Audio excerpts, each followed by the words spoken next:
Coffee shows and nibbling at my toes. Oh, fun, fun, fun in the sun, sun, sun. Oh, fun, fun, fun in the sun, sun, sun.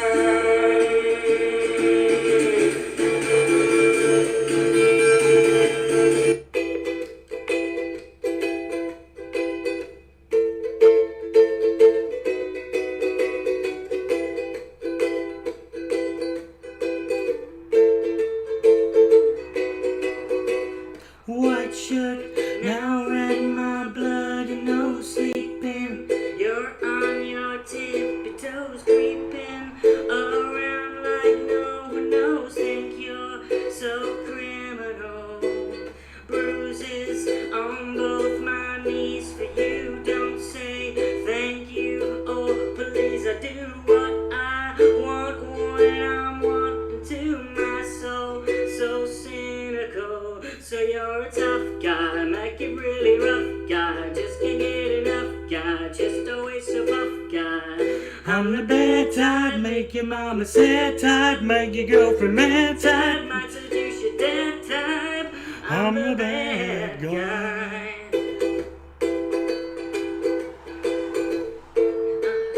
I'm the bad guy. Tattoos on both my sleeves.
I'm just a bachelor.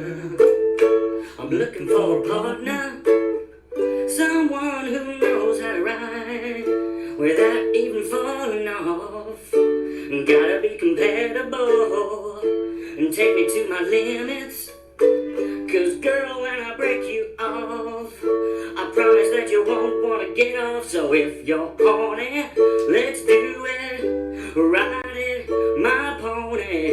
Your saddle's waiting, so come on, jump on it. If you're horny, let's do it.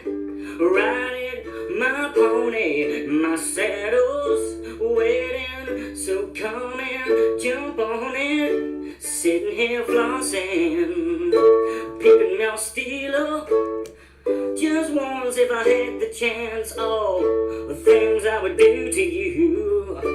You and your body, every single portion. Send chills up and down your spine, juice flowing down your thigh. So if you're horny, let's do it. Ride it, my pony. Your saddle's waiting, come on, jump on it. If you're horny, let's do it. Ride it, my pony. My saddle's waiting, come on, jump on it. Oh yes. Can you feel that? No, neither can I. Huh. Oh, you didn't expect this, did you? I ain't no superhero. My name's Brother Neuro. I ain't no SJW that you know. I got a disease, I ain't got a cure, yo. I could touch it, but I wouldn't be sure, though. Have to look down and check, ain't got a clue, though. Oh, bro, no, nerves going down to zero. Like the pound going up and down to the euro. I got an acid tongue, a jalapeno, sting ya. But it's sweet to me like a churro. Your intellectualism is pseudo. I can hit you with my abusive judo. Oh, I'm incredulous and I'm credible and incredible. Well-fed, well-federal, like a bureau. But your subscribers don't count, it's just me and you, though. Oh, no sense, no feeling, no cure, no healing. I punch Nazis all day, night and evening, till my fingers are broken and bleeding. I'm not the hero you're wanting or needing, but I'm not giving up and leaving until I get your numbers down to zero. Feel all the pain I can, cause I'm Brother Neuro. Woo!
We'll start in a second. I'm in the hood. Yeah. Give it to me now. Give it to me now. Give it to me now. Give it to me now. Yeah. Give it to me now. Give it to me now. Give it to me now. Lick it from your head to your toes, and I wanna move from the bed down to the floor, and I wanna ooh, you make it so good, and I wanna leave, but I gotta know what you're fantasy to see. I wanna lick it from your head to your toes, and I wanna move from the bed down to the floor, and I wanna ooh, you make it so good, and I wanna leave, but I gotta know what you're fantasy to see. I wanna get you in the Georgia Dome, wanna put you out of line with the Betty Birds, keep for the beginning. If you like it in the club, we can do it in the DJ booth or in the back of the VIP. With cream and cherry strawberries on top, you can don't stop. If you don't like, don't knock while the boat rocks. Jump onto the robots while we gotta wait for the show stop. How about on the beach with black sand? They go, that's why they call me the black man. Say what's up, just give me the left hand. Right to the point, to the point, to the flat land. That man ain't ludicrous. Woo! In the public bathroom, or in the back of the classroom. However you want it. I said, I'm gonna tap that ass. Some say I cast him and I passed him. In a tight grip and I grasped him. And I flash him and I last him. If it ain't good, then I trash him while you spaz him. You set them free and they tell me what they fantasy. Like I'm on the roof. Tell your boyfriend not to be mad. I wanna lick you from your head to your toes. And I wanna move from the bed down to the floor. And I wanna, ooh, you make it so good. And I wanna leave, but I gotta know what you're fantasy to see. Right, let's start there, shall we? I apologise for that fucking false. I don't know why, but all the data suddenly cut off earlier, so I had to restart the show. So, but hey, it would not be a Dick Coughlan live stream if there wasn't some just monumental fuck up at the start. Thanks very much, David. You are an angel and a saint upon this earth. May giant, whales rain spunk upon you. Anyway, or whatever it is you're into. Yes, and particularly if you're in America, I know you've got those stimulus checks burning an hole in your sweatpants pocket.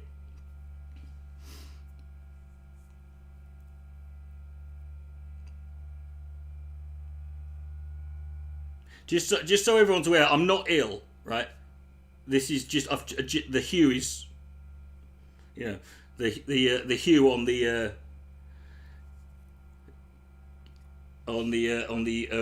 video has been altered. So just in case any of you think I've been near some gamma rays lately, although I do like the green. Yeah. No stimulus for us. Well, see, people like guys like me and you, Lewis, we don't need, we're resourceful, We don't sit there and go, give me money. No. We get people who get stimuluses to give us our money. That's what we do.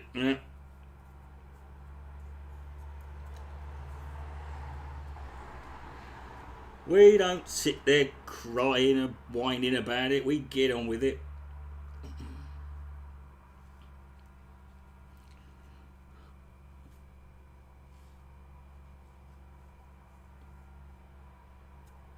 I love the fact you wait. How long have you waited for that? What, a year for $1,400? That barely lasts me a couple of weeks.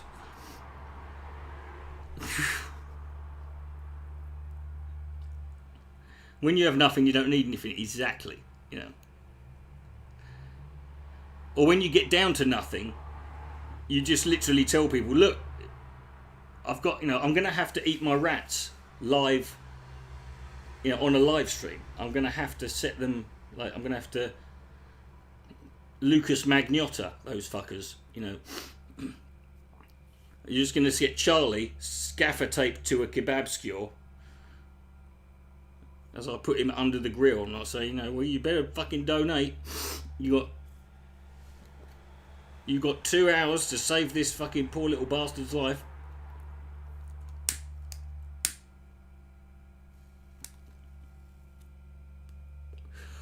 You got $600, and that's, $600. That's like what?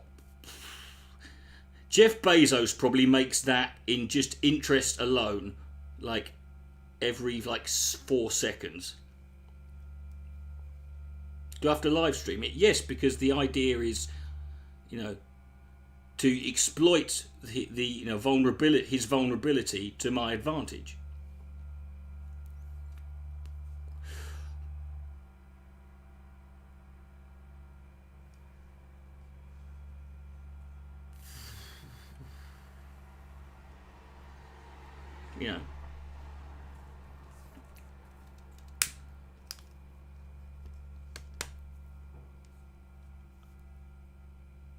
You kind of admire me, Andy. Boy, gee, thanks, Andy. You kinda admire me. Don't go fucking overboard. Oh, please, I'm gonna start blushing.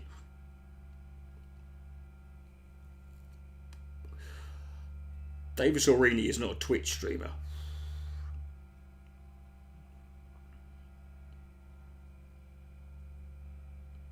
I started out with fuck all, and I've nearly got most of it left.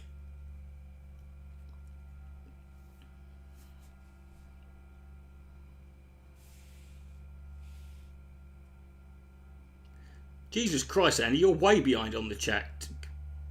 Tell everyone to click live on the chat. Click the live bit, because loads of them are way behind. He ain't fucking... I don't know if he is now. I know he returned to Twitter a few months back. And he was very, and you could tell, you know, and you know, he gave himself away though. He changed his name to, I think it was like Leon MJ Orini. I mean, it was really,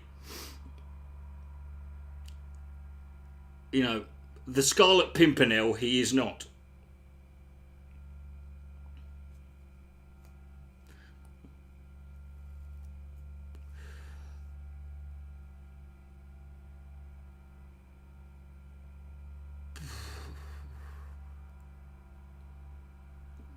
Leon, and you just know when he called himself Leon, he was thinking of the geezer in that in the film Leon, that assassin. A, because he was like a badass assassin, and also he hung around with a 12-year-old girl. How are things with me? Not bad, mate. Not bad. Not bad. Get in there.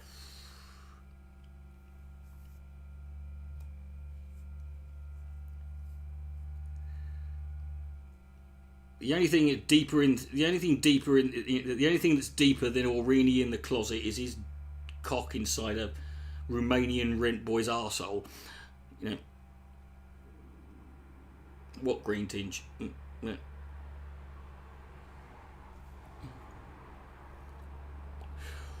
I quite like this look actually. I might go for this. I might get this tattooed on me. You know, I might just get my skin tattooed. Like, you know, what's the opposite of the Incredible Hulk?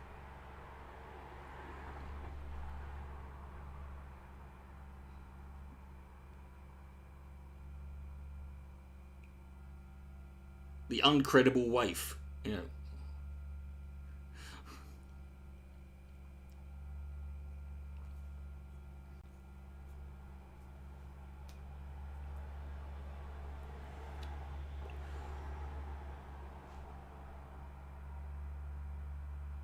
All right.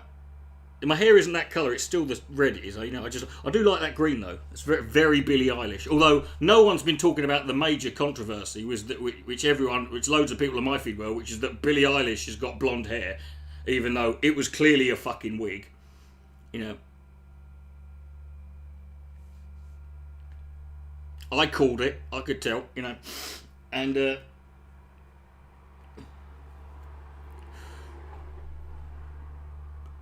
and even if it wasn't, she can do what she wants because she's the fucking queen of the world, right?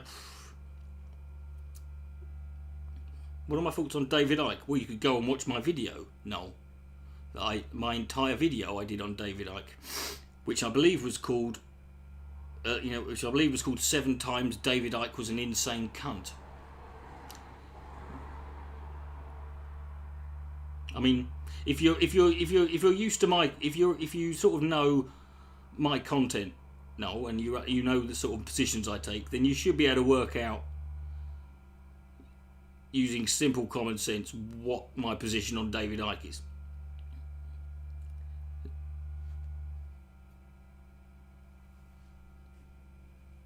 Hey, Sinestro.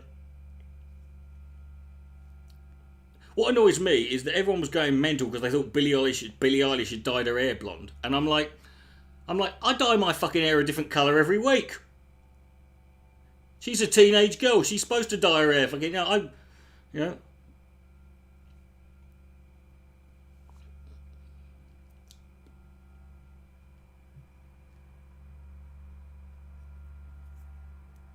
No, he's not a mixed bag, really. I mean, yeah. I mean, he's part insane,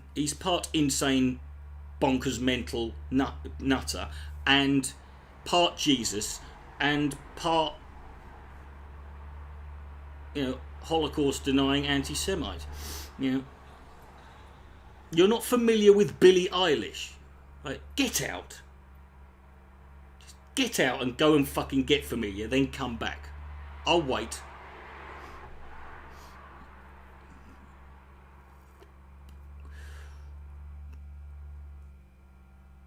Fucking disgrace. Anyway.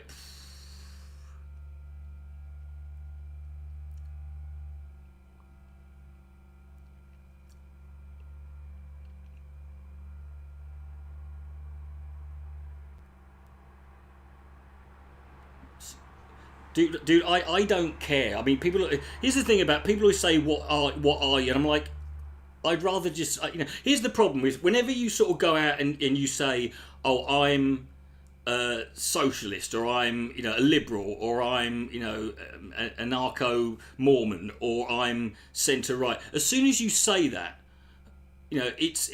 people instinctively watching will, any gaps within your beliefs that they don't know yet, they'll fill them in and assume rather than just ask you. And I've got no, I try very hard to sort of say, like, take it case by case. If there's an issue where I'm, where I'm less, where I'm more, more centre or even centre right or even much more conservative about, then so be it. If I think that's the right position, I don't, this obsession people have with, what fucking box do you fall in, is just, I really don't fucking care. I've been labelled as, I've been called a communist for everything from a fucking communist to a fucking nut to a Nazi, and everything in between. It doesn't really matter what I am. I mean, I'll be remembered by what people assume.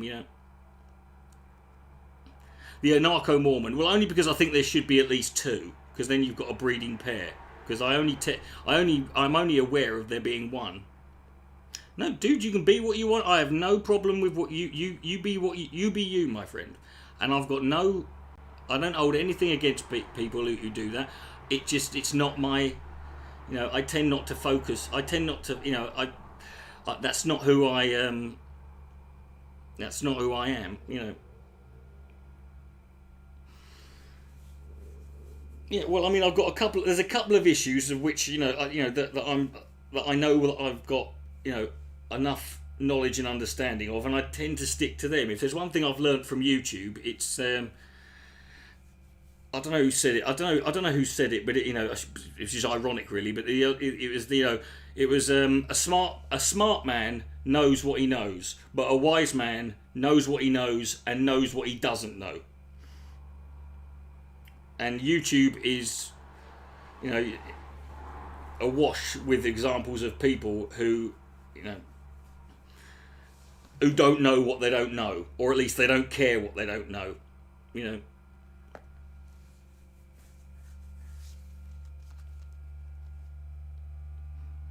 We'll let a few more people come in, then we can start, having a bit of fun, yeah.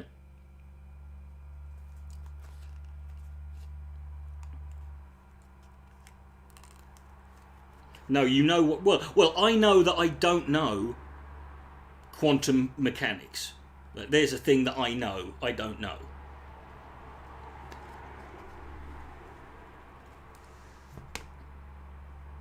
There's a Red Dwarf quote for you. Knowledge is power. Who said that? Don't know. Neither do I. No.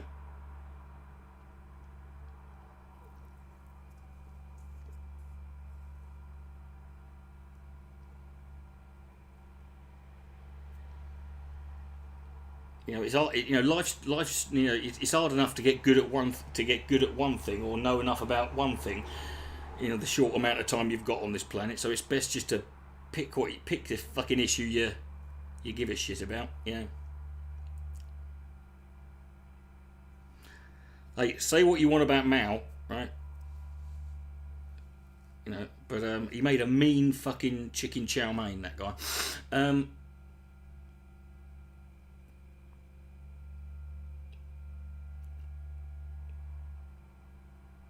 And listen.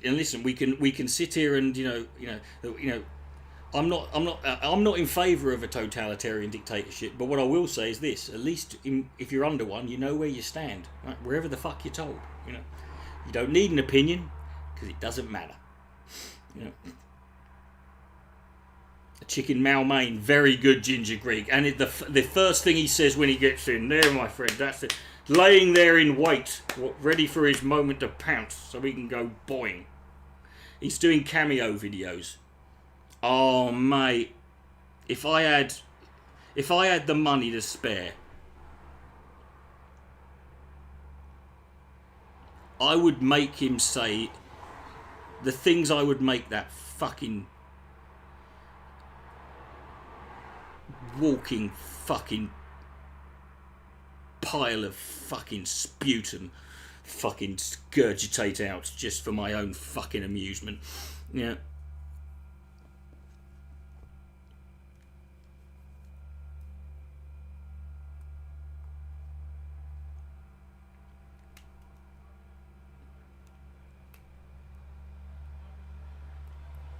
Well, he posted a tweet earlier and I just screen capped it and it was a video. I'm not watching it. You know, 75, nah, not 10 minutes. Not 10 minutes. He's not going to do, that is not a cameo. You don't do 10 minutes on Cameo.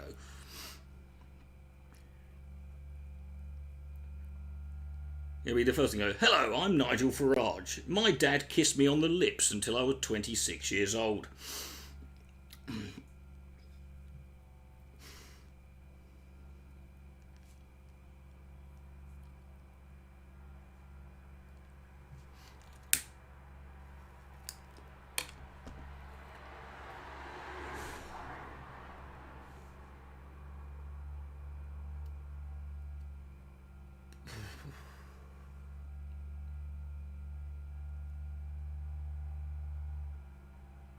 Is that true? No. That's the whole point. I'm not going to get him to say a load of stuff that's already true. And how would I know? How could I possibly have fucking figured that? If I had that much, you know, intimate knowledge of him.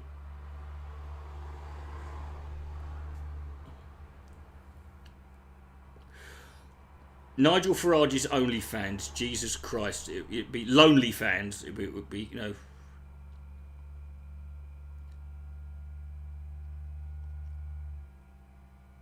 But he posted a tweet earlier and it was saying, stop the demonisation of men. I'm like, you are complaining about a group of people being demonised.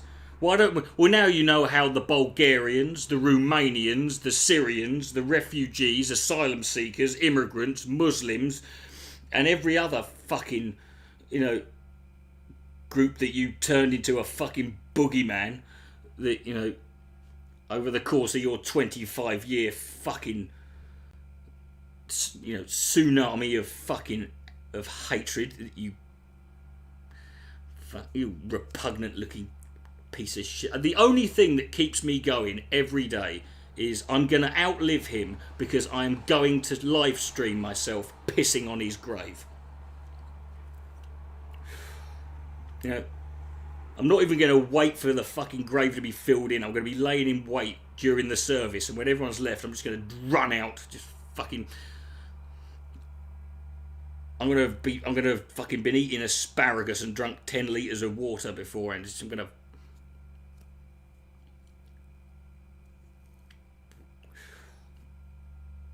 Well, no, people aren't surprised. I mean, it's the same thing that happened last time. It's like it's with Tommy Robinson. People who used to know him will come out. They did it 2 years ago. The video I literally made 2 years ago, before I served him his fucking papers.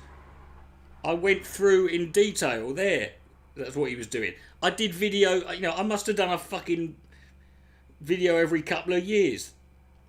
I must have done like 7 videos talking about how, you know, he's been openly caught, fucking, you know.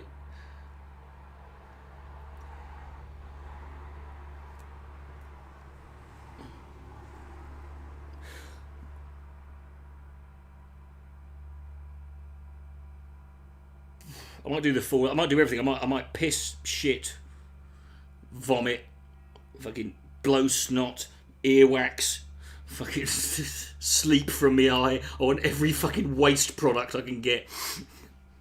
Bag of sweat. I don't think Britain. I don't. They're not relevant. I mean, none of these. A love stream. All of my streams are about love, mate. You know, just because I'm, you know, being, you know, using violent graphic, you know, imagery and abusing people during it doesn't mean it's not done with love, you know.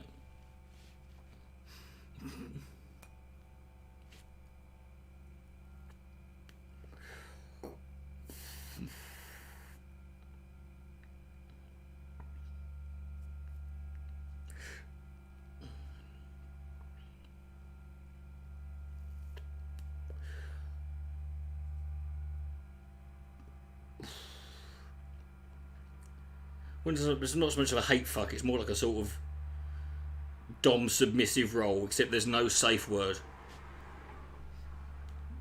It's more like the last scene in Serbian film, you know.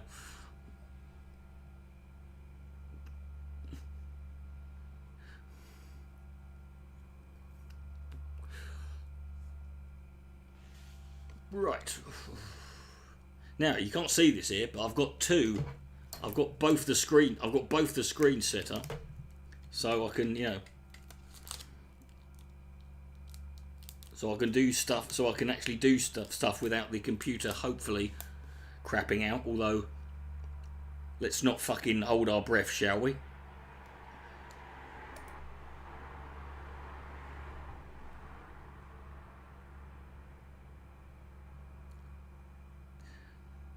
No, mate. You honestly, you've got to watch. It's, you know. I read it too, but.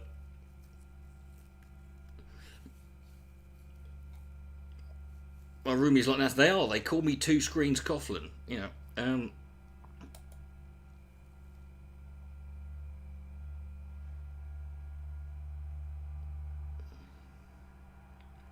It's basically, you know, and for the Midlands, I mean, this is like, you know, having lived in the Midlands for several years, I can see why they were so impressed with Bullseye.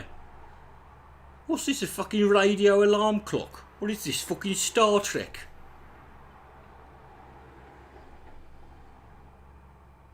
Every time I see someone in the Midlands with a speedboat, I'm like, fucking Bullseye.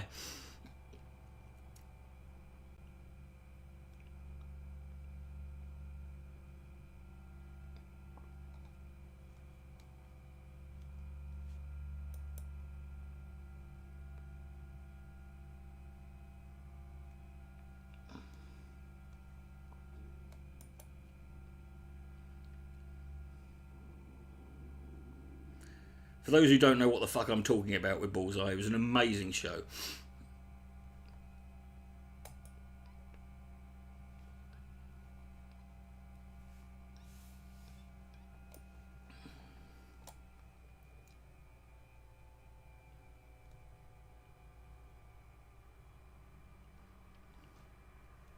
I don't miss it. YouTube is not receiving enough data. For fuck's sake.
It's saying it's not receiving enough data, but I don't know what I'm supposed to do. This is what annoys me. It never tells you what you're supposed to fucking do.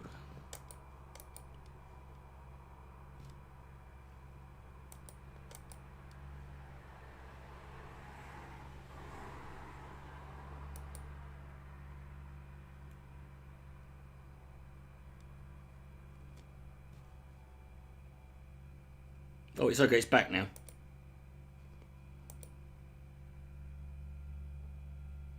Let's see what you could have won. Right, you've got £28. That's yours to keep.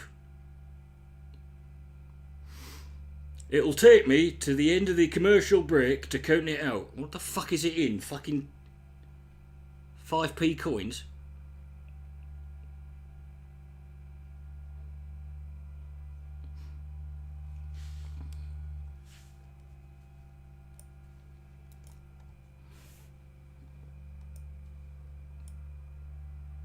In one.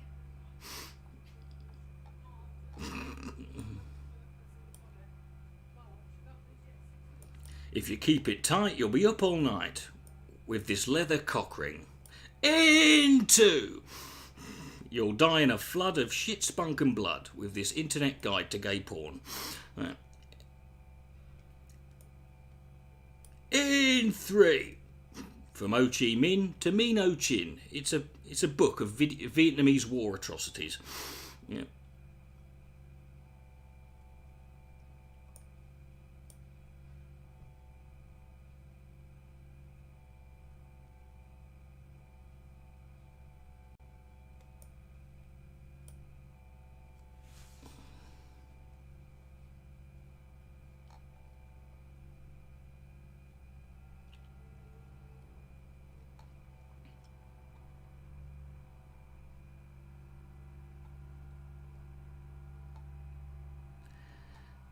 You always love the portable TV. It's like, here's a TV that's shitter than the one you've got at home, with a screen the size of a fucking match head.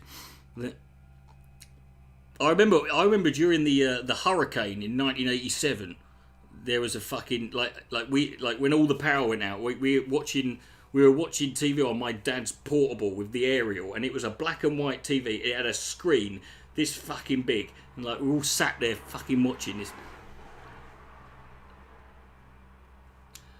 Hey, if you want to talk about murderers on TV, you know, look up that bloke Noel Edmonds killed. Yeah.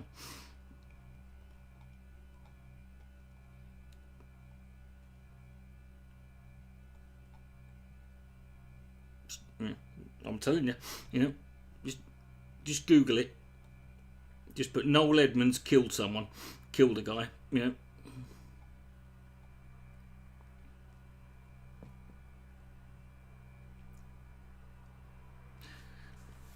Okay, let's have a look at some of these. Okay, I'm on Scribed now. We'll have a bit of fun. Oh, there's one fucking thing here. There's one bloody there's a document here. No, I was looking at earlier. It's called 9/11thology. Here it is. It's fucking. I don't know if you'll be able to see it.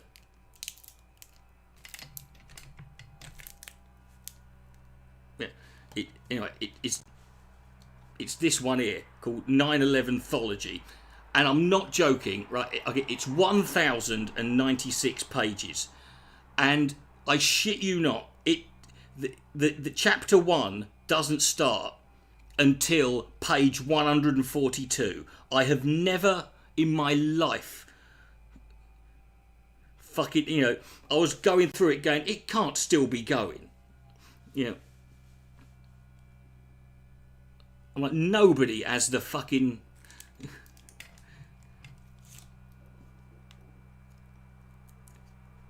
No one is that fucking interesting that they can justify 142 pages before they even get to chapter 1.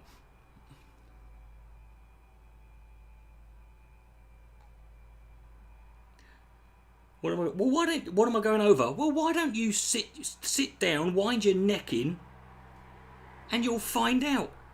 Would you like me to fucking recap the entire 40-minute show for you, Nick? If you want to know what's going on, Sunbeam, you turn up on time. No, the introduction is 140. It's not all just one introduction. The book is 1,096 pages. It's an introduction, then a preface, then an about. So there's about 50 pages about the author. I'm like, I don't care. I don't give a fuck who wrote this shite. Just, you know, just get to the pissing bastard point, you know.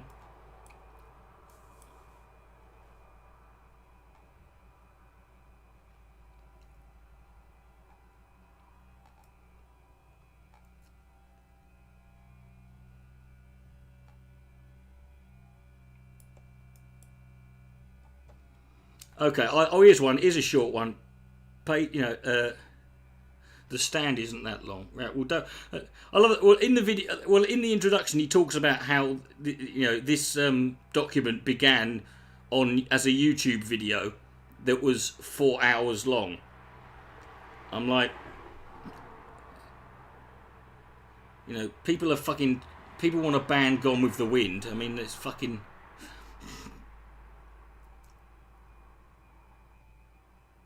That is Gone with the Wind fucking levels, you know.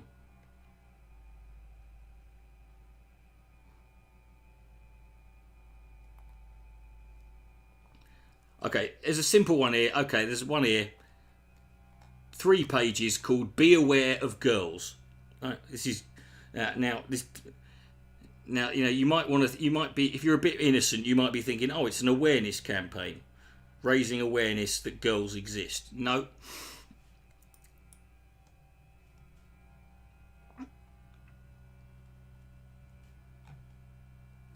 Be aware of girls. Now, those of you who, you know, were in my live stream when I read last month, I read one that was about how to, you know, naturally increase the size of your cock, and it was written by some, like, well, someone who, you know, who was a bit slow and foreign, and it had been translated through Google, you know, by some, like, you know, thumbless, drunk, dyslexic thalidomide. Well, this one is kind of like that. Like, be aware of girls, and then it says underneath, please this article fully and give your ideas about girls. Now, I think he's missed out the word read there, which, you know, pretty much, you know, if you've already missed out the word read,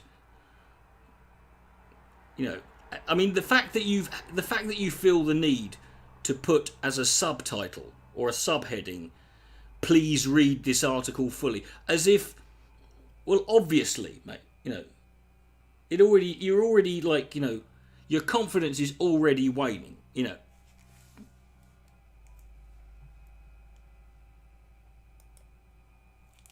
Here we go. This is a...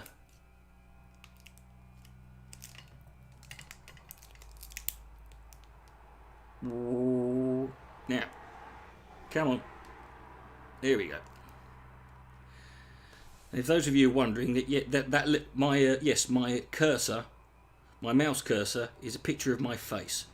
You got a problem with that?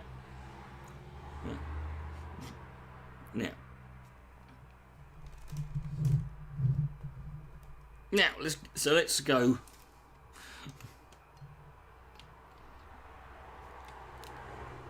So let's go through this bastard, shall we? Now, pay attention. There will be a test at the end. Let me introduce myself first. Now, who puts that at the start of a fucking text article?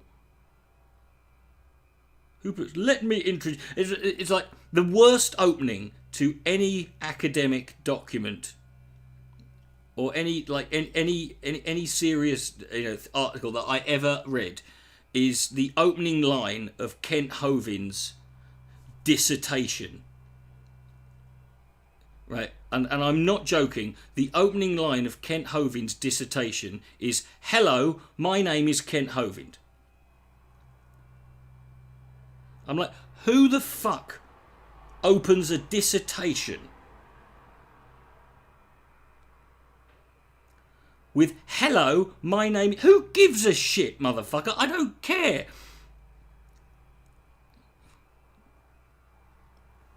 You don't open with that, you know. That's how you open, like, when you go back from school, when you get back from your summer holidays in primary school, and you've got to write, and your teacher on day one asks you to write a thing about your fucking, your summer holiday, you like, you know, all about you. So you go, hello, my name is Timmy, you know, McFuck Nuggets, and during the summer, I went to the... Anyway, let me introduce myself first. And he spelt myself wrong as well. Right. I am a man, studied a girls, parentheses, women, a little. Right. Let's do that again. I am a man, studied a girls, women a little.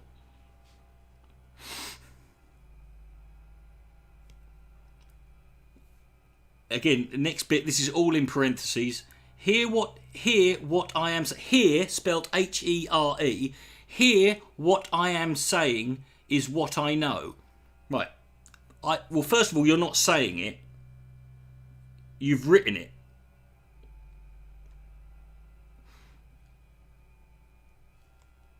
And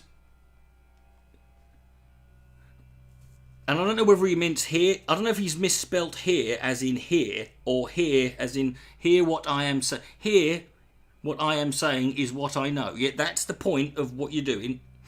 Yeah. But if a girl or woman sees this, they say this is wrong. But internal, they know they are somewhere, spelt W-A-R-E, in the list below. I know that. Close parentheses. Now, the next paragraph is quite it's a little bit disturbing. Girls in ages 15, 16 to 20, 21, so 15 to 21 is what he could have just put there, are almost times all this aged girls are attracted towards boys in their way of dressing, their, spelt T-H-E-R-E, way of dressing style, the way they move, walking style, talking style, and also they are attracted to the way the boys approach toward girls. They don't bother when that boy is trying. Towards girls. Should be a full stop there. They don't bother when that boy is trying another girl's in front of her only. When they are attracted by that boy and they feel they came from haven. I think he meant to put heaven.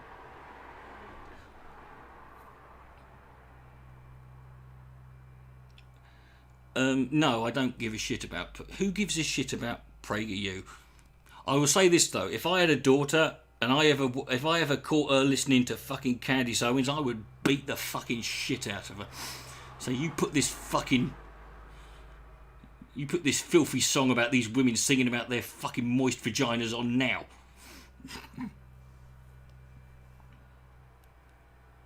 I'm alright. This is bitch. This is bitch by NWA. Listen to this. It's describing you. Right.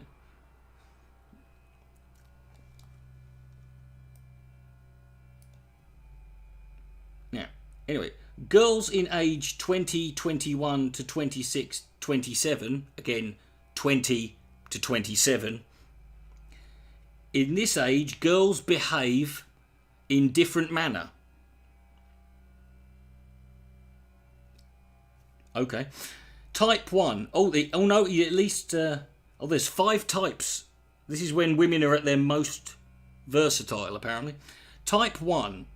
They be friendly with a boy for their satisfy their requirements and run away when their requirements are satisfied by him. This has got to have been translated from fucking Aramaic. By the Elephant Man, right? I mean, and try the other boy. How would a man know how a woman behaves? Well, ask him, Dante. Who are you to doubt this man? You know, give him a chance. You know. And try the other boy, who is better than earlier one. Very dangerous girls. If the boy is addicted to him, then he is gone. The boy is addicted to him. What, so he's gay? I mean, isn't that what a boy addicted to boys is? I mean,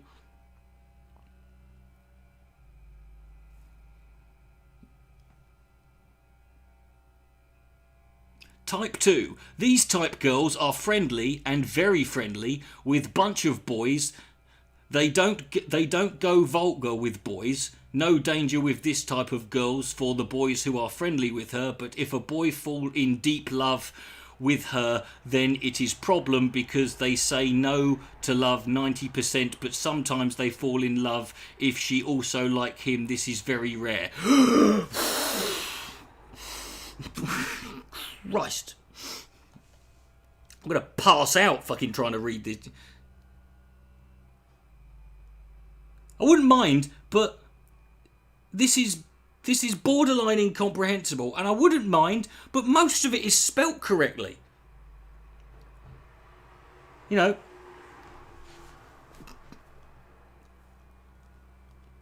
This is very rare, and this is very rare was all caps. He capitalised the first letter of every word. I can't remember what that's called, but it's fucking annoying. Type 3. These type... Okay. Well, this is a big paragraph. Hold on. These type of girls are friendly but with bunch of boys, and they talk to boys about everything, even parts of another girl's bodies, and even about sex, but they don't give chance for boys when they try to touch her. They don't give up when they try to touch her. They don't give you a chance. They're always just out of reach. They're like one of those crane things at the fairground, right? This was written by autocorrect. Yeah, oh, do you know what? This feels like it was written by an algorithm that I made, right?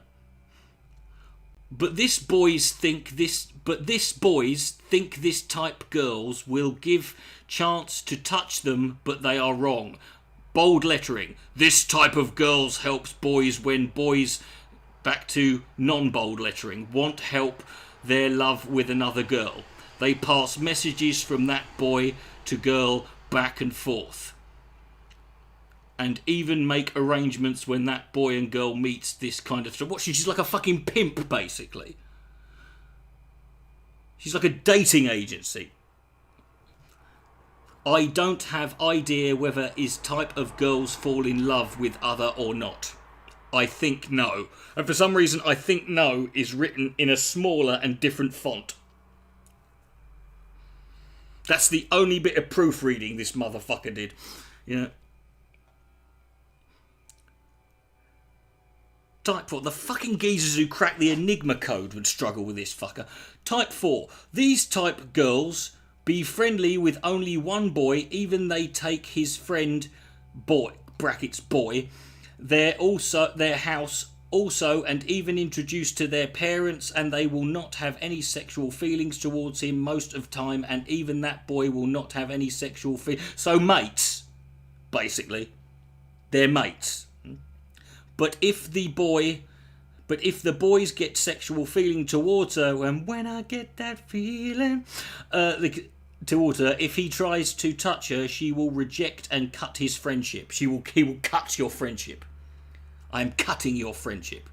This type of girl may fall in love with boy with who they make friendship with. This may happen or may not happen. This is typical type. What do you mean typical? You've described every possible conceivable scenario and, you know, and combination of fucking of interactions that could possibly fucking happen. You can't say this is typical. Sometimes girl and boy befriend, boy try it on, girl reject him. Sometimes she doesn't, you know, but sometimes she reject him and he's not interested because he's like. But sometimes that doesn't happen. Maybe not. Maybe who cares? Who knows? You know, this is like fucking not. This is like Nostradamus. Like some, you know, in this century, a war will happen. Some stuff will happen, possibly, or maybe not at all, but definitely. Type 5, I can't even remember what the other 4 types were.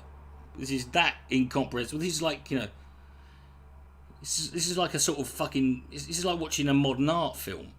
You know, these type of girls are crazy about boys and they make friend with boys for only one region. I think he meant reason.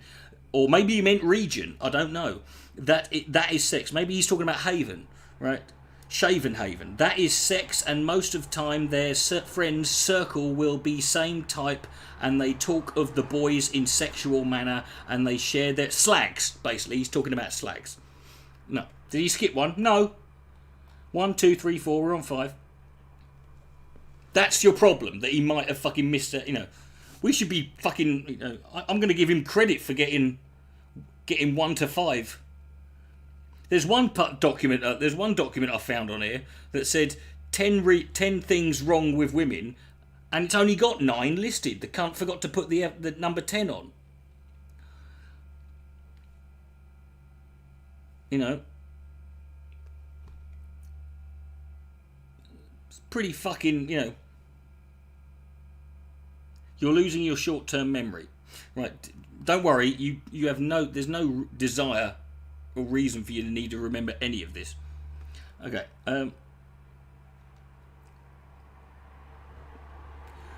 Girls, brackets, women, aged 26, 27 to 35. So, 26 to 35. This age group, women, most of them have some feeling towards boys, brackets, men. Or boys to men. You know, they should have feelings of boys to men. You know, boys to men are awesome, you know. You know. Motown Philly back again. Right, that is just fall in love with a person who is wealthy. Or we can say settled or well settled, whatever. He should have some source of getting money to look after her and her children. Oh, she's already got kids then. He should have some source of getting money. Who says that? Have you got a source of getting money? What? A fucking job?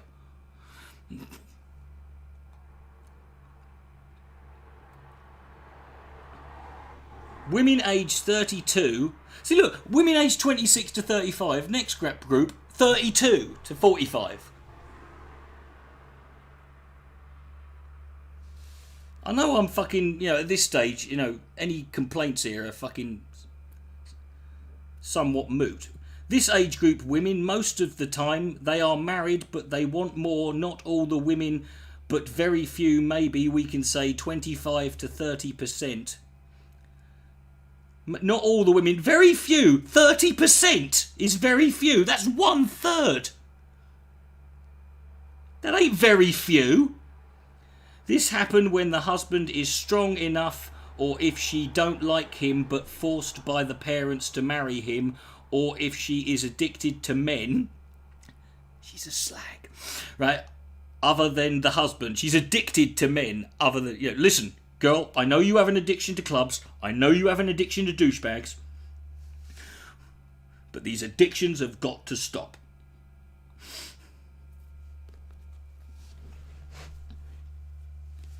This would actually be more coherent if Joseph's 8276 fucking, reworded this.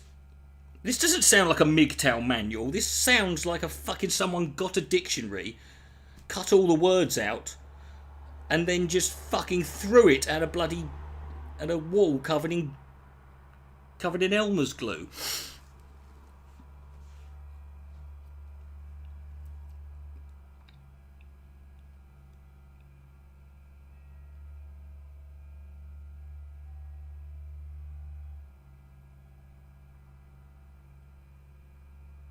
There is another type of typical type of girls. Oh no, at 45 it ends there. Apparently from after 45, you know,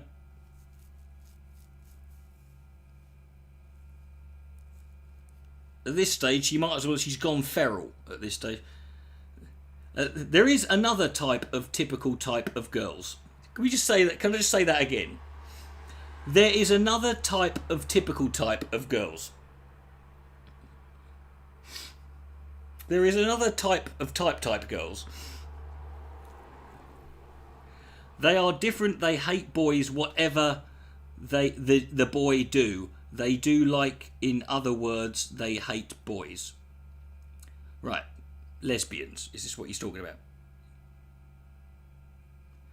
And they always speak about boys, saying that the boys are not good. they do that, they do this. I mean to say they speak negative. You mean to say, that is the fucking... What do you mean to say?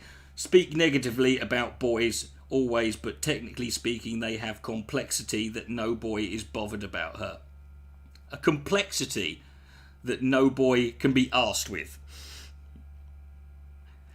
Now, I love it. He's put nowadays, but he's spelt it as 3 separate words. Nowadays. Nowadays I came to know that May of the couple, wife and husband, are willing to swap their partners. Wife with other women, husband, and so forth. I know what swapping partners means, you fucking... You absolute cretin. I mean to say they... I know what it fucking means! I mean to say exchanging. Brackets, crazy thing. Crazy thing.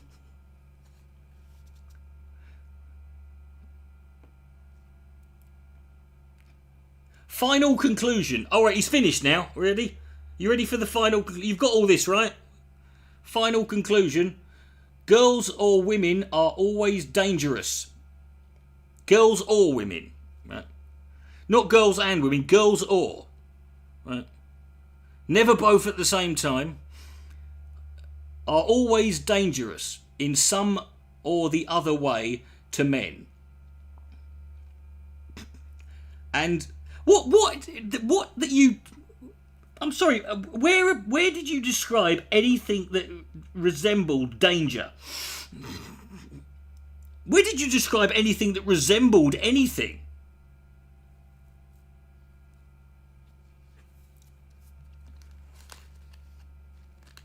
It's like you've just got the... It's like you've just read the answers to a cryptic crossword, you know. And sometimes men are also dangerous to women. But here also the final region, the men to behave dangerously towards women is because of women only. Ah, right. So men are dangerous to women, but only because women have fucking pushed them. And maybe sometimes money also. He then at the bottom just says, this is not end, it's beginning. More to go. And then it just says... /U2026 /U2026 / and it just repeats it all the way there. Oh no, for no reason. It's got like 19 times it says U2026.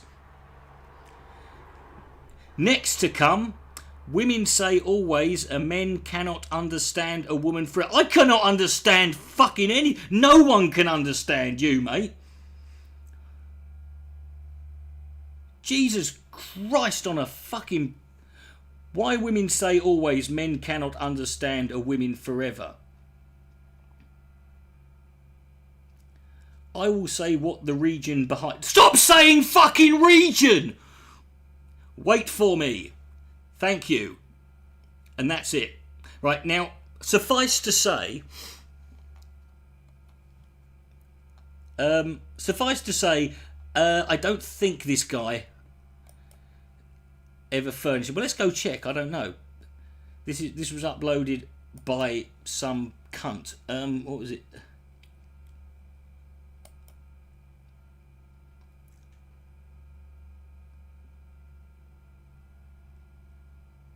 No, he didn't bother. That's the only document uploaded here.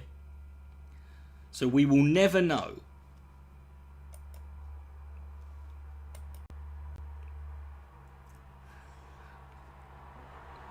Horizontal ellipsis. Brilliant, yeah. What I also love is it's got 66 views. And I know at least like 9 of them are me.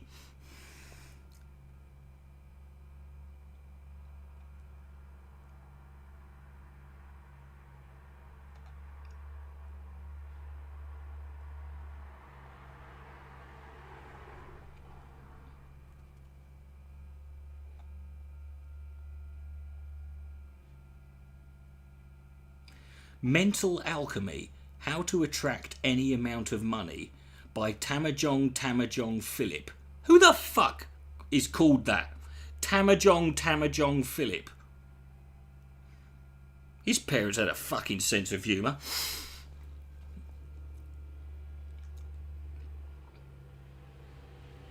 I love the fact that one of the related articles is, or documents on the side, is the importance of communication.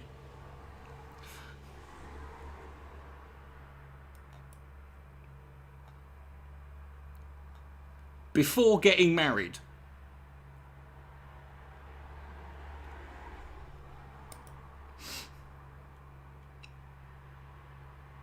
No, the secret just takes it to... The secret doesn't call itself alchemy. It doesn't go that far. It's just all energy and vibrations. Do you know the law of attraction that doesn't fucking exist?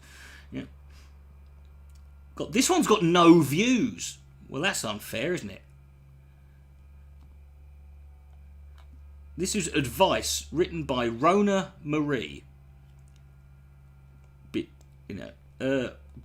Before getting married. Got a funny feeling this woman's kind of lonely. This is the kind of woman who ends at every party, reeking of gin, with her mascara running down her face, crying on the stairs. Until someone puts on I Will Survive by Gloria Gaynor, and then she jumps up going, this song is all about me.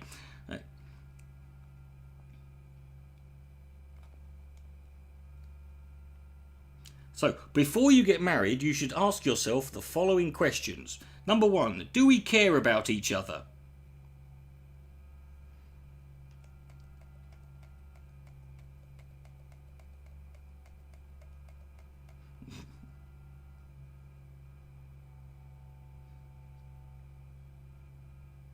When you're getting serious about someone, don't ask, are we in love? The question to first ask is, are we becoming good friends? What the fuck are you talking about, you fucking... This woman makes Miss Havisham look like one of the broads from fucking Sallow. No, this is what you should ask yourself before you get married to someone. This is what before two people who are in a relationship is, do we care about each other as good friends? Because that's the fucking bizarre fucking fantasy world this woman lives in. And then she starts rambling about, are we emotionally honest and vulnerable with each other? Well, how the fuck would they know? I mean, they assume, yes,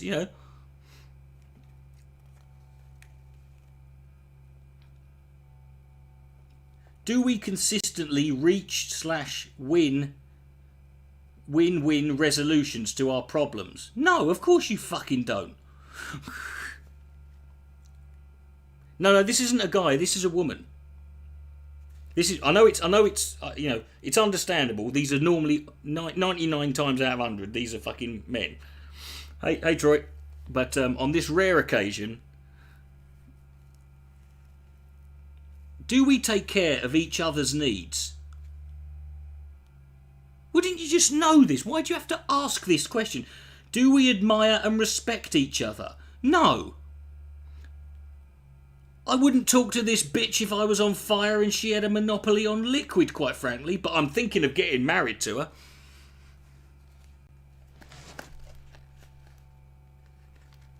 Even on her best day, she couldn't tempt Quasimodo out of a burning shed, but fuck it. For the man, are you ready to take responsibility for a wife and family? That's what you...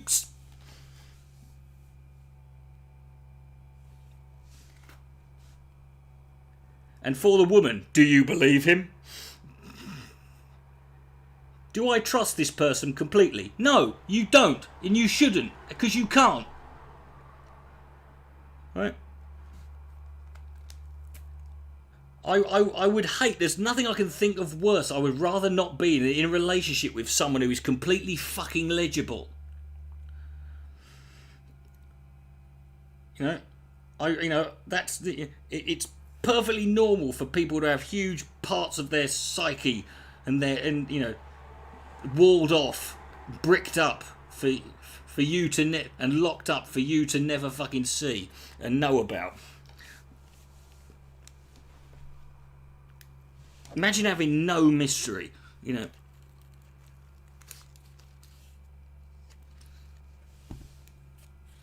Do we want the same things out of life? Well, obviously, apparently you both want to get married. Isn't that a fucking enough? And no, maybe you don't want the same things out of life, and that's okay. As long as you can complement each other's fucking wants. You know? Do I have peace of mind about this decision? No, I'm shitting it. Fuck me, that was a waste of goddamn time. I prefer the last one. At least that was a challenge. Next time, fucking make this borderline incomprehensible, and then I might fucking, you know, come back.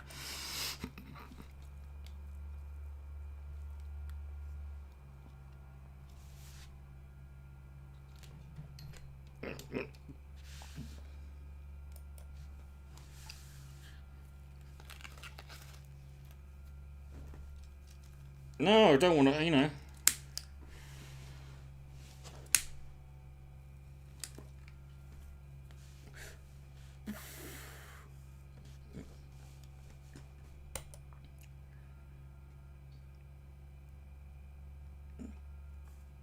You should never know. You know, you can never know someone fully. There's always going to be bits that they keep to themselves, and you know, till you buy Easy Shag. Is that a pill, a wrapper,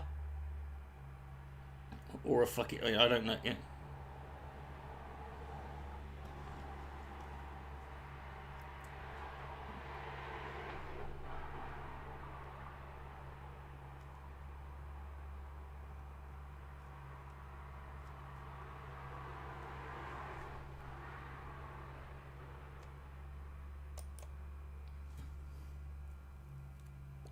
You just got out of work.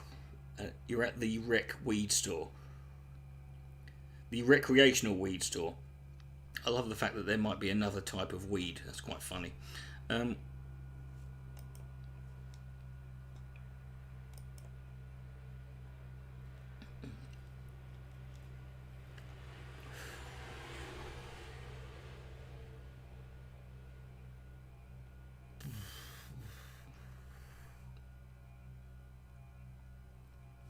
Like there's vocational weed, or there's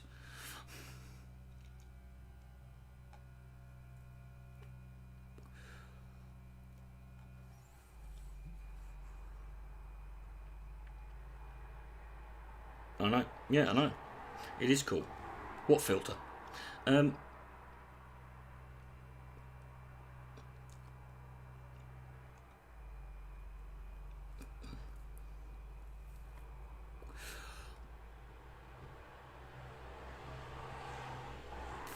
Okay, let's have a look around YouTube.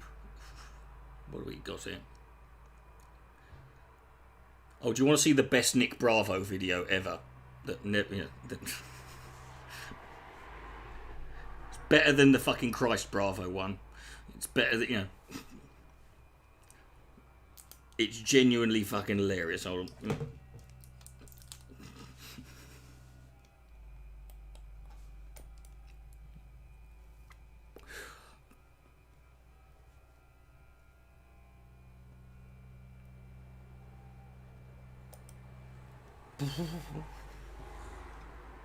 Oh, hold on. I've got to let me just turn my speaker on.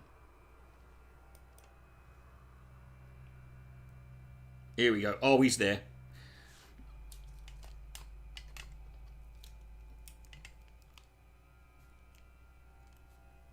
Come on, come on. Come on, get in. That'll do. Right, I know what it is.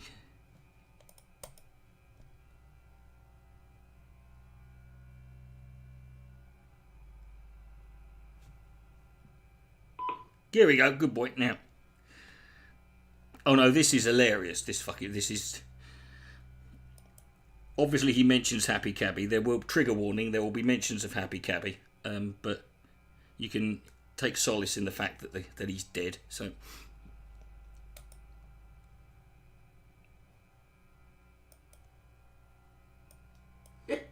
It's been a good long while since I've done a rant. Go on, Nick. And the time has come. Excellent. For just that. Brilliant. First of all, I want to explain some things to some people who don't seem to have the intellectual capacity to comprehend goddamn reality. It's like, imagine if Jordan Peterson did helium. Or like if Gollum and Jordan Peterson had a baby. This is what... And I don't care, but whatever does happen, when the film of his life is made, Nick Cage has to play him, He is. Phoenix has the worst unemployment rate in any state in the country. Because Phoenix is a state now. Did you know that? Phoenix is a... Yeah. Ahead of Michigan! Michigan, where black people live. Michigan, for God's sakes! I get people sitting there constantly typing comments going, Spike, you need to get a job, you need to wash dishes, you need to flip burgers. And he's not even doing a funny voice to make them sound silly. That's just how he talks. You need to pump gas. You're a loser because you don't have a job. No, you're a loser for a million different reasons, Nick. But I am so fucking sick of you goddamned brain-dead idiots! I've got people who sit there and want to pretend that the economy is just peachy clean. Oh, it's so good. Obama says there's money all over. There's jobs being created. What the fucking hell sort of... What was that noise? Oh, can we do that noise again? Do we need to get that fucking... There's jobs being created. Despite the fact that the homelessness rate is rising, that the unemployment rate is rising, look at the real numbers for unemployment, okay? Yeah, I know Phoenix will say, oh, we only have 9 point something unemployment, but if you look at the real numbers of people who have been unemployed for more than 6 months, or people who are incredibly underemployed, it's fucking 20%. 20%! You ever thought of moving, Nick? I mean, it's not like you have a home, If you understand what that even means, because I doubt most of the people commenting that I should get a job have an understanding of mathematics or economics for that matter. I don't have an understanding of mathematics or economics, but I'm not going to take them from a tramp. You know what? Here's a point, okay?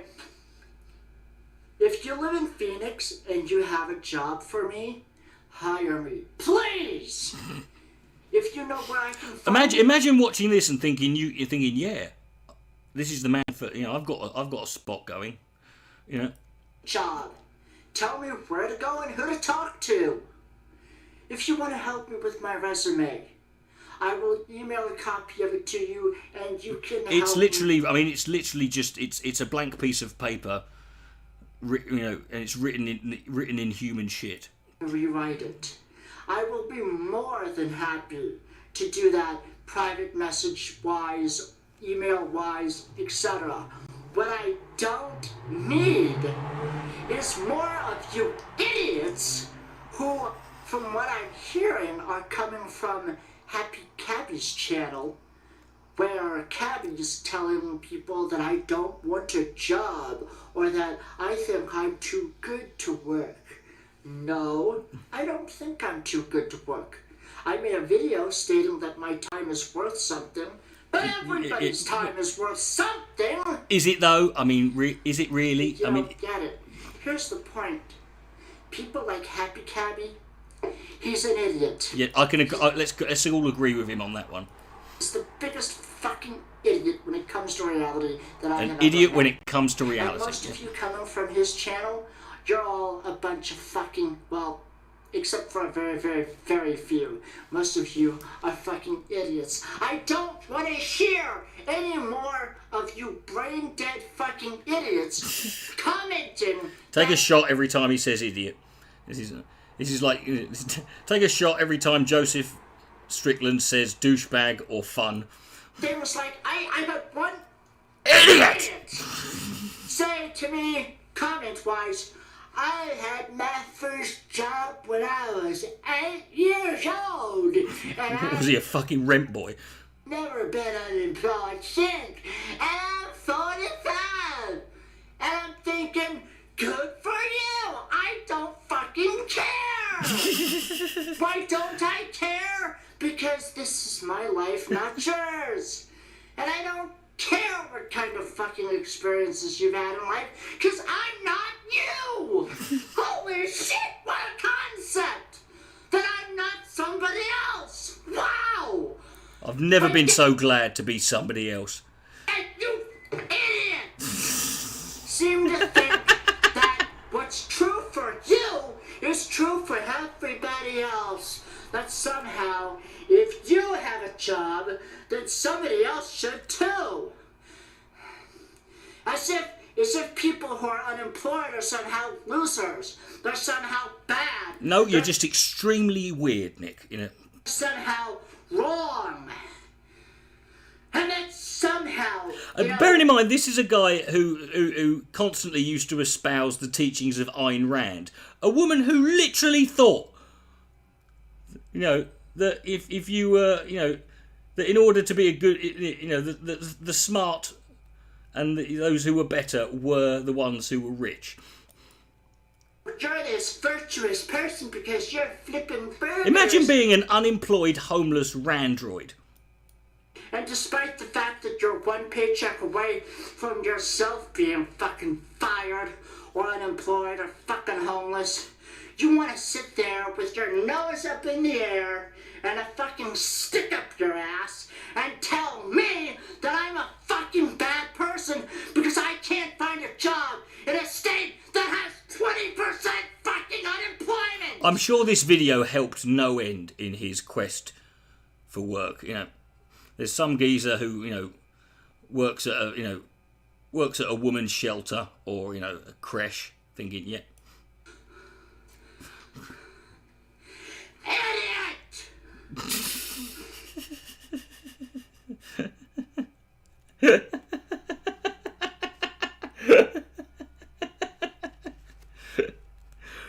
Oh God. Oh, I need to watch that every now and again. Oh God, bless his heart. Oh. Well, no, he used to also espouse fucking white supremacy. Imagine him espousing. Imagine him fucking like trying to espouse white nationalism and white supremacy. Or like, dude, you live in a van down by the river. You can't fucking.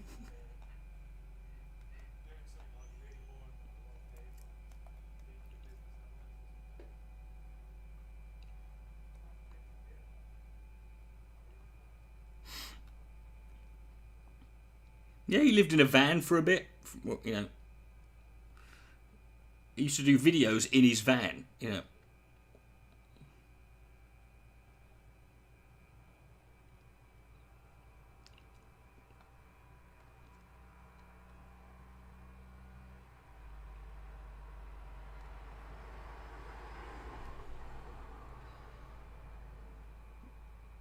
Speaking of which, that video's just come up. Matt Foley, van down by the river.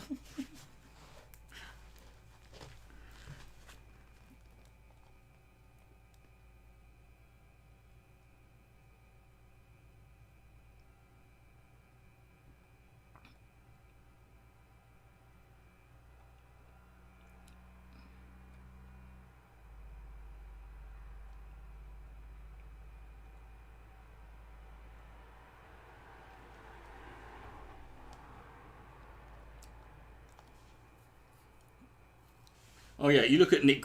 What is the? I look at Nick Bravo and I think, what is the opposite of eugenics? Like, it's got to be that. I mean, when Hitler talked about the Aryan Superman, like,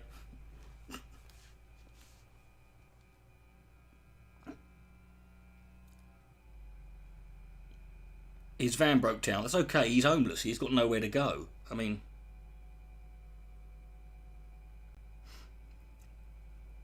it is his home. I mean, it's like, you know.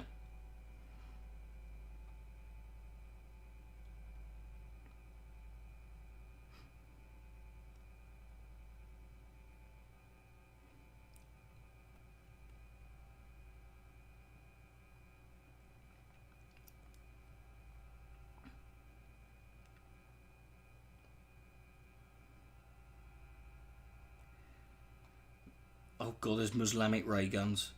Oh, Charlie Sheen winning. Do you remember that? Do you remember Charlie Sheen winning? Yeah. Then he got AIDS. Yeah.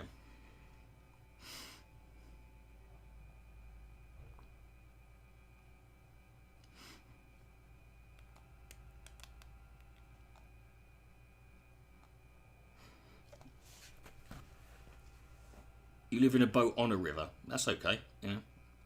You can go places. Yeah.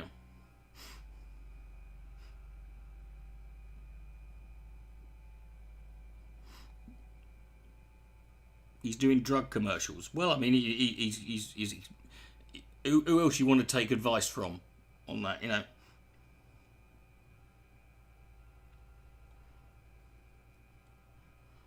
You know, at least he's being honest. He's not like, you know, do you know what he didn't do? Well, you know what his diseased junkie ass didn't do? He didn't write a book called 12 Rules for Life and then a sequel.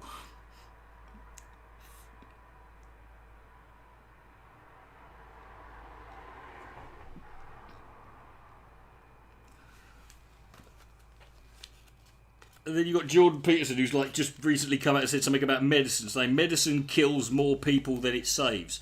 I'm like, well, in your case, Jordan, yes. Do you know why? Because you weren't ill and you took so much you ended up in rehab. So yeah, that's gonna.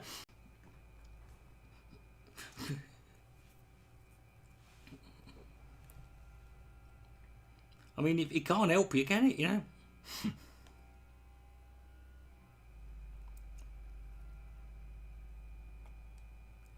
He's also promoting this story that's fucking coming out of Canada, claiming that, you know, he shared this article on this thing called the Post Millennial, which is a fucking discount fucking like PragerU right wing fucking pile of shit.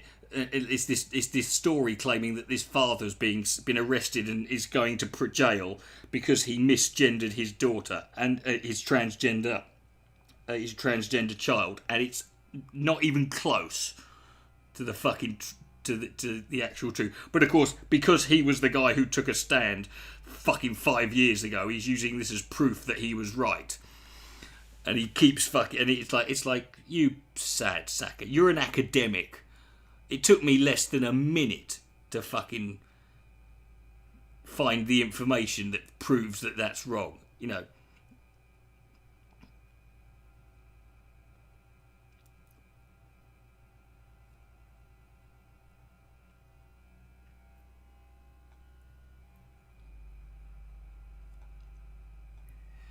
You know, you should be ashamed of yourself, quite frankly.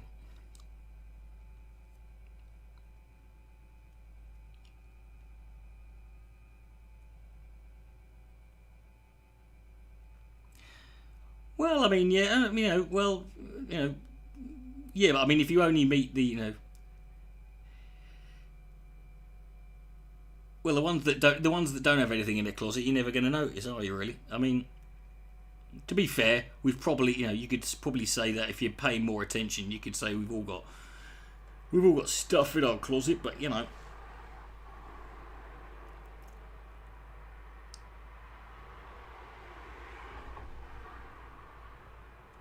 Oh, marching to Zion, the Jews exposed. See, this is still fucking on YouTube.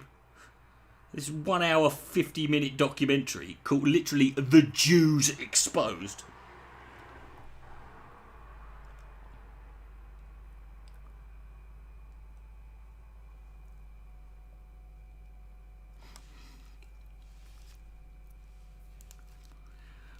Well, I mean, there is nothing dumber than when the older generation complain about the newer, younger generation. I'm like, who brought us up? You did, right? So fuck off. You know? I don't just have skeletons in my closet. It's like that scene in Jason and the Argonauts when the bastards walk out of the sea.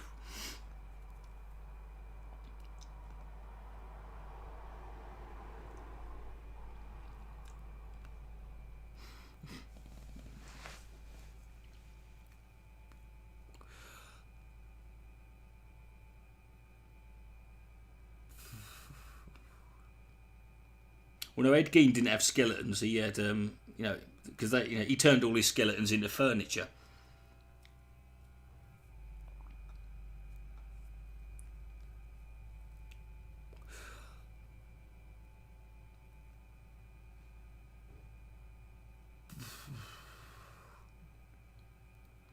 He used to make chairs and fucking and tables and shit out of them.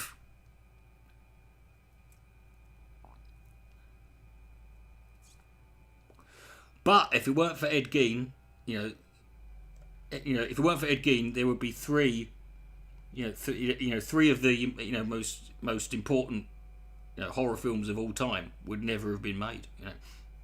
I'm not saying that's that justifies it. I'm just saying,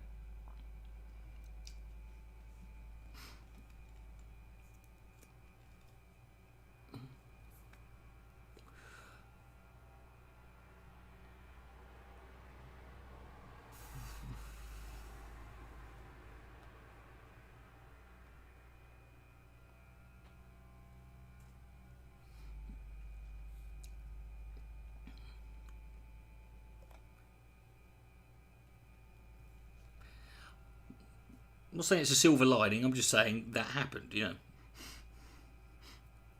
No, not The Hills Have Eyes. It was Psycho, Texas Chainsaw Massacre, and Silence of the Lambs. Ironically, the only character Ed Gein has never been portrayed as in a film is Ed Gein.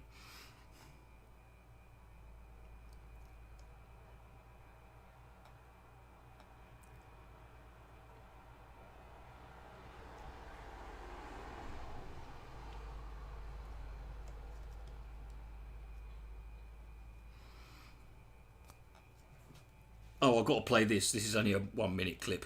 This is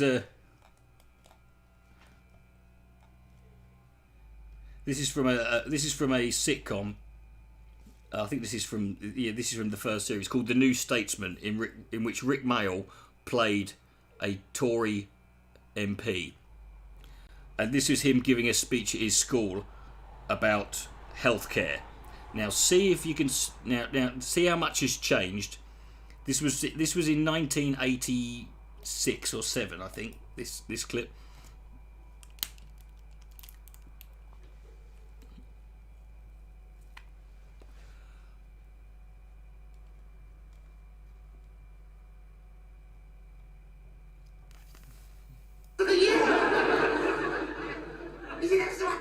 Needs, you see. Alan Bastard. Radical ideas shooting straight from the hip. Thank you,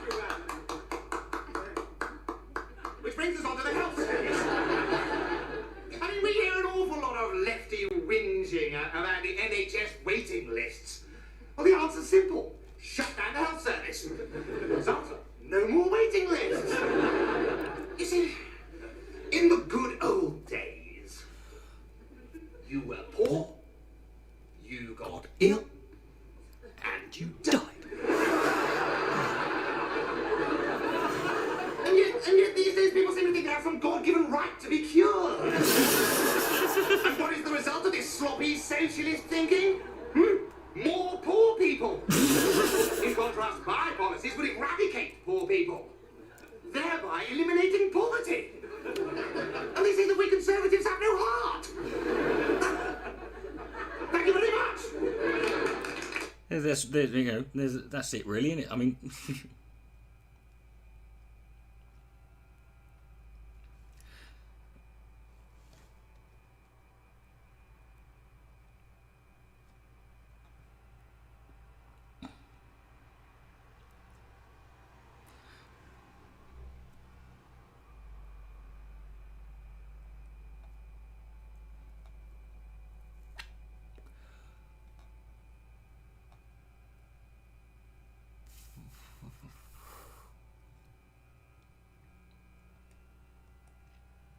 It's a great show, The New Statesman. It's fucking amazing.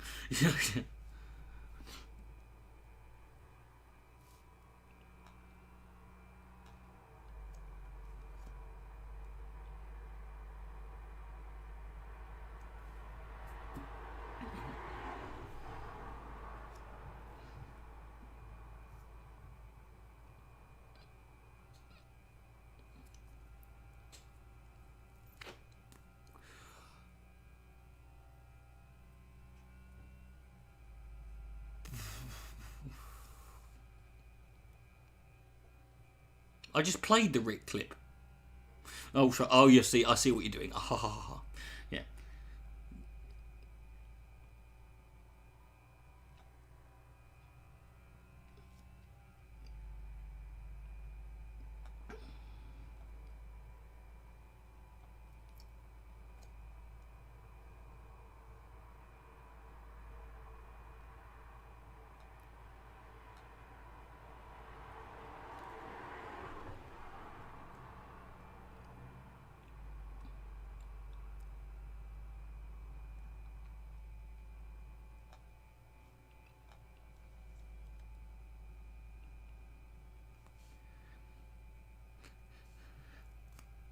The thing about Drop Dead Fred is it's actually not a very good film. It's one of those cases where he was very good in it, but actually, Drop Dead Fred as a film, no, you'll never find anyone who it was panned by every. You know, the only people who liked it were people who just enjoyed watching Rick Mail.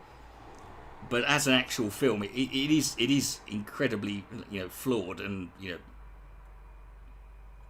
I'm on the top floor. Not really. I mean, so I'm on one of the upper floors. Yeah. Originally, Drop Dead Fred was meant to be played by, you know, the guy he wanted was Robin Williams to play Drop Dead Fred, and he wanted it directed by Tim Burton. But Tim Burton turned it down because he had just done, not that long before, he'd done Beetlejuice, and he felt that this, you know, the sort of premise of Drop Dead Fred was too similar. So they ended up with this Dutch director who no one had heard of, who was all over the fucking place. Well, there's just so many questions that don't get answered, and it's like in the story, it's like, right, so do these people actually exist, or are they imaginary friends? And how come, you know, adults can't remember? You know, how come if we all add them, why can't adults remember? Like, do you forget that you had them? Like, you know, do they live in a different fucking? But and also, you know, or is this just, you know, is this just the, you know, is this just Lizzie having is she having like a mental breakdown? It's like, you know, how is, you know, there's just so many, there's just a million questions that never get fucking answered, you know, and it goes from being dark to, you know, sentimental to, you know.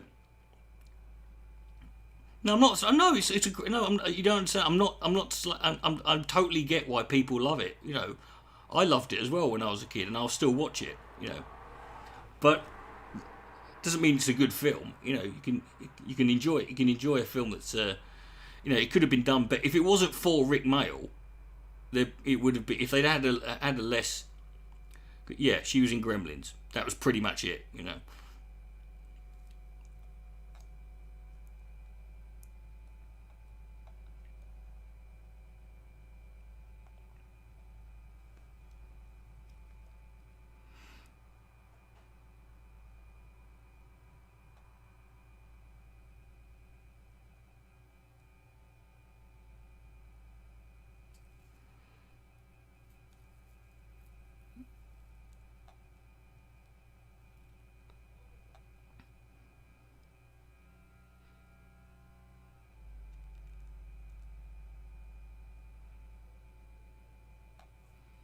Oh god, this is the first ever EDL. I just found the first ever EDL video from like 2009 that I ever fucking featured in a video. Oh god, memories. The English Defence League uncovered. No thanks. Yeah. Fuck it, yeah.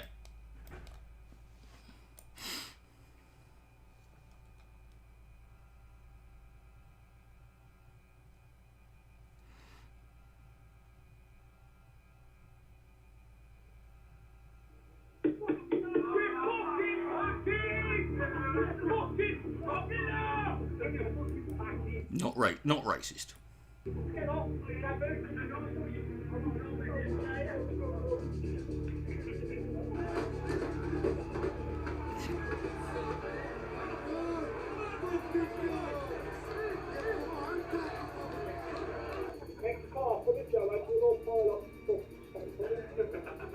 The next car full of jihads.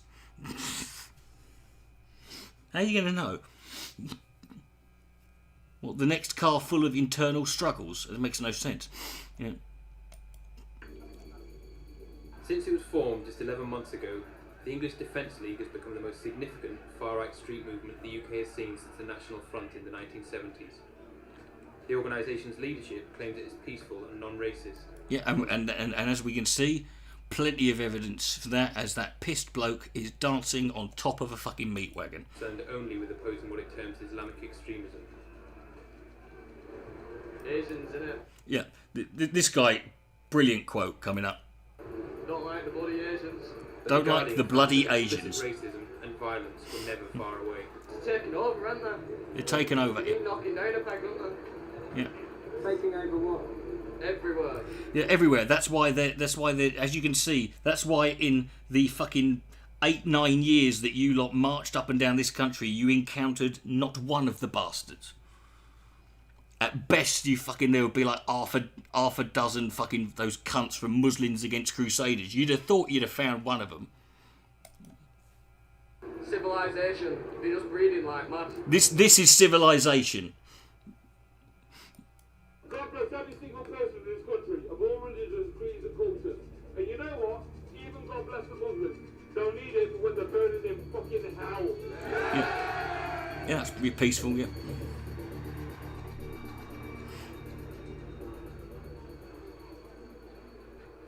The Guardian spent 4 months following the EDL around the UK. How did this cunt not get fucking sniffed out right away? The Guardian spent 4 months. First off, mate, I mean, you're speaking in sentences, you know. January to April, I watched as the movement grew, filming them secretly and in the open as they gathered in London. I even became a smackhead. Yeah. One of their leaders told me how excited he was by what had been achieved in just a matter of months. We're only 9 months old. I think we're only 9 months old. And look at the biggest street movement ever in England. Whenever there's a problem, people are putting the streets, and I mean, this is 9 months old. The Guardian did look at it.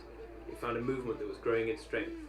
A movement that plans a summer-long campaign targeting some of the UK... It's basically like violent rambling. That's what they do, you know. The English Defence League was formed in Luton in June last year. Fucking Luton. The little bitty town of Luton.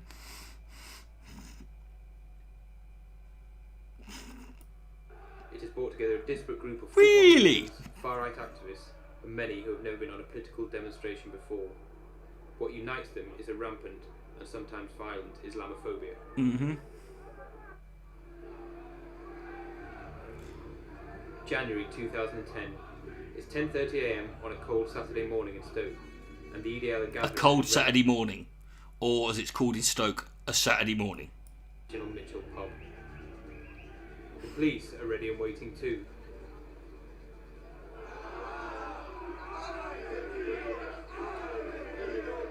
See, that's just wrong. They're chanting Allah is a pedo. Like, I mean, he's saying, how can God be a pedo? He doesn't have any, like... I think what you mean to say there is Muhammad is a pedo, you fucking ignorant twat. You can't even be Islamophobic fact in an accurate way. EDL supporters take advantage of the early bar. No, you're kidding. They took advantage of the early bar. Well, fuck my pubic hair. The atmosphere becomes highly charged. We all hate Muslims. We all hate Muslims. Yeah, yeah. We know that, mate.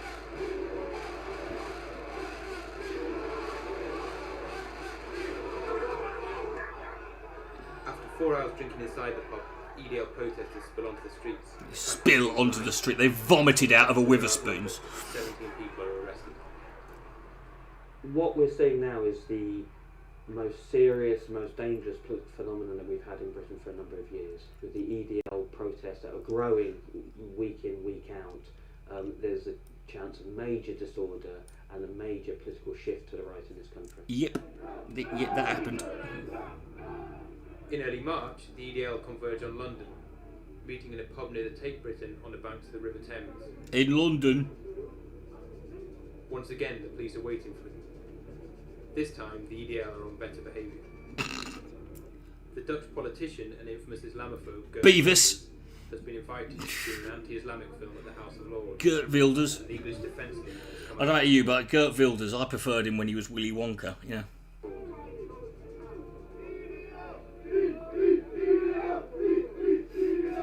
Fuck Witherspoons. This time they are granted permission to march and head from the Thames to Parliament. On the way, they meet with opposition. They meet with opposition. Yeah. People with thumbs. Yes, a woman screaming. A woman in a fucking Paddington Bear jacket screaming at them. That's their opposition. There you go. Fucking terrifying. Go on, Karen. Opposing the English Defence League have faced a campaign of threats and intimidation. Wayman Bennett received this anonymous phone call the day after a counter-demonstration in Bolton. You're a far-right piece of coward commie bastard. You're a far-right piece of coward commie bastard. Let's say that again. You're a far-right piece of coward commie bastard. You commit that, you're going to get sorted, boy. Okay? You piece of shit. Bennett is head of Unite Against Fascism, a group that staged a number of demonstrations against the English Defence League. He has received countless abusive and threatening messages. This one was left on the office phone on 21st of March 2010. It's currently being investigated by the Metropolitan Police. Anti-fascist. You're Al-Qaeda. You're It's like rap music's getting lazier, isn't it? You can't find the line like a coward. You can't come on the street like a back. Hold the people behind you because you're a piece of shit, man. Yeah, you coward. Why don't you go out on the street where there's hundreds of them so they can beat the shit out of you, you fucking woofter? You're fucking gonna get sorted, you prick. I actually think that you can see the situation's hotting up and they're being much more aggressive. They are openly planning to attack people, I believe. And I think that what gave it away? About this. Journalists covering the rise of the EDL have also faced intimidation. Jason Parkinson has and who else? We've seen a lot of journalists being punched and hit and suffering other sorts of assaults as well. Fuck off! Fuck off now! Fuck off now! Fuck off! Look at them fucking... Why do they always walk like they've shit themselves? Small groups of far-right activists are latching onto the EDL and trying to use it and direct it in a political way to cause trouble. We're seeing Combat 18 people, National Front, BNP people moving in, trying to organise people, trying to divide people, and trying to use the EDL as a political fighting force. The EDL is run by a secretive leadership team. The Guardian has requested interviews. A secret leadership team. These allegations to them. It's not secret, they just can't see him. Towards the end of March comes news that a rally is planned in Bolton. More than 1,000 people have turned out to oppose the EDL. Keep moving, guys. Keep moving, please. There is much more tension in the air today than there was in London. Sexual tension. 73 arrests, 54 of them anti-racist protesters from Unite Against Fascism, including Raymond Bennett. Not Raymond Bennett, Gordon's brother. Yes, you definitely are. That's all you'll ever be. Well done. On the other side of the barrier, the English Defence League arrives in force. The Guardian talks to some of its supporters. It's a backward mentality, man. I'll tell you, the fucking Muslimics, mate. It's fucking backward mentality. You see these fuckers. The backward next when we are the backward. Nah, blacks and niggers, they're alright, man. Just to repeat that, he said, blacks and niggers, they're all right. You know, it's the Packies, man. Yeah. So that's the, that's the mission statement there. But it shows you that they are, people accuse them of not having any nuance, but you heard it right there. It's blacks and niggers that are okay. Not just one. Since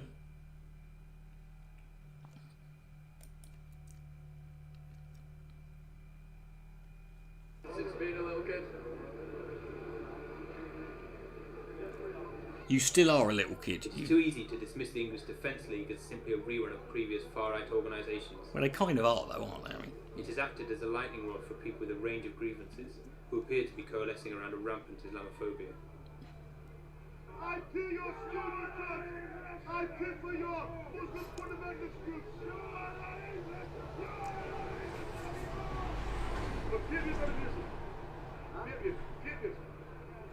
look at that geezer, that fucking Muslim geezer. He looked like Robert Dingy. It happened to blow. Let's blow up internet.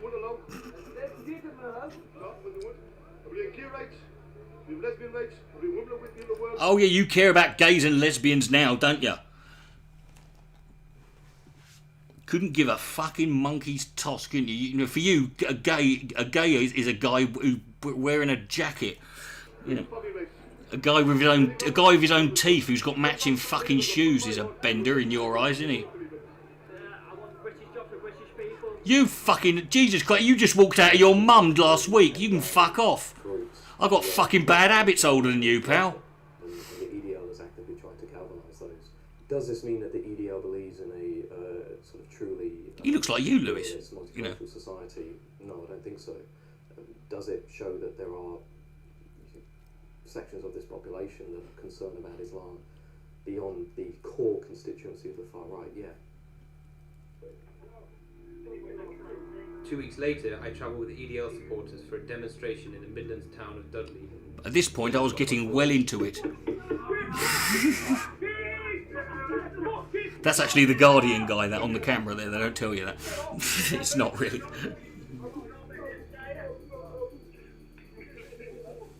You can barely see him. Don't worry, trust me. Would I lie to you?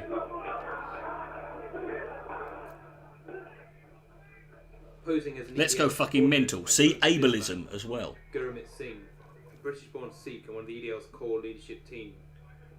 He told me... Gurmit Singh, member of the EDL and the loneliest man at the English Defence League Christmas party. The station is planning to target some of the most iconic Muslim communities in the UK. Right, iconic Muslim communities. Like all of them.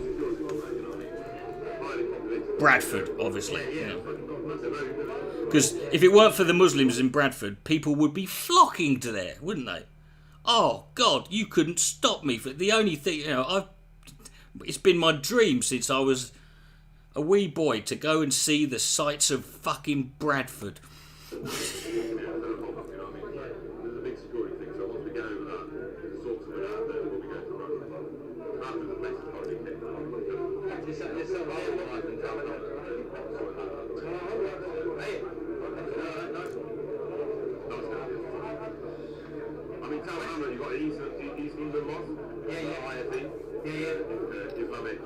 The IFE.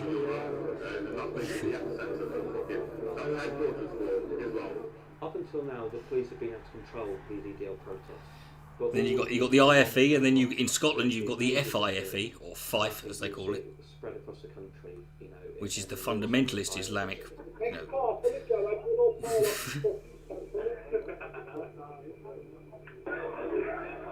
No, he's a Sikh. It is clear they generally tend to be Sikhs. Serious violence. There's always been because there's always been a lot. There has always been a lot of problems between Sikhs and Muslim communities. So the BNP had a Sikh for a brief period. After tearing down fencing, he was like 82 years old. This fucker. And only a huge police presence with his little shiny turban on. He looked like a fucking. He looked like he should be sat around a crystal ball at a fucking fairground. Felt like they were on a knife edge. One serious incident could have led to widespread unrest. Over the next few weeks, the EDL is planning with a name like Singh. Well, Cardiff and Dudley. Yeah. Sikh karaoke champion. Get up to sing. Yeah.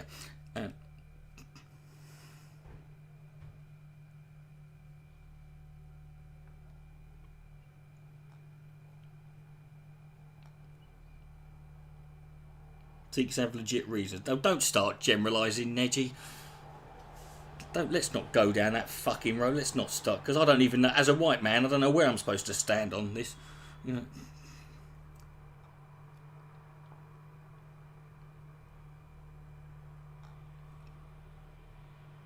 It's like when a woman. It's like when I was at work one day and a woman asked me, "What does mansplaining mean?" So I'm like, I fucking nearly had a meltdown.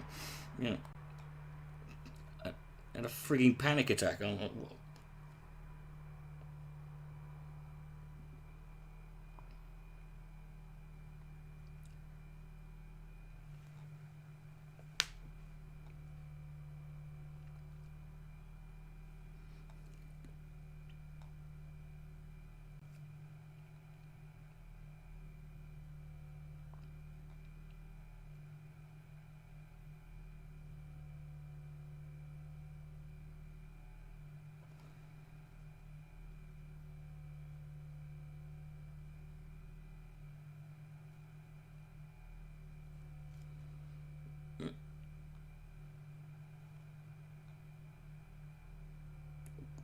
Clips of Pat Condell doing stand-up, you know.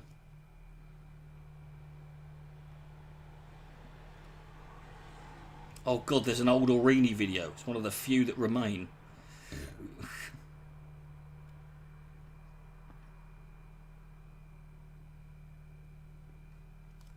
Who wants to? Who wants to see some more? Who wants to see some more Orini? So, you know, who wants to go? Obviously you do, Lewis, you know. Now, shall we have Davis MJ Orini is a monster, or Davis Orini explains racism to a black man? I mean, they both sound amazing, you know, quite frankly.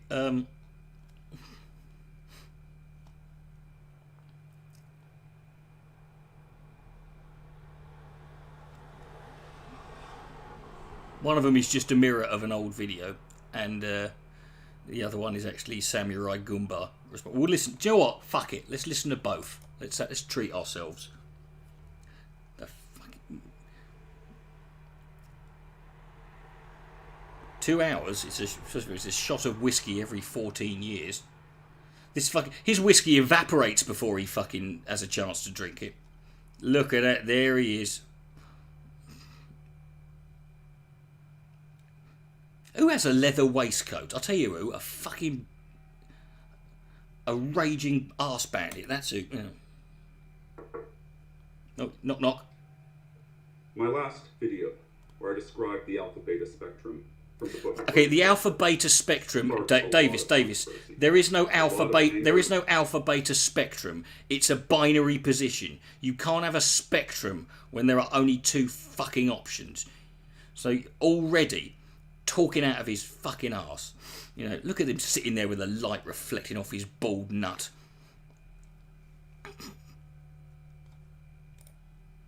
In the comments and some surprisingly supportive PMs, which is my own fault.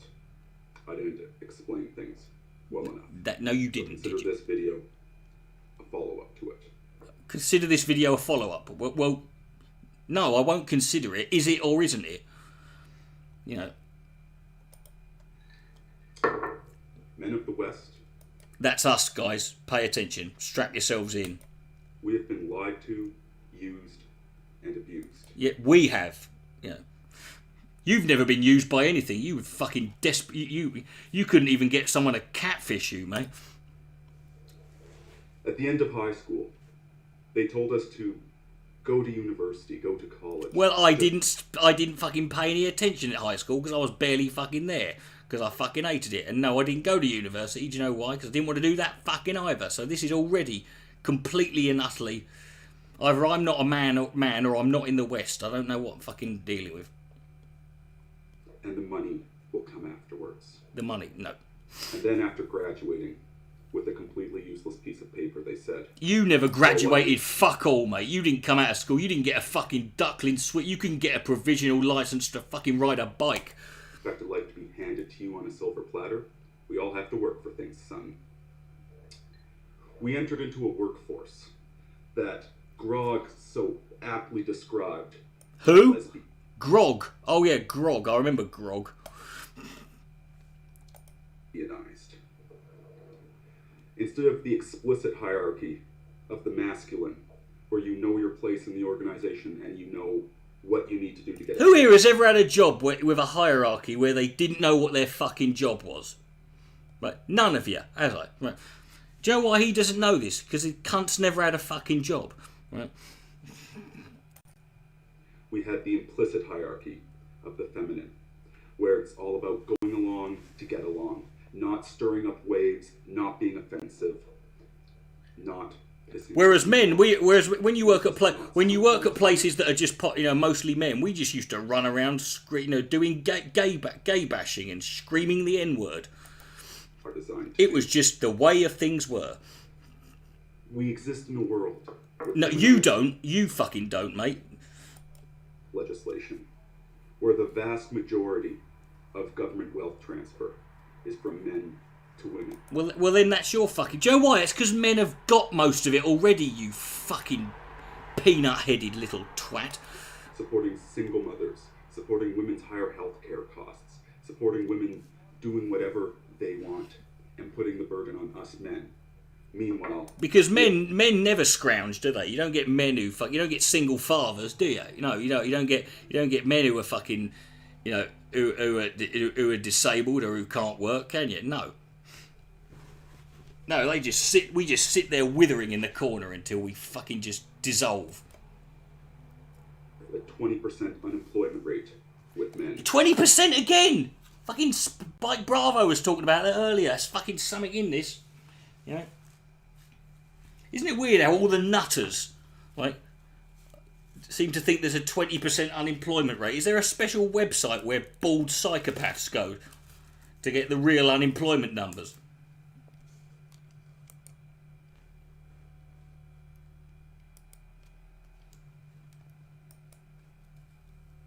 Higher that are underemployed, and it's becoming structural. We're not welcome at the workplace, and we're still expected to pay for everything. And then we have the women themselves. You've never paid for a fucking thing in your life. Have become the most decadent sluts since the fall of... Oh, that's the quote, isn't it? Women in our culture are the most decadent sluts since the fall of Rome. You wish. I love it. Since the fall of Rome. What you mean when you had geezers like Caligula fucking his own sister, and his brother who got put in prison on the top of a tower and he went mental and ate his own mattress. That geezer, yeah. They spend their prime years in high school in their 20s flirting with the bad boys. Who spends their time in high school in their 20s? Nonsense. Yeah. Pursuing the modern degenerate alpha, the omega, the criminals, the scumbags, going out for gangbangs every weekend, despising the men that would actually treat them with love. Going out for gangbangs with... Okay, how can you be a fucking degenerate... So he's saying that you can be alpha, but not in a good way, right? If you've got 5 geezers having a gangbang with one woman, which one's the alpha? They can't all be alpha. I mean, by extension, you can't have them all in the same room, can you? Dignity and respect. They become attention whores. They post their... Oh, you're a YouTuber, Facebook, mate. Post pictures. You're a YouTuber. You don't get to fucking talk about attention whores, mate. Twitter. And there's these legions of sycophantic followers that will praise them for how beautiful they are. He's just describing himself now, isn't he? As a result, we have the most fat, disgusting women that have ever existed in history. Yeah, like your mum. Still think they're hot stuff. Yeah. And then, when the alpha attention begins to wane, when they get older, they expect you to marry them. Man up. Imagine, I don't think a woman's ever expected anything from you other than to just, for you to follow her home. Just like, they've never wanted anything other than just please, God, go away. Sluts. And take that weird geezer with the long dark hair with you. That we get from the conservative right. As if it's your failing that women have become like dogs that were never trained, bouncing and flitting about with no focus or attention and no respect for the men in their lives. Is it respect? He's talking about respect for, you know. This just oozes respect, doesn't it? This fucking video. And so you do get married to them. No, you don't.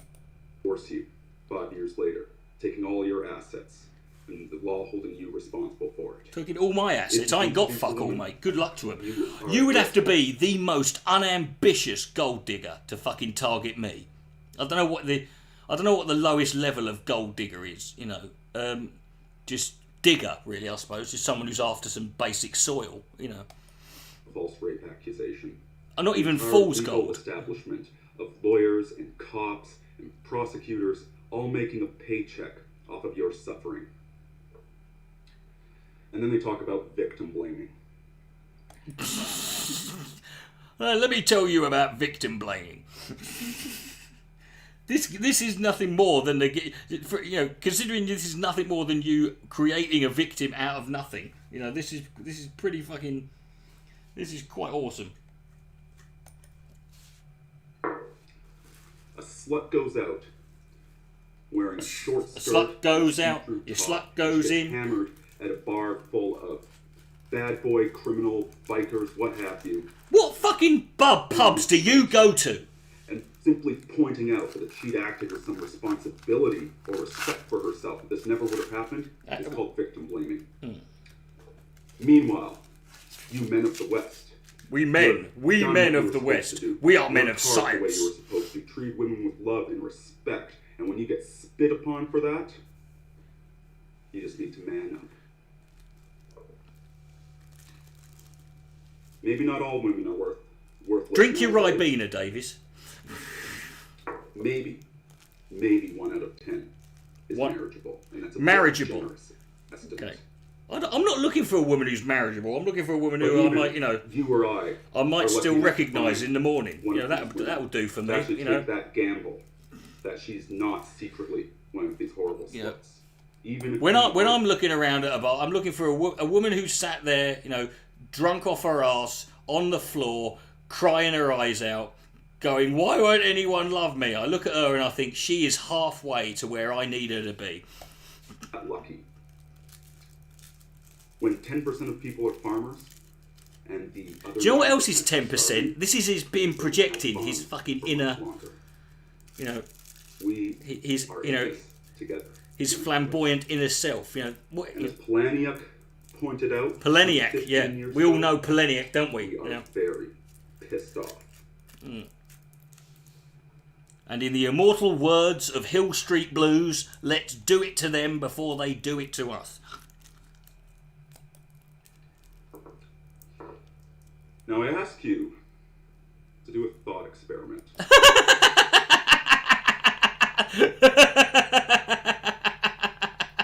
No, you don't want me to do a thought experiment. Okay, this will be fucking good. Oh, God. Are you ready for this, right? Bear with me. Let's say that 100... Let's say. See, he was doing let's say fucking 8 decades before fucking old fucking that midget fucking poison dwarf Shapiro came along with his let's say. The regular right-wing people, not talking about these big city liberals or these socialists, but just... The big city liberals. Big city what the fuck is a big city liberal? Oh, I get it. He means Jew, right? Regular people, not the ideologues, not the hardcore ones. You are talking about not the ideologues. Jesus fucking Herbert Walker Bush. But if 100 blue-collar workers and ex-military personnel and engineers and scientists, if these people landed on a desert island, on a crash airplane... They would fucking mince you first, mate. You wouldn't stand a pissing chance. Jesus Christ, you know. You better start sucking dick pretty quickly for you to have any value. Would you see the modern, degenerate Lord of the Flies culture that we have? Oh, because people in the military or people who have, like, blue-collar jobs don't engage in degenerate behaviour. Or would you see that Book of Bone Cracker pattern happening. Book of Bone Cracker. Would you stop making bullshit, obscure references no cunt knows, and you know it? Have you read Flibbity Gibbet by Dr. von Chaskenp? Oh yeah. Well, you should, because on page 4,752 million, it clearly states, you know, fuck you.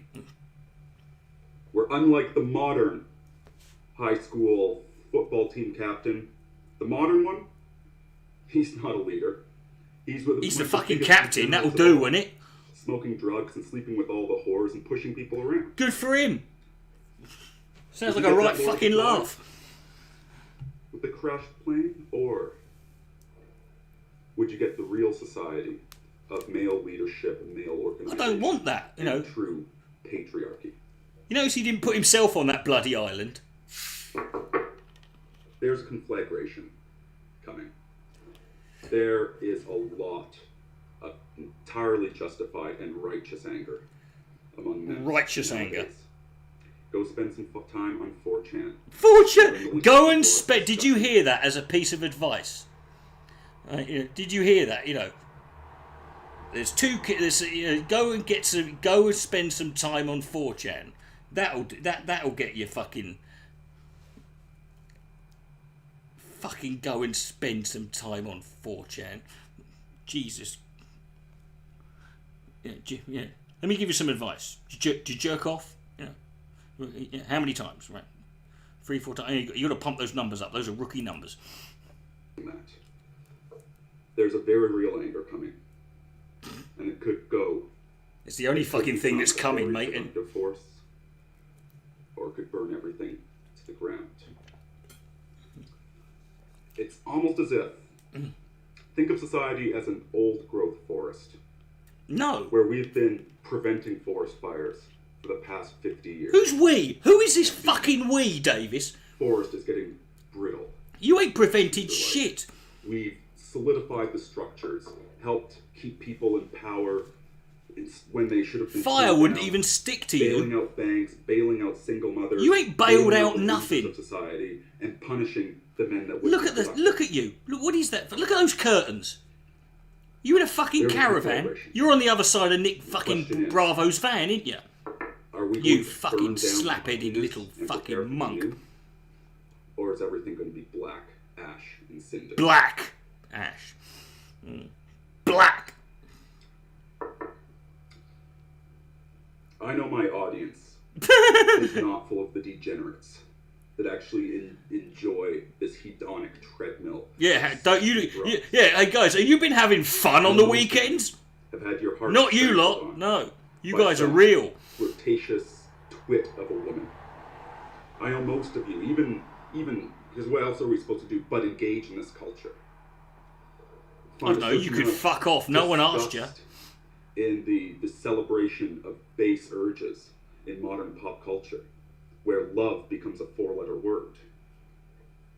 As opposed to what? You're men of character and of soul. But what I'm a soul man. Those sluts follow Paul Elam's shower game. See, he's even dissing now when he's dissing Elam. Of course not. Because Paul Elam is a fucking prick. And we all need to do what we need to do to survive. That glass was empty about fucking 8 minutes ago. He's just waiting for the ice to melt. As one of the tail end of Generation X, I remember... The tail end, yeah. The arse. Yeah. I remember just the hints and the scent of it on old books and old... On old balls, on old men's balls. The society that was actually built along these lines. You guys hear about the football team captain. Yeah, all right, said Fred. What are you fucking upset about? And you think, to you it is a myth from some 80s teen movie. No. It's a joke. You're a myth from this fucking video. It's a bit of science fiction. It's not. It has been the norm of human society for most of our history. No, it fucking hasn't, you lying. And it's modern times that are perverse. It's always modern times, isn't it? Do you know why, Davis? Because that's where you live, mate, innit? Because there's no money. There's no money. You know, the money. That's where the money is, isn't it? In the cultural pessimism of the modern era, right? It's always in the fucking good old days, weren't it? Look at it. Look at you, little fucking white chocolate Malteser. Your sickness of it, your disgust with modern women, with modern culture, you're the normal one. It's our culture. Yeah, yes, you're right. It's not you. It's literally, you know, it's everybody else apart from you, Davis. You are literally the right-wing version of Principal Skinner, aren't you?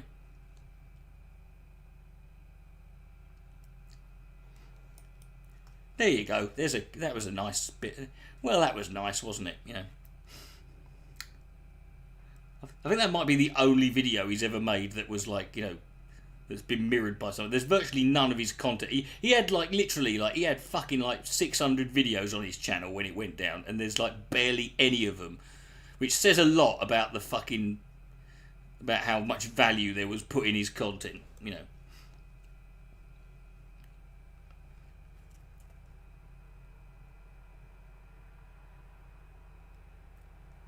Who wants to listen to Davis Orini explain racism to a black man? Now, this isn't the original video. This has been cut up because it's a response by a user called Samurai Goomba. Yeah.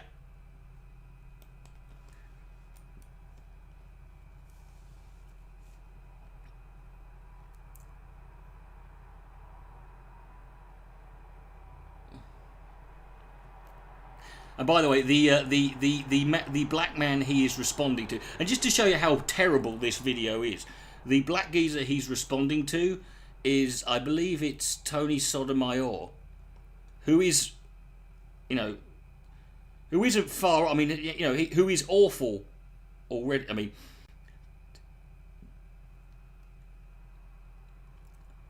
mean, oh, look at that hat. Look at that. That is the fucking, you know. Yeah, I think it was Tommy Sotomayor. And Tommy Sotomayor is the black geezer, the right-wing black geezer, who went on the Dave Rubin show. And then a couple of weeks later, during one of his live streams, one of his fans informed him that Dave Rubin was gay. And Tommy freaked out because he didn't know. He like fucking, he had no idea, and he was like, Dave Rubin is gay! I shook that motherfucker's hand! You know. It was fucking hilarious, you know. He doesn't look like a bald Jamiroquai. There's the skull, yeah. Oh, this is David. I mean, this is one of those photos you can look at and you see something new every time. There's the cigarette, the whiskey, the fucking... the dips Bedora, the skull. There's a badger taking a shit over there. There's all of the undrunk bottles of whiskey. There's a picture of the last family that he fucking murdered. There's books there. None of them have been read. And yeah, you know, I don't know. You know, he's clearly in an old. I reckon he's in an old folks home. This is just the mental institute. You know, that he's fucking sits in. Now, he's a rather styling cat, so it took a while, but I had to pick up a good fedora before. It took a while, yeah. You haven't got like a fucking room in your house with 7,000 of those bastards. I reckon you just fucking sat there and one materialised on your fucking head. You're that much of a cunt. Proper response to him. Sotomayor, if you don't know him already, is a black nationalist, and I just like to say, all the power to you, brother. Yeah, did you hear that? All the power. Have you ever heard a whiter person speak in your life? All the power to you, brother. Yeah. What up, G? Some homie's been dissing my bitch. Yeah. White nationalism obviously has some unfortunate implications, but I really unfortunate implications. Yeah. One of them is people like Tommy Sotomayor tend to end up hanging from the nearest tree, isn't it, Davis? Oh, Ramsey Paul puts it, that he is a nationalist. He supports all peoples and all cultures, and he doesn't want to see anybody get steamrolled. And that also includes his culture. It also includes my culture. Yeah, but his culture is just white people. No, I don't support genocides of people. Oh, thank God for... Isn't it? No. Can you imagine, right? Imagine that for a second. Have you ever... Like, imagine being someone who feels the need to point that out in a video, right? I have never in my life felt the need to make a video in which I clarify, just for anybody who's confused. Oh, by the way, I'm not in favour of genocide. Just to make sure we're all on the same page. Because people, it's not something that was ever even could have possibly been remotely inferred by any reasonable person. But no, he makes a video in which he has to make it clear, and he says it as if he's such a fucking proud thing. I'm not in favour of genocide, as if it's a common fucking. If it's a common view, it's not, Davis. It should be the default fucking position. A nationalist. I do not support genocide. I'm a. So let's start by discussing what racism actually is. Oh, thank God for that. Thank God someone finally is gonna fucking, because I've got no idea. Racism is just two factors. Yes, it's you being a cunt to the geezer next to you because his skin's different. Those are the two factors. A white cunt and someone who's not white. That's all it takes. It's preferring to associate with those... It's not a preference, Davis. It is not a preference. It's not like ice cream. It's not like that. It's not like fucking, it's not like clothes. It's not like hairstyle. It's not like, preferring women with bigger boobs. It's nothing like that. It's not music. It ain't fucking anything like that. It's not a preference, right? It is an irrational fucking hatred and fear of someone because you think they've got a massive cock.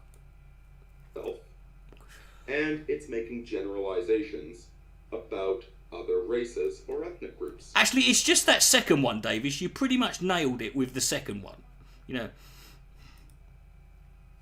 That's it. That's all that racism is. That's all that racism is. In other words, everybody on the planet is a racist. No, yes. And the thing is, it's very... Brilliant. See, now, remember, these are the same people. See, if Anita Sarkeesian says everybody's racist, or all white people are racist, then she'd get fucking... Oh, God, they think everybody's racist at home. They fucking lose their goddamn mind. But no, when he says it, Amoral. As in... Racism is amoral. Free. If everybody's a racist, it's not something you can declare. Yes, because of course, Davis, because that's the logic. That's how logic works. It's like if everybody's doing something bad, it ceases to be bad. If everybody raped people, rape would no longer be a problem because it would be amoral. The only time that racism becomes bad is when it's mixed in with animosity. When it's God! Could you give me some non-animosity, some non-anonymous fucking racism, please? It's never anything like I'll tell you what, I'll tell you something about the Chinese. They love their Lego. I mean that's a generalisation that's wrong about a race of people. But no one's going to do that, are they? With supremacy, and ironically, your definition is guaranteed to do precisely that. You're buying your definition, Tony. Metaphysics, right there. Yeah, that's the problem with Tony Sotomayor. He's buying into left-wing metaphysics. With left-wing metaphysics, it's a twisting of natural hierarchy into the master-slave dialectic. What the fucking hell was that? The slavery thing. Seriously, you're bringing the slavery thing. Slavery thing. I think 150 years is enough time to heal. Christ, Lincoln freed the slaves. What, like 130 years ago? How long does it take to get your act together? But you know what? You wanted to bring up slavery. Let's address slavery. You were talking about all us evil white people going to Africa to capture slaves. Take you away from you. No, we didn't. There's nothing that 100 men or The more historical could fact ever of the do. matter is that black I slaves kissed the rain were turned down into in slaves by other blacks. Gonna take That this whites had been working things for you the past never several hundred do. years to eliminate slavery throughout the globe. We're the people that came I up love with it when the idea people that do. slavery I love it when was people wrong. do that one. It was white people who eradicated slavery. Yeah, and why was it there in the first place? Who started it? It's like saying this is like giving white people credit for ending slavery is like giving Joseph Fritzl credit for finally letting his daughter out of the basement. It's like, yeah, why was she there in the first place, mate?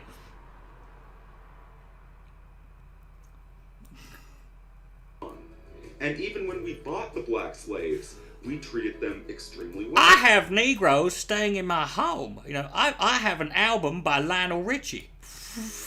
You discussed the fact, and this is if this were true, it would be a valid criticism.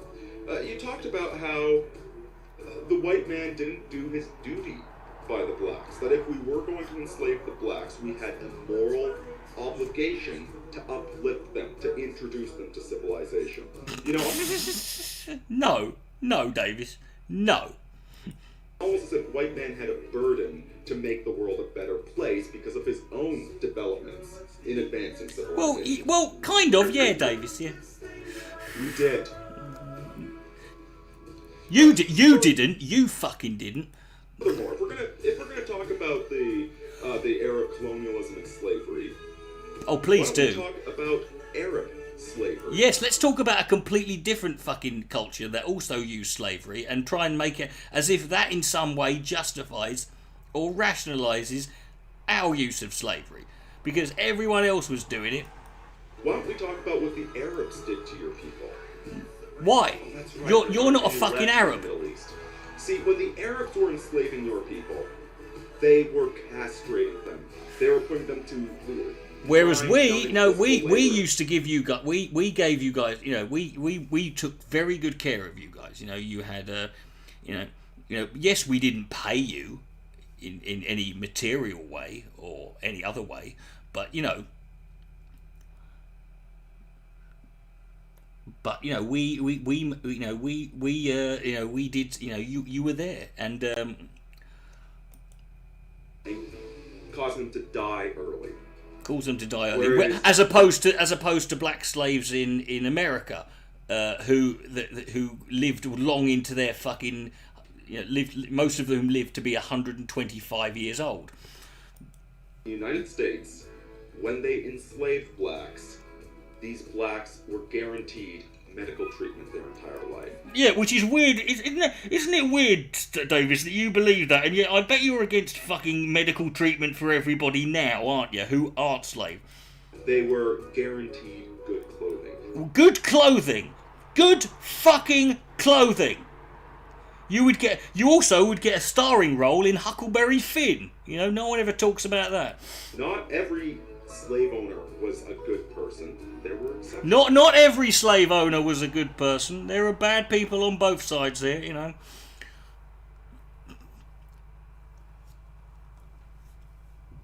Medical treatment, like what? I don't fucking know. You know, I don't know. Probably shot would be the. And I'm sure as heck not saying that I think slavery is a good economic system. I'm not saying that. So that's in this video. He said that I'm not in favour of genocide, and I'm not saying slavery is a good economic system. I'm just saying it's one of the many good economic systems.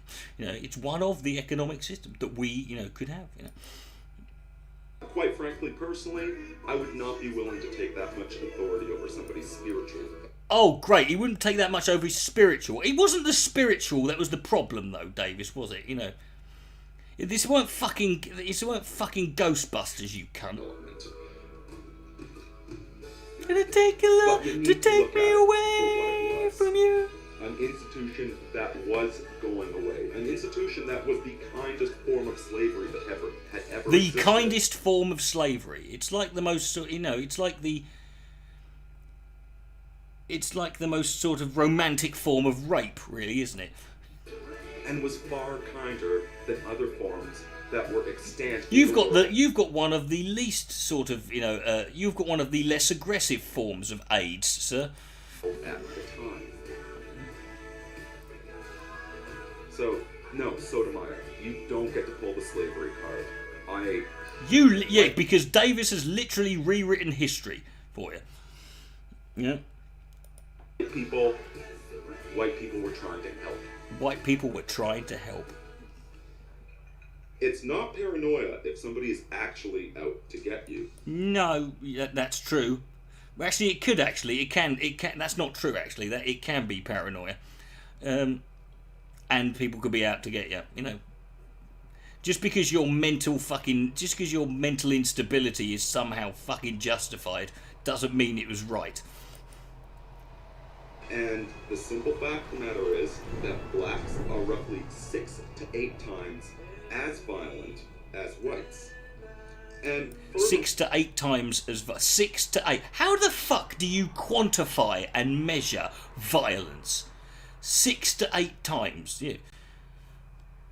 We have only, the average white person is only violent, only has 8 cubic hectares of violence in him, whereas the average black person is, go on, say chimping out, Davis. You want to. You want to say chimping out.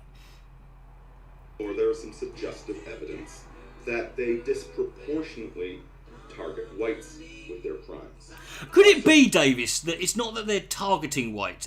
First of all, it's probably because if there's white people there, they've probably got stuff that they don't have, or also maybe it's because if you're a minority, you're going to statistically, you're more likely to go after someone, commit a crime against someone who's part of the majority because there's more of them. Whilst we're doing maths here, Sunbeam. Certainly rape. It's a bit hard to say. It's hard to say. It might just be that white women. It might just be. Who knows? I am just talking out of my fucking arse here. Because we're all equal in the degenerate, demonic age, aren't we? You're not. And finally, your comment about how whites won't tell the Jews to stop milking the Holocaust. Oh, here we go. Oh, well, he's going to chuck the Jews in. See, no one brought the Jews up, but he's just thinking, fuck it. I've already justified slavery. Fuck it. It might as well be hung for a sheep as a lamb. Maybe most of them are too sackless to do it, but I'll say it. Jewish people, please stop milking the Holocaust. Did you hear that? Right? Stop milking the Holocaust. Right? What is the statute of limit? So 150 years, it's statute of limitations on slavery. So the Holocaust was what? It was what, 80 years ago. So is that still is that enough time to get over genocide? I am sure as hell not going to apologize for what Nazi Germany. That is the least you have to fucking apologise for, mate. But I am going to put it in historical context. But I'm not going to apologise, but I am going to put it in context. Days of the war. The final solution was never the first solution. It doesn't matter. Of course it wasn't, Davis. Of course it wasn't the first solution, you fucking imbecile. Do you know why? That's because it was the final fucking solution. That's why it's called the final solution, you contemptible fucking pissflap. At one point there was some speculation about turning Madagascar into the new Israel. Yes, but they fucking didn't, did they, Davis? All the Jews there. I don't care whether they were sitting there thinking about, let's set up a colony on fucking Mars. The final solution in a country that was losing a major ideological war. And for all we know, Fred and Rose West were going to fucking take their kids to Disneyland, but instead they thought, no, let's rape and murder them and bury them in the garden. It doesn't matter what the fucking first plan was. Was starving to death. People were going nuts after 4 years of total war, and that's where it happened. All right. Stop treating us like we're your enemies. And you know what? Acknowledge that you weren't completely innocent going into I know, Jews, don't... You weren't completely innocent, right? Come on, I mean, you know, let's... how's he going to spin... Do you remember the previous video when he was talking about victim blaming? You know... Certainly nothing deserves a Holocaust. Nothing deserves a... That's a third great quote from this one video. I don't support genocide, I'm not in favour of slavery, and nothing deserves a Holocaust. Your fucking entire bloodline. I think a Holocaust could be justified if for no other reason than you might be in it. That'll do. But you hadn't exactly been the best friends to Germany. I know, you were very, very mean. Century leading up to World War I now. Yes. We of the trampling of the zoo. We washed our hands with blood and all the mongrels too. We're taking down the Zog machine, Jew by Jew by Jew. The white man marches on. You've got, the Rothschilds, who are turning the whole... So one family, it was enough for, you go, well, we might as well kill him, if you're going to do something, do... Hitler, he wasn't racist or anti-Semitic, he just had OCD. On an extreme level, It's Judaism without doing anything to benefit your average blue-collar Jew.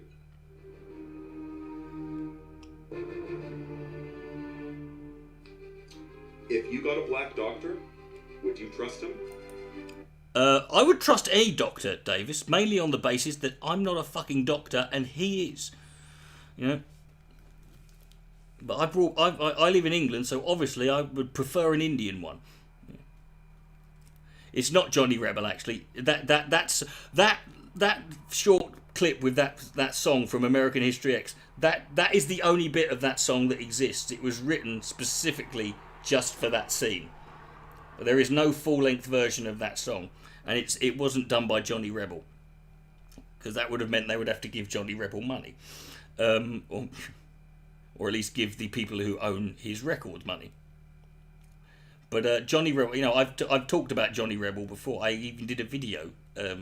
I turned one of Johnny Rebel's songs into a rap track. Those that are giving all of this free money to the ghetto, they're supporting in the ghetto. They're supporting degeneracy. If I say something even slightly offensive, I get laid off. If I say something slightly offensive, can we go back over the... There's at least 10 dozen. There isn't a sentence there ain't 3 words in a row that you've said in this video that weren't offensive. Be a single mother, be a ratchet, collect a government check. But if you keep pursuing that path, if you keep using the words like Krakow, or as the natives like New Canada, if they want to keep calling me settler. Settler. Oh my God, the S word. How dare they? What an offensive. How can? What evil bastards calling you a who the hell? I've never even heard that as an insult. Settler. I wouldn't even know what the fuck that meant. I love it. This is another one I love, when people like him try and equate the use of racial slurs against white people, to the use of it's not. You know what? When people who use racist slurs against me because I'm white, you know what my reaction is? Okay, you can't do nothing about it. You can hate me all you want. You got no fucking you got no power to fucking do anything about it. So it don't mean nothing. That's the whole point. Here's the thing, I'm not worried about the future of white people. We're down right now. We've been beaten up, but we are down. But yeah, this is white people, on the down low. We fought back Islam. We fought back Islam. What the fucking hell? Who is this we again? You are the best walking fucking recruitment fucking tool for Al Qaeda I've ever seen. In fact, I would join them on the basis of this. Science. We took over the new world. We. And if you're going to keep calling us cracker and settler, Say it, Davis. then we won't be able to reach our hand out in friendship. We won't be able to reach it. Just say it, Davis. Just imply that we might commit genocide again. Mind you, the terms are Nexa and Conqueror. There you go. Balls in your courts, dude. He literally just did it. You know. He literally just said that we might not be very nice to you, you know.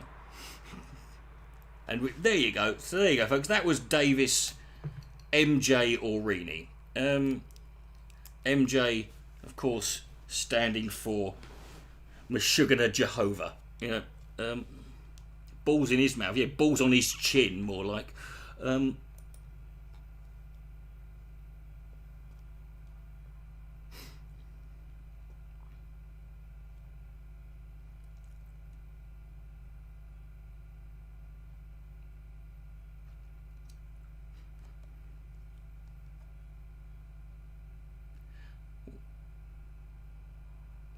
I know. Well, then that's what we learned. Well, we learned how to do genocide without actually doing it. That was the clever part, you know.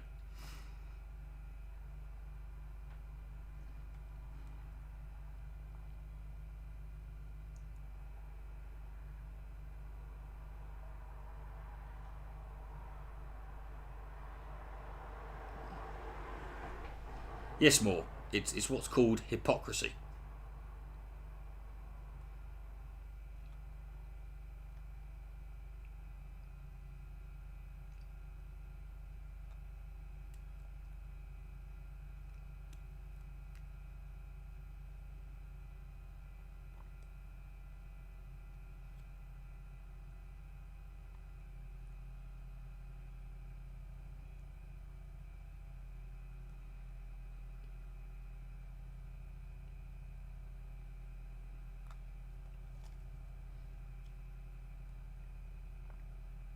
Right, what else we got?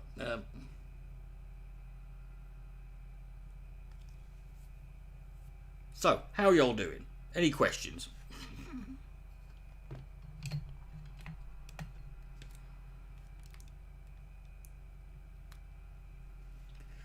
Pardon me. Hey, Suze.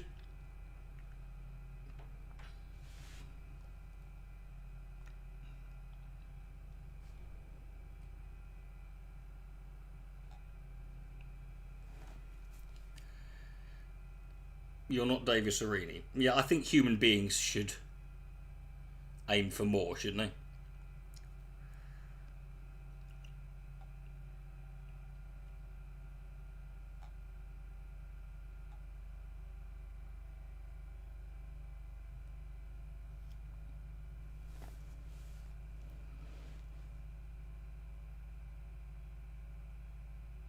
Why hasn't Davis died? Because he's too pathetic. Listen, back when doing videos like against men's rights activists or even sort of defending feminism was like something that was guaranteed to get almost anyone fucking like a shitload of thumbs downs and you know, a load of hatred. Right? There were only 3 people. There were 4 users. There were 4 men's rights activists / anti-feminists / fucking basically, you know, just, you know, rapists who you could make videos about where you know, when you would not get that, you know, that reaction. And they were War Corpse, Paul Elam, Roosh V and Davis Orini.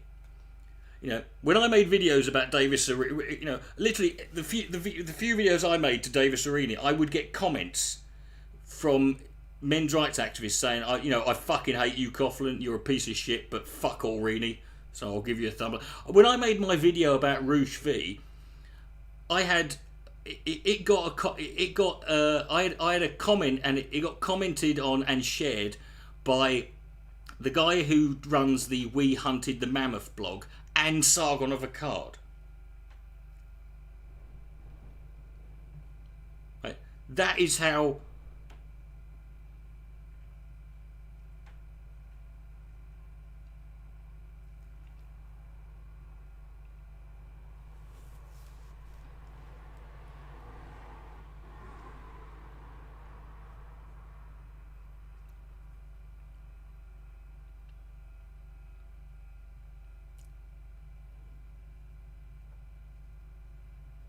Who's congratulating who here?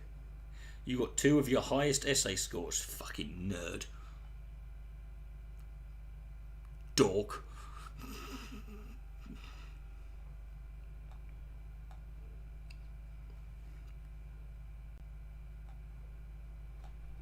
Well done, you know.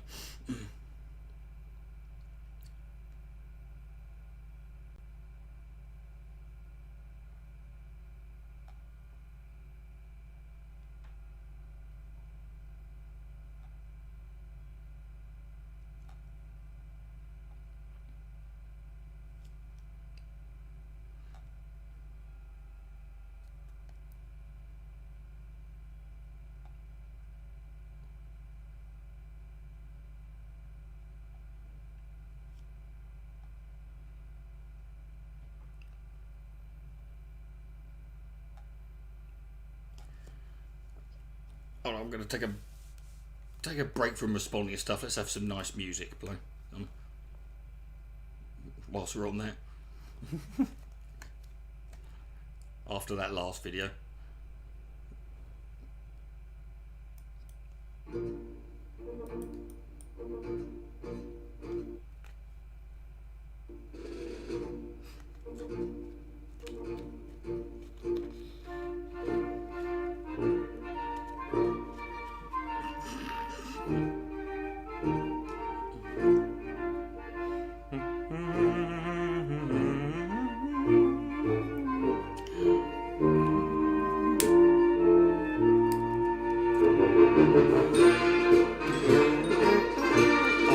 Johnny Rebel. Don't my fucking streams? Don't you get, you know? I mean, I'll play it if I fucking want the stream to be taken down. There is one video. There is one Johnny Rebel. You know, I can play the. I don't mind playing the Boondocks Uncle Ruckus Johnny Rebel parody. That was fucking hilarious.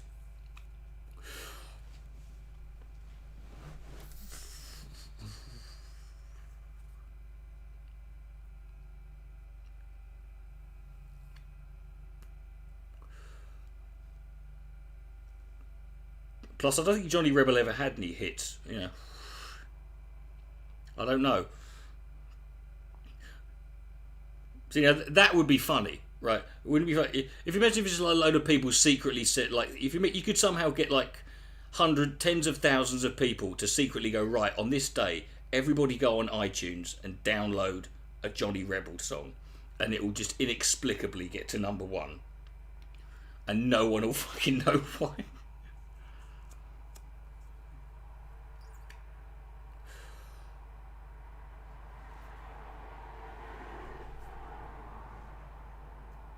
No, I'm not playing bloody stuff that's fucking, you know, the last fucking stream I did got fucking shut down early because I was fucking, you know, because of Gordon Ramsay.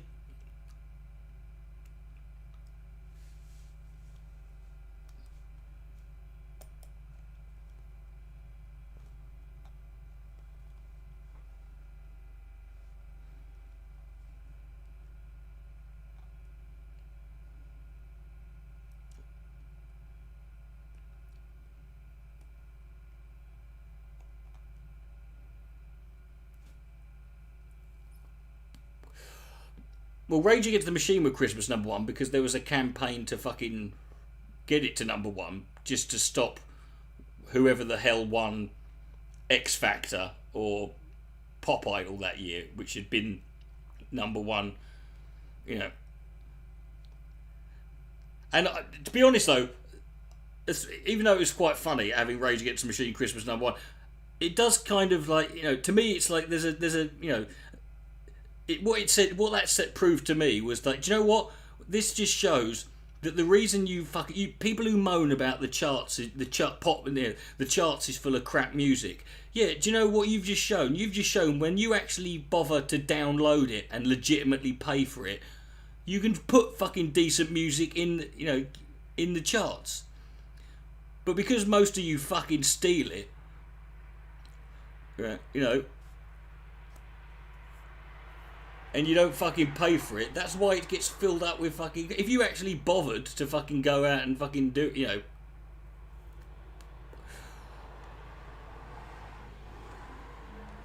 But they've had that before. I remember there was like, you know, it's like when Thatcher died. Like the fucking Ding Dong the Witch is Dead. You know, which none of the radio stations played. And there was like, that's only the second time that's ever happened, when, you know, the radio stations refused to play the song that was number one. The other time was when the Sex Pistols got to number one with God Save the Queen on the week of the Queen's Jubilee, Silver Jubilee. And they didn't play it. They just there was they didn't even. I don't think they even. I think in some newspapers they didn't even write. They didn't even put. They just put like number one and just left it blank. I think like fucking. I don't remember what was number two. I think it was Hotel California.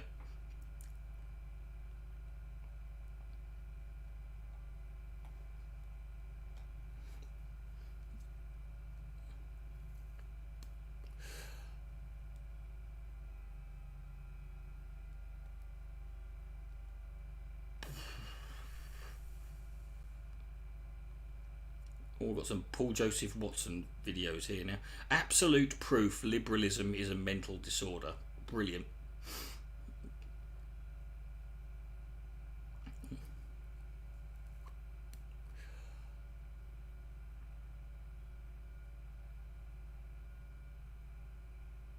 I say Surge, yeah. Just sounds like a good name, Surge, you know. Sounds like it's like thrust, you know.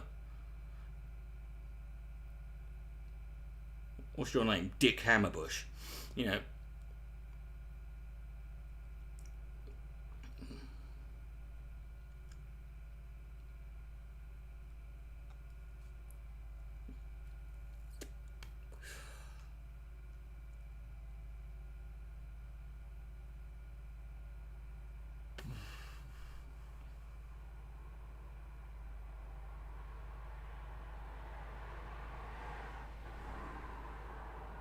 Does anyone here remember a user on a YouTuber? She hasn't made videos. She didn't make videos for a long time, but her name was Jack Luck. JAK LUK. I think her name was Jack Luck 4 or something. And she was sort of she was involved in the sort of like atheist religious debate, but she apparently died a little while ago. Yeah. He's the sort of guy who gets Viagra stuck into... Yeah. Dave Rubin wouldn't know which way a lift was going if he had two fucking guesses. You know, he couldn't find his arse with both his hands tied behind his back. You know. But, yeah, I mean, she wasn't massively popular, but, you know, if you were around and sort of, you know, at a certain point, you might have remembered her. But,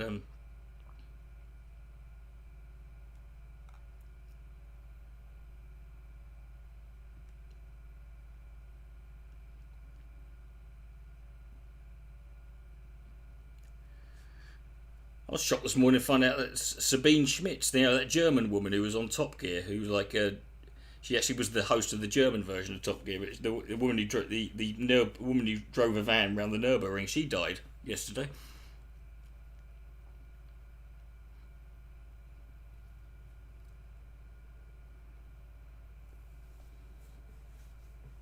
Anyway, you know, let's not talk about death.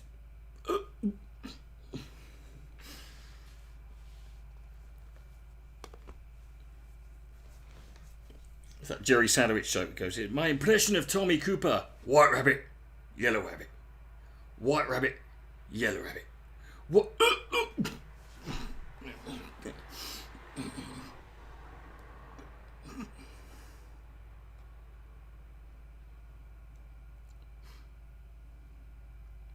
Yeah, but I mean, look at him. I mean, I mean, imagine looking at him and going, "Yeah, he's well enough to leave." I mean, that's what he looked like when he left hospital. You know. He looks like he looks like a prequel to Skeletor. You know, if they do a Skeletor movie, you know, talk about skeletons in his closet. He's got, you know,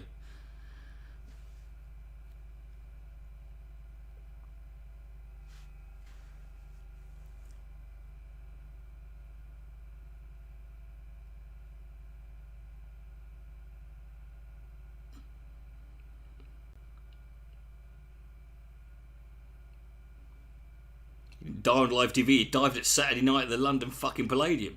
And the sad thing was that because he was,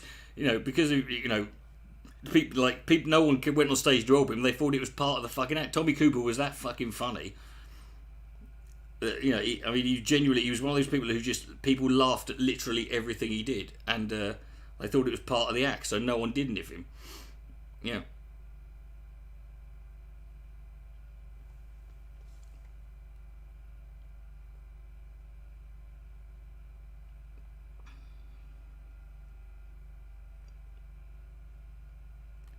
Oh, I've got another video here. I've got a couple of Stephen Crowder videos here. One, there are only two genders, change my mind.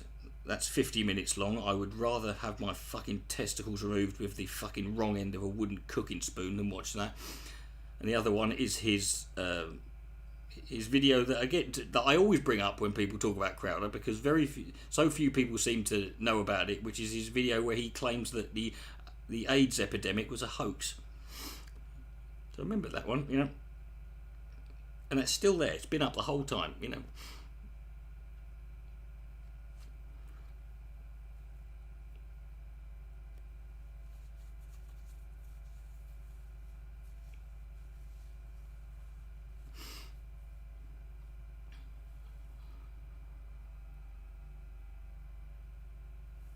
All right, Tommy Cooper was great though. All right, yeah, my teeth itch. Yeah, I went to the dentist. He said my teeth are all right. My gums have got to come out. Yeah.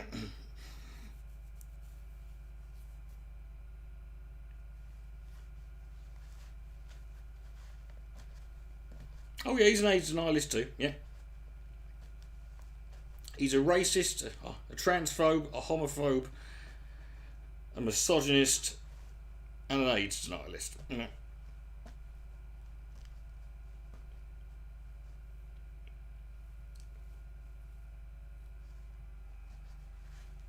There's not an ongoing one. I mean, there was one. There was an accusation made against Crowder about a week ago, and I mean, there's nothing that can be done about it. It was, I mean, I don't know how long ago it was. It was meant to have happened. But I mean, there's nothing that can be done about it. But I mean, to be honest, I mean, I'm just sat here thinking, like, how the hell? I mean, how is this guy? I mean, that clip that's going round of him being racist recently, that one that was going round on Twitter, that video got taken down. That video didn't even get taken down because of that clip. It got taken down because it violated YouTube's policy on spreading misinformation about COVID. So that weren't even the reason. Yeah. So last week, this went by with no one noticing. Last week, when he did a video, when he did his show, and he talked about Meghan Markle, he referred to Meghan Markle as a spook.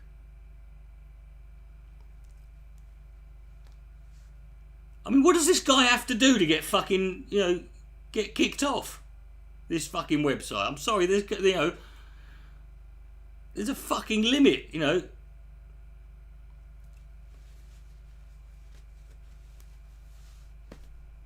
If he had 5,000 subs, he'd have been gone fucking years ago. It's the same thing. It's the same thing with Alex Jones and all the,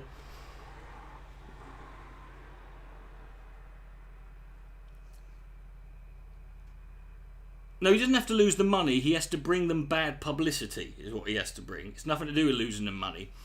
As soon as people start paying attention, and it looks like people start bringing up, going, "Hey, YouTube," that's why Alex Jones got banned. It was nothing to do with, because I mean, the reason they kept bringing up was why he got banned.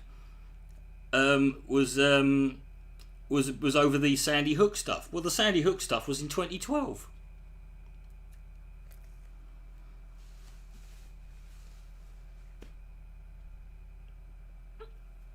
What was the nature of it? I'm not going to repeat any of it. It's not fucking, you can... It's been, I'm sure if you just go on Twitter and search Stephen Crowder racist, you'll find that fucking video, but I'm not going to fucking give it the dignity of fucking watching it,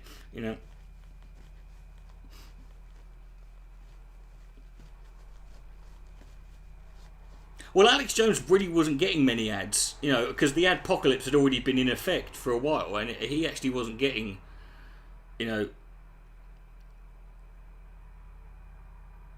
because why would anyone want to advertise on, you know, what company would look at, you know, Alex Jones or Paul Joseph Watson's videos and want to put their products on it, you know?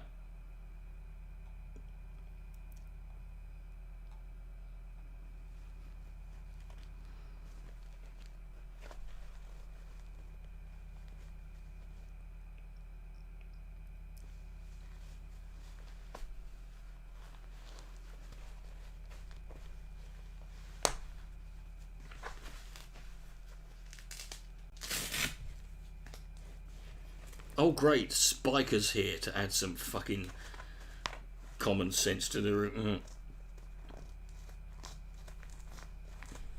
Yeah, well they didn't though, did they? You know, particularly when you've got people like them, you know, who are basically, you know, they're basically, you know, what they're preaching is like end time shit, like and fucking survivalist bullshit. You know, if you're a company that's trying to sell a product that requires some sort of long-term commitment, you're not going to want to fucking advertise to Alex Jones, the InfoWars audience, because they're fucking preparing for fucking. They're buying shit like seeds, you know, and crap like that.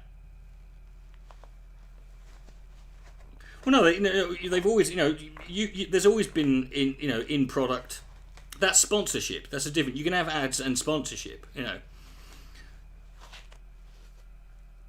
But this is why, you know, this is why YouTubers will avoid YouTubers who want to get ads. They won't swear, or they'll at least bleep it out. They won't use any words. You know, I mean, and I don't even mean like the context is irrelevant. They just won't say certain words.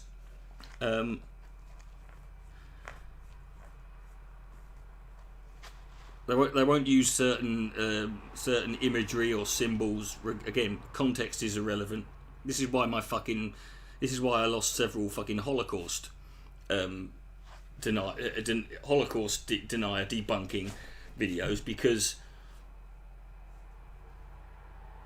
that, you know, it contained words and symbols that YouTube fucking algorithm recognised as hate speech, regardless of the fact that the video clearly wasn't, you know.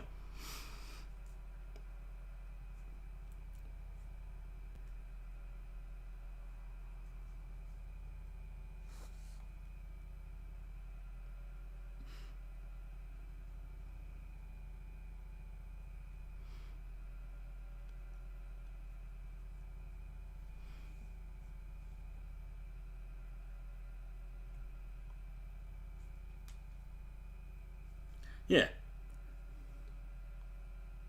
Which I wouldn't mind. You know, I don't mind that.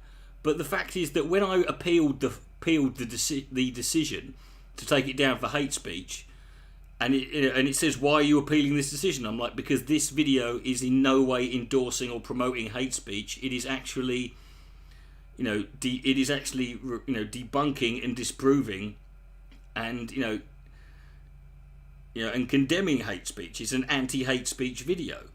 You know, yes, the video contains, you know, stuff that in and of itself, you know, with, technically that, but you know, there's no way you could watch that video and come away thinking, well, clearly, you can't watch a video that debunks, that proves the Holocaust happened, and then they get back to you and say, we've watched your video and determined it does violate terms of service. I'm like, well, then you're fucking idiots then. You're either idiots, you either didn't watch the video, or you're Nazis. And it's and the only reason, and let me tell, and YouTube are fucking lucky that I am such a small and irrelevant user, because if I had any fucking sway, if I was a million plus fucking channel, I would be right, you know, YouTube are taking down videos that actually and I wouldn't mind, but a lot of the fucking clips I used in my videos, in those videos, were you know, from videos that are still up, you know.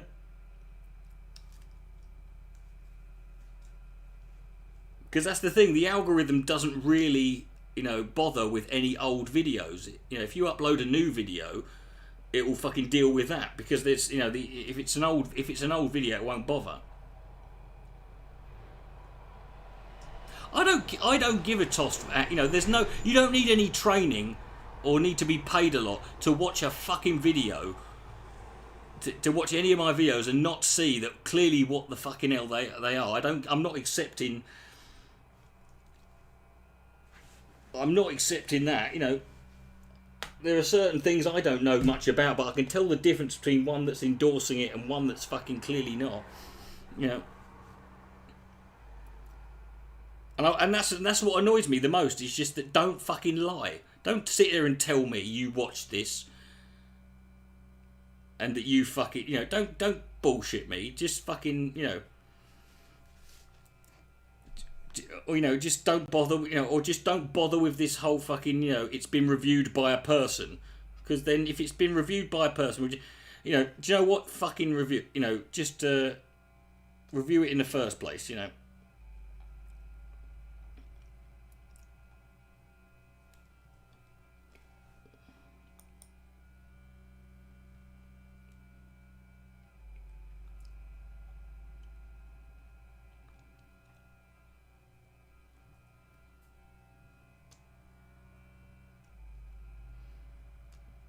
Yeah, but I don't know that. You know, they're not claiming that it was only watched for 10 seconds. They're claiming this video has been reviewed by a person. That's what they're saying. I don't give it to... If it's only been looked at for 10 seconds, then it's fucking pointless. They might as well not bother. But I'm not going to be... I'm not... You know, just don't fucking lie to me, you know.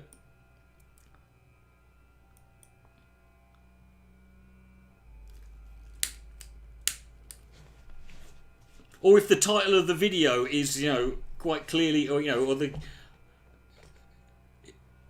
My video didn't start like that, you know.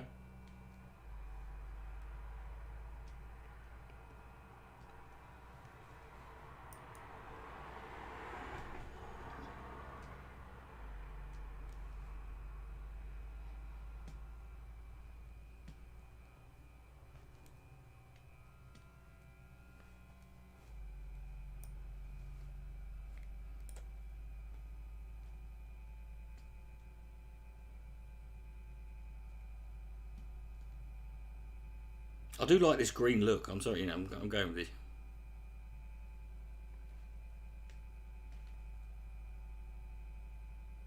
I am blaming the company. I'm blaming fucking everyone. I don't know. I can't blame a person. I don't know who the fuck it is.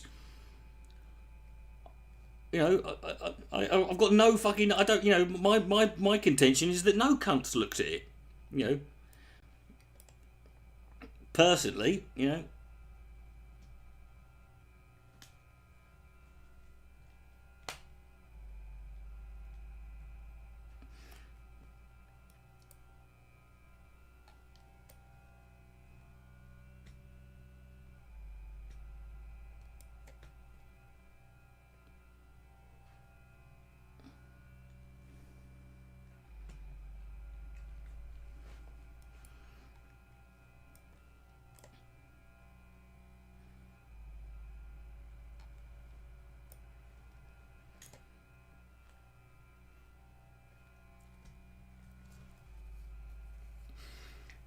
It's like, you know, I was watching a video recently about those fucking, you know, those geezers who do like what's it called, silver. What's that chemical people take? It's like some sort of fucking snake oil bullshit, and it makes their skin turn blue. Colloidal silver, yeah.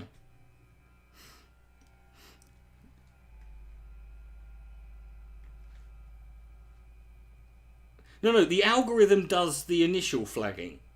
You can tell that because of how quick it goes up, you know.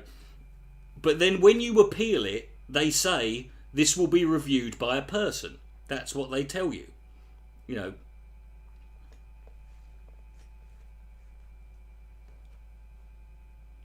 Makes me look like a merman. Yeah. Is that, it's like a Mormon. Yeah.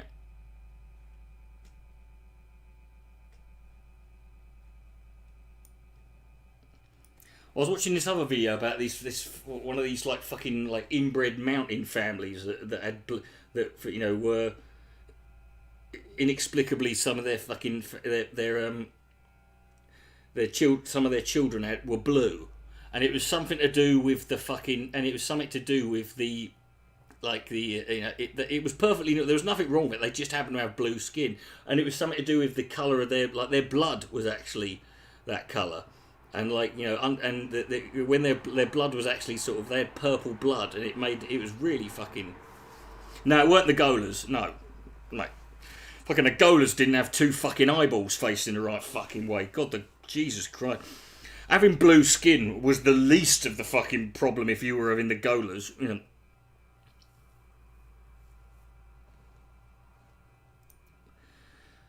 Oh God! Last Sunday I listened to 2 of the podcasts on the Human Monsters podcast, 9 hours combined.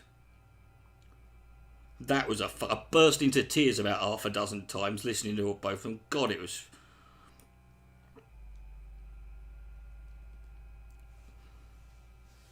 But I found this other one recently. I found this other one on iTunes, and it's a podcast. Most true crime podcasts, are quite general, but I found there's this podcast that was specifically about one very, very rare crime called fetal abduction. It's a podcast. It's just got 7 episodes, but it's about each one's about a different case of what's called fetal abduction. And I thought, I've never heard of that, and I looked it up, and I'm like, fucking hell, I want to die now. Wish I'd never fucking just hearing about it was bad.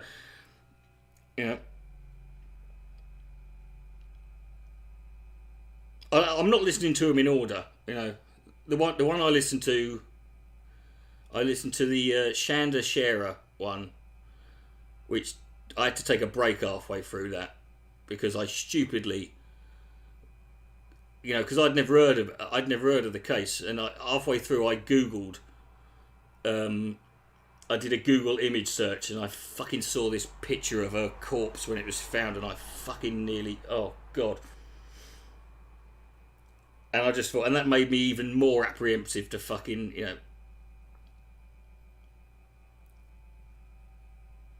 am I counterfeit? I don't know what that means.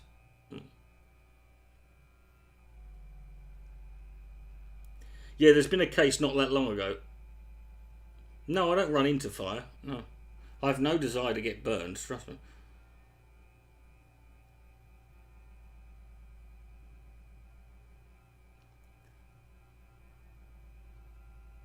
I tend to run away from peril, And the other one I listened to was I think it was like 4.5 hours, and it was about the Paul Bernardo, who was that Canadian serial rapist who raped and tortured and killed like three people he killed were like all 15-year-old girls. And I was like, oh God, by the time I got to the end of that, I fucking did a lap of honour. It was.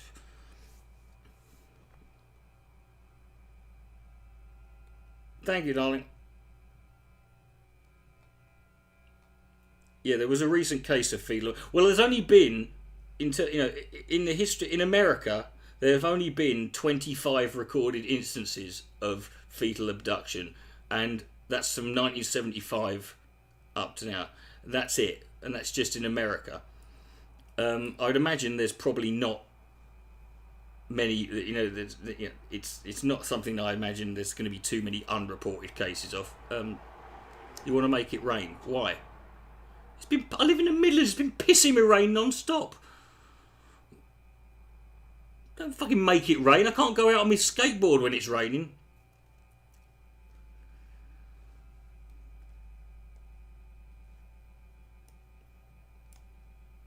I mean, there is a sort of poetic ending to the Paul Bernardo one, because they talk about in the podcast about how Paul Bernardo he idolized the character of Patrick Bateman from American Psycho,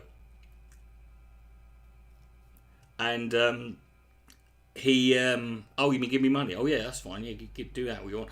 But yeah, he idolised Patrick, and it's ironic because that's how before he got, when he knew it was all done, he was breaking down. He had this recording studio, and he recorded him just like Patrick Bateman at the end of American Psycho when he's on the phone, basically crying and admitting everything. That's how Paul Bernardo fucking ended. He went into his recording studio, turned his mic on, and he was basically crying. I'm like, you fucking good, hope you fucking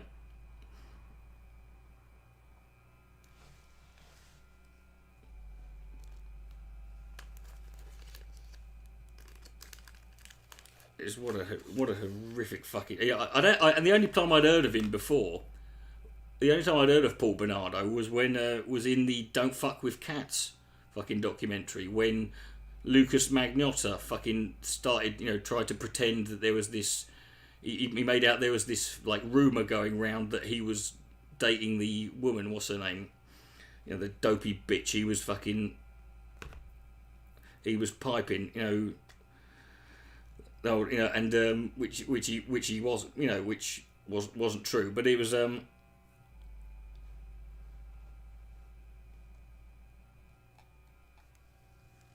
very much.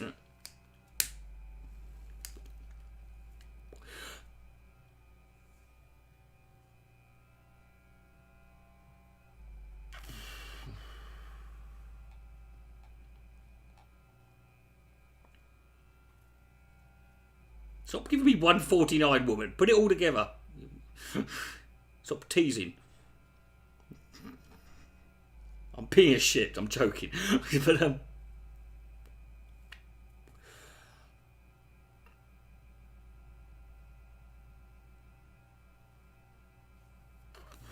the Joseph Fritzl episode of Human Monsters is really good. It's it actually has quite a sort of as much as best you can. It actually has quite a sort of nice ending.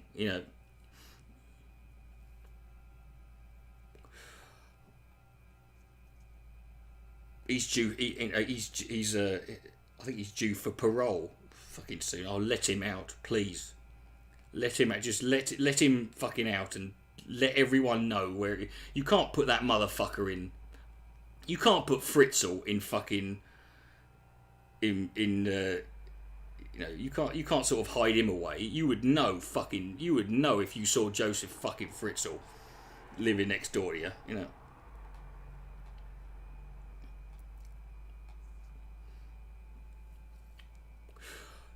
So I remember when there was that, that rapper Takeshi 69, and they were talking about, whether they were going to put him in witness protection. I'm like, he's got his name tattooed on his face, for fuck's sake. What is the point,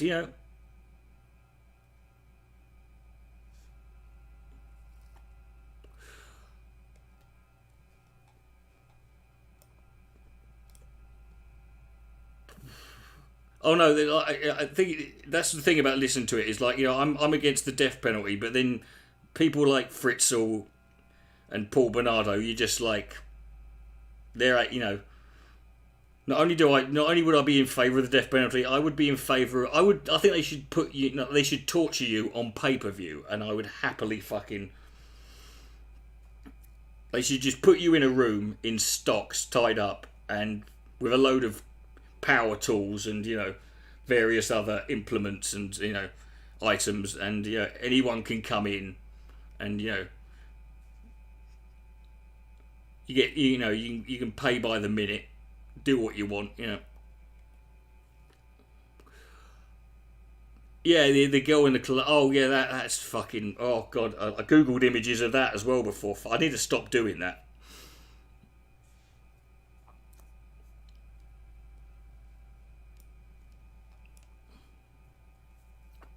Yeah, but I mean, it's as good. It's never going to be a good. But I mean, it's as good as it could be. it's like you know when but like there's like after the trial and that. Do you know who the first person to like the first sort of big celebrity to reach out to Fritzl's daughter and her family was? Fucking Arnold. Fucking Terminator. He came over and like, good old Arnold. You know, that's why he's the man. So I'll never hate that geezer. You know.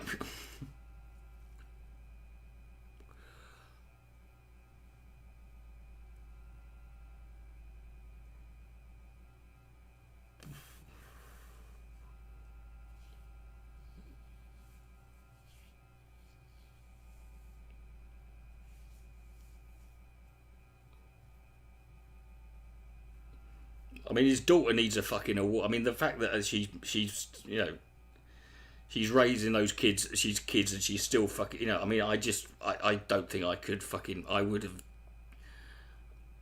I don't think to get through that and fucking, you know, want to carry on, you know. I don't know how they fucking, you know, how she, you know. I'm in fucking hushed awe of her, you know. They do have a hard time, and good, you know.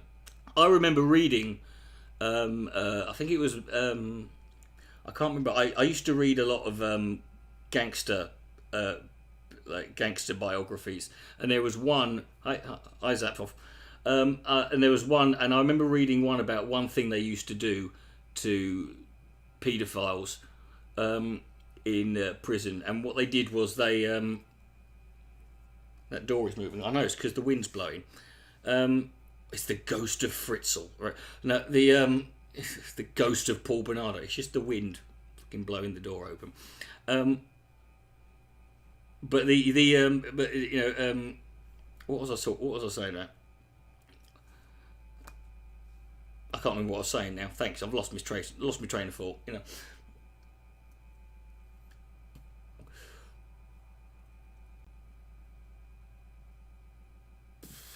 I mean, she was there. I mean, you just think 17 fucking years she was there, you know.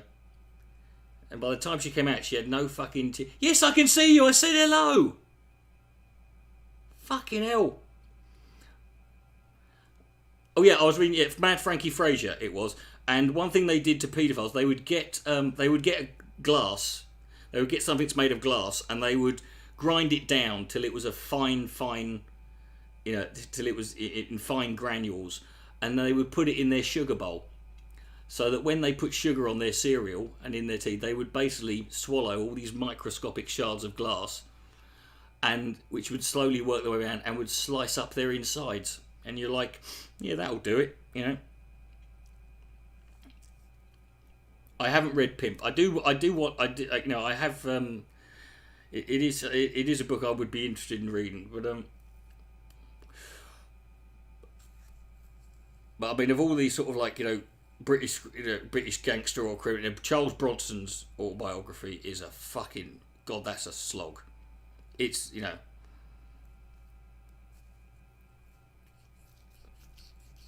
I ended up quite like, you know, I don't know why Charles Bronson came across one of those guys who's like, he's like awful, but I kind of like him, you know, in the way that, you know, sometimes you just like someone who, you know, is you know, he's one of those like, you know, awful people who you can't, you sort of just, it's like New Jack or you know, people like that. It's like he's the worst person who I, you don't need to send me a glossary. I'll get a copy of it, don't worry. You know, I know what the book is. I mean, I've heard Chappelle, I know Chappelle referenced it, you know.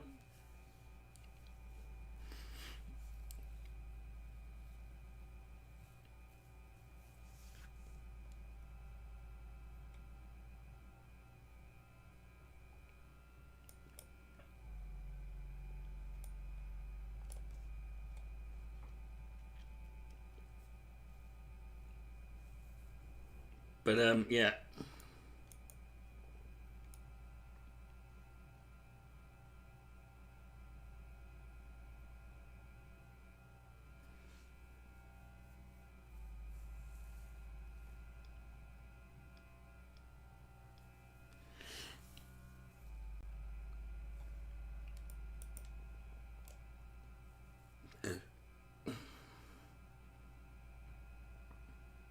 Oh no, it's, I know it would be. Yeah, that's kind of why I want to read it. You know.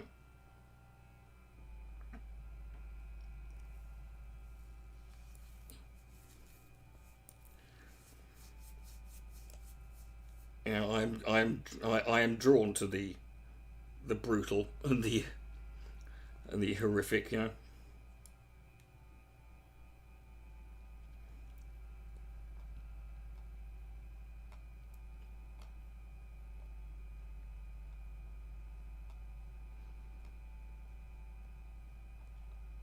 Because it's like, this is what human beings are, mate. You know, you've got to learn to fucking deal with it. And I've only got to hear about it.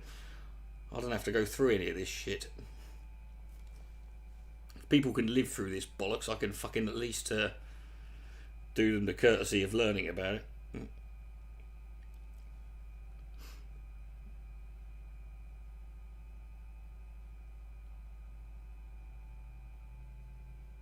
Susan, can you not be so outrageously fucking explicit in the chat, please? You know, there are people here. Have some fucking decorum, woman.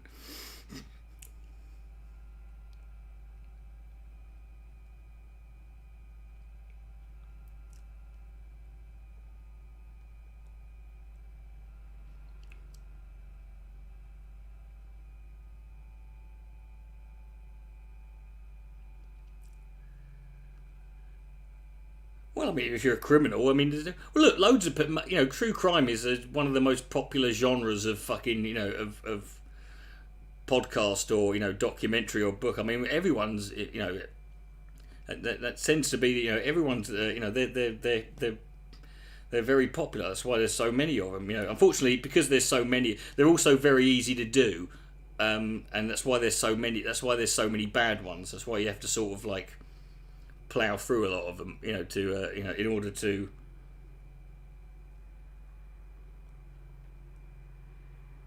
I don't wonder. You know, you can wonder that. I'm not gonna.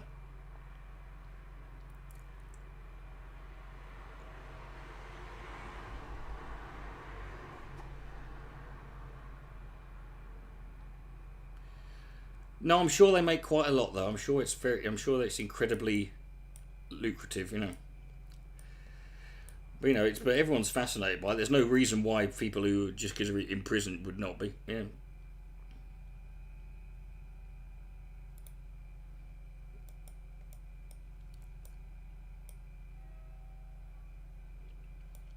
It's like that scene in Shawshank Redemption where they've got the Count of Monte Cristo by by Dumas, and they're like, you know, it's about a prison break. I said we should put that under educational, shouldn't we? Oh yeah, it's one of those things where, you know, it is one of those things. It's like you know, whenever someone has a car accident, you listen to them. It's like it's never their fault. You know, like what me, you know.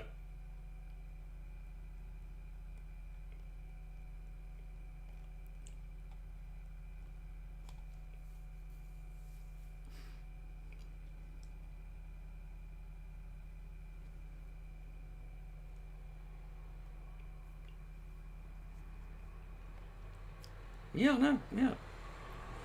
I'm well aware, mate, of how much money other people who are doing well. But thanks.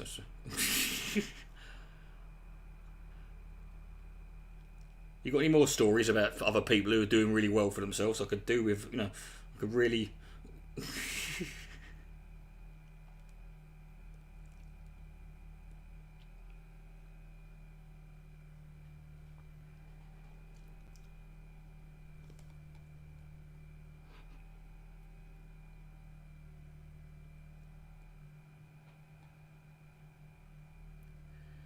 Yeah, yeah.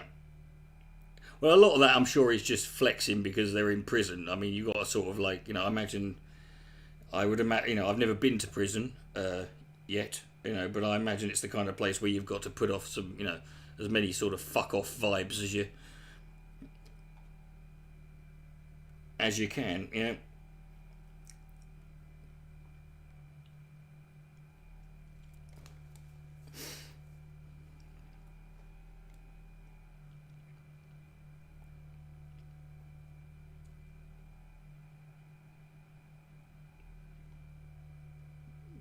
Jordan Peterson's advice, what's that? I wouldn't follow that geezer if I was fucking sellotaped to him. Unless I wanted to know where I could get some fucking, you know, get some pills.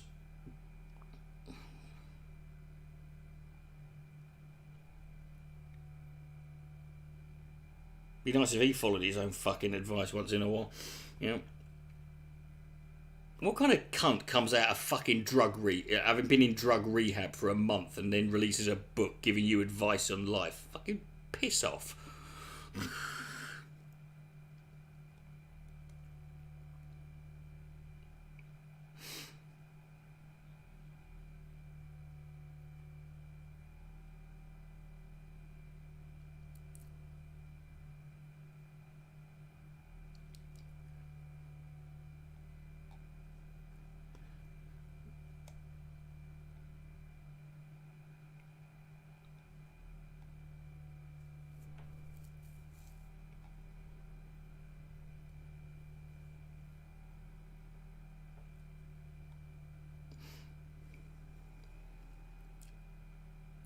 Don't plan on going back. Yeah, I mean, that's a good... well, that's the point, isn't it? I mean...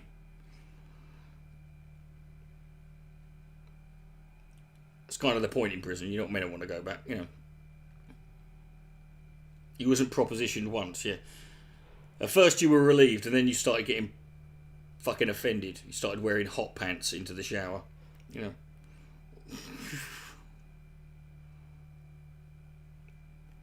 Taking a bottle of poppers with you.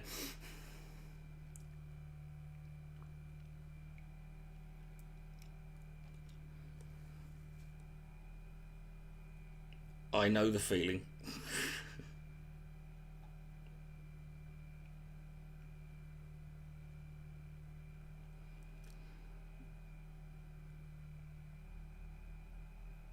When I was 21 years old, I started working in a gay bar, and you know, and I was 21, and I'd never, and I was sort of like, and I sort of was quite nervous. I'm like, what happens if I get, you know, if I get chatted up and that? I sort of didn't. I'd never sort of been in that position before, and I wasn't chatted up at all. And the manager Barry, who was like a gay version of Johnny Rotten, was basically, he was like, darling, you know, no one's going to chat you up. We can tell. And I was like, and I thought immediately my male ego kicked in. I was like, oh really? Well, I'll fucking show you, mate. You know.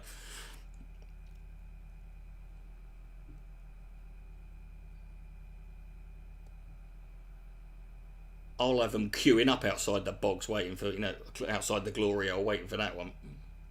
Can we ask what he was in for? You know, oh, it was just, you know, just forgery and sexual deviance, you know.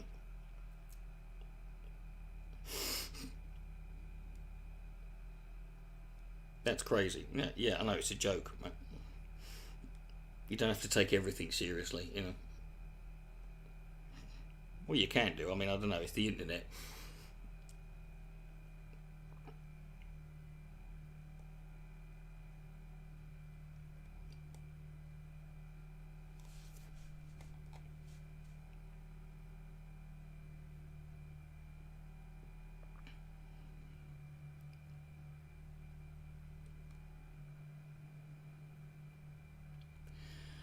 No, it's not. No.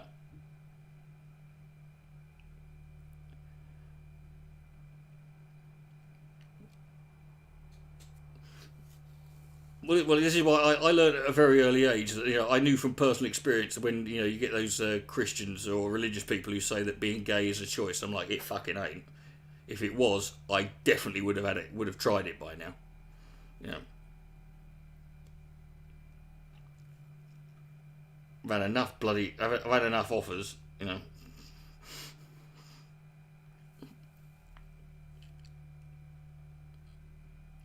Drug-related sale skullduggery. Skullduggery. You don't get that. You don't get much skullduggery these days, do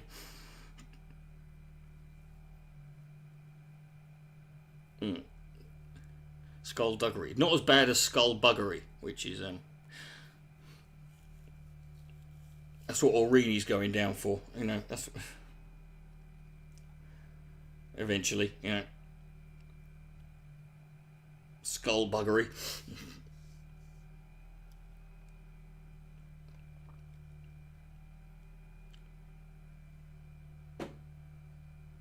Oh please, the fucking geek, the manager Barry, he fucking was dragging fucking. You couldn't keep him out of the fucking toilets. The only reason he worked there, it was only a part-time job he had, like, you know, in the evenings, just so he could fucking, you know,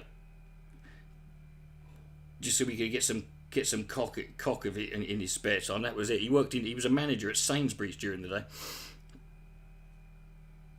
What do you mean, who am I hanging around with? Nothing. It's just there happened to be gay people. I used to go out and there were gay people there.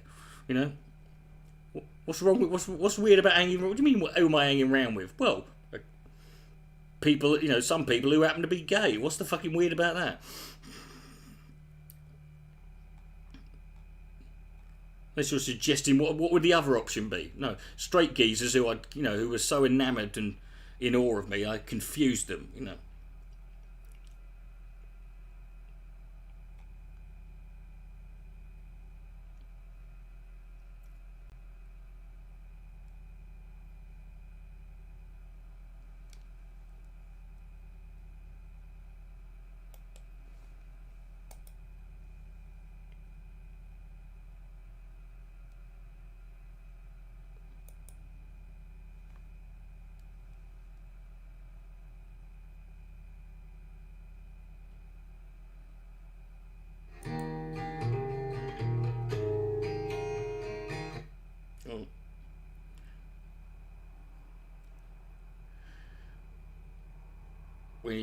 When you got shit in middle and high school for having, as a guy, women as friends. Yeah, I know, you big woofter.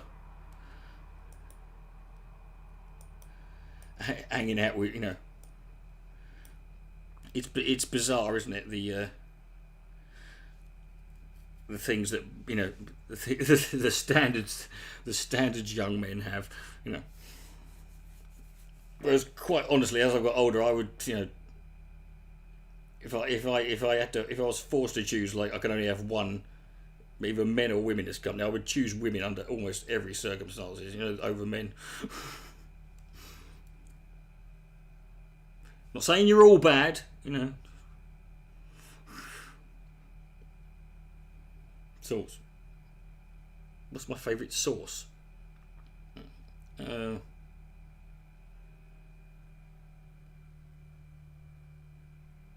Good question. I'm not going to tell you. Have a guess. What do you think? You know. In the meantime,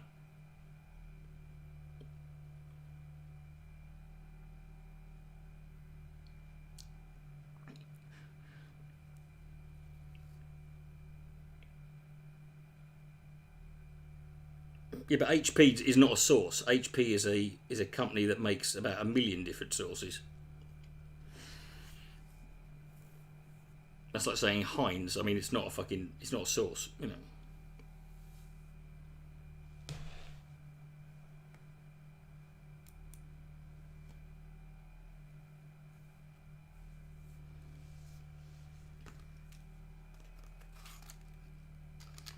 No, because there's going to be one sauce that I have that you know, if there's one sauce that you have more than others, you know. Mint sauce? Nah, not mint sauce. You don't have mint sauce with like fucking 2 things. Brown sauce? Nah. Don't like brown sauce. Yeah.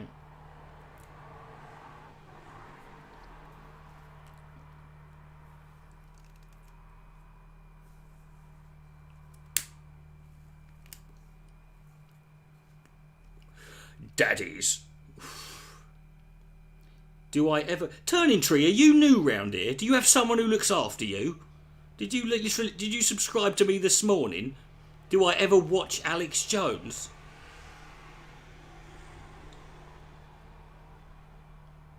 Why do I bother? Yeah.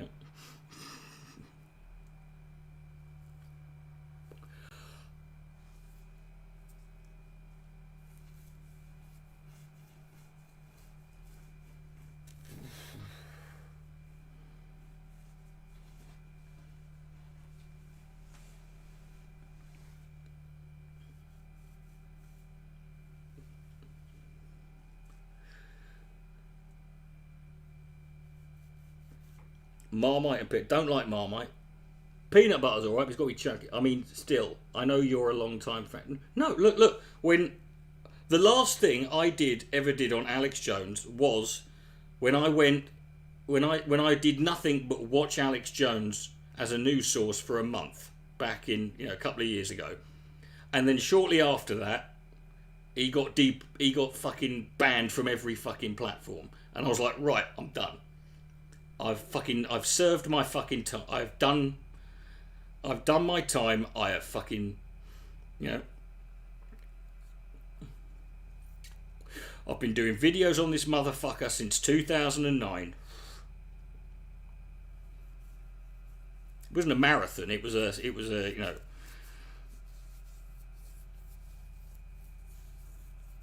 was a sort of social experiment. I've paid my debts. I was following Alex Jones before I was even on before I even was on the internet. Why did he get banned? Well, why did he get banned? Well, because he was, basically because a lot of shit that he'd said before came back to bite him on the arse, and he got too popular for his own good. A lot of it was largely related to stuff he'd said in 2012 about Sandy Hook, and he was then which had led to him getting taken to court and sued by several families who lost children at Sandy Hook because they'd been targeted and harassed by his fans. And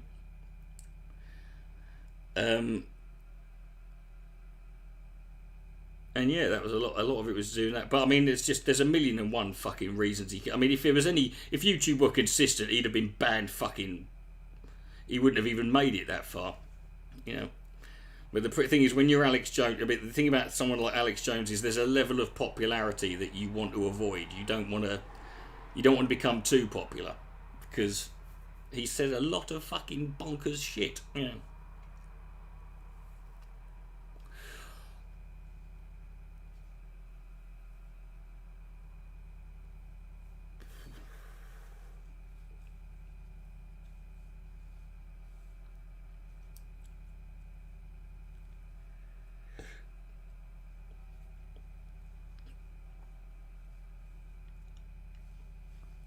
I don't know. I mean, like I said, I don't pay attention to him anymore. I don't need to.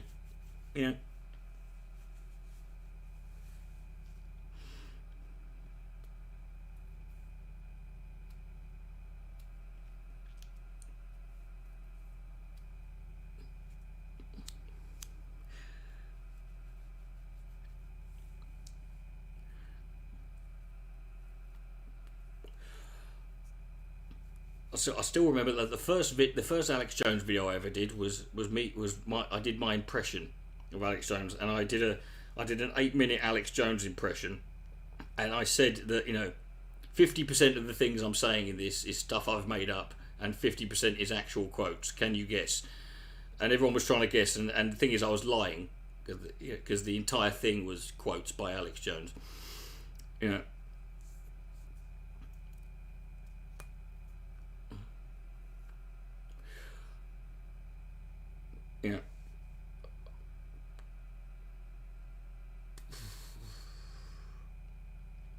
Have I had more pizza since? Do you actually care? Is that the question you really fucking need? It was an American style pizza. It was a fucking Italian style pizza, because that's what fucking pizza is. Who do I pay most attention? And there's no one in particular, mate. I mean, there's people there's people I can't be bothered with, but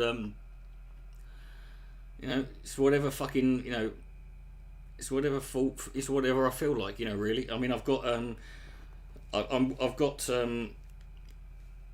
I've been working on a lot of I've been writing a lot more scripts for I've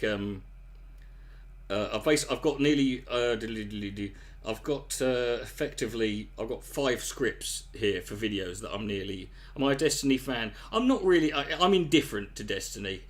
I can sometimes he's a prick, other times I agree with him, but he never bothers me enough that I fucking care to get involved.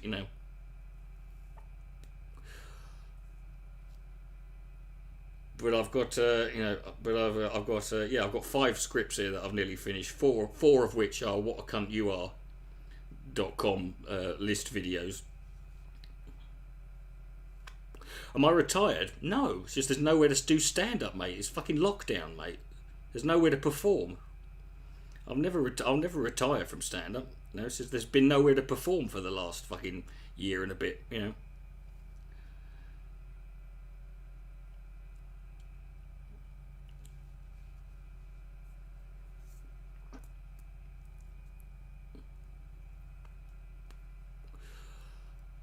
It's going to be interesting when it's going to be interesting when it's all we finally starts everyone starts back up again, because it's going to be like it's like a sort of Etch-a-Sketch fucking thing. It's like everyone's shaking.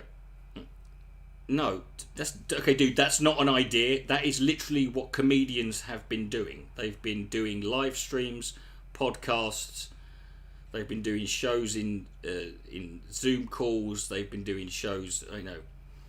That's what every comedian had, because there was nowhere to perform. And I'm lucky that I had already got an established following, and I've already got YouTube was already part of my thing.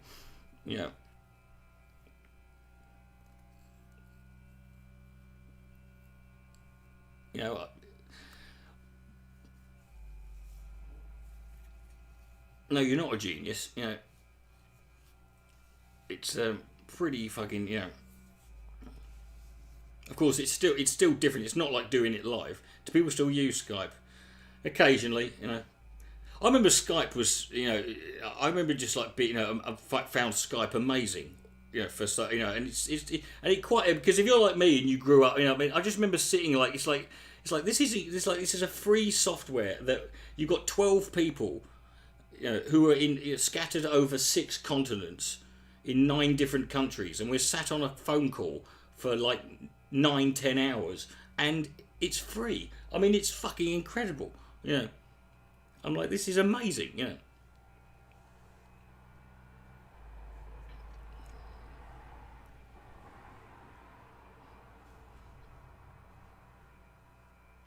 The trouble is, Skype back then, when Skype started, it was the only thing offering it. Now you can call people on, you can call people on WhatsApp, on Facebook Messenger, on Discord, on on Zoom, Do I still get people making death threats? I haven't had any death threats in a while. I did get some hate mail yesterday. It was quite good. From a geezer from some cunt called Liam something or other. It was quite funny. Where is it? I've got it here. He sent me this thing saying, he said Liam Williams on Facebook sent me a thing saying, you look like a crackhead paedophile. And what's funny is that he then included a picture of me just in case I didn't remember what I looked like. And then he said, get help. To which I replied, get help for what? The crack addiction or the paedophilia? I then said, I do like the fact that you felt that me being a paedophile wasn't a big enough character flaw, that you had to add crackhead as well. As if that would somehow make me worse. I said, that says a lot about you, sir. Yeah.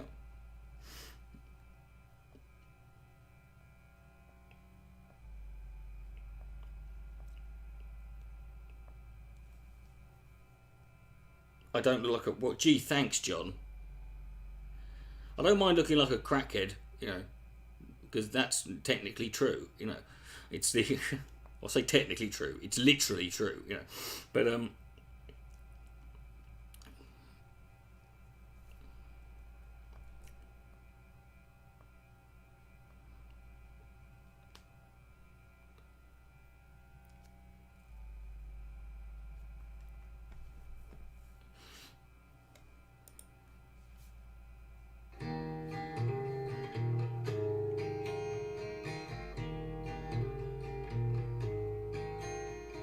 little Japanese baby, what have you done to me? My life has been so complicated, now you have come to be. My wife went not so long ago on a business trip to Tokyo, and she came back with a nervous looking smile. And the time we said we've had a kid, I completely forgot about what she did, and I thought you was your daddy for a while. Little Japanese baby, you look nothing like me. My friends are going to point and laugh, now you have come to be. You probably should be really glad that I never met your real dad, 'cause I bet he was an evil, nasty man. Now don't be too demanding, please, 'cause I'm afraid that I don't speak Japanese, but I'll ring you up the best I can. Little Japanese baby, little Japanese baby, little Japanese baby. That's dedicated to Sargon, that. You know, anyway, where did I don't fucking know. Jesus Christ, I was off my fucking trumpet. You know.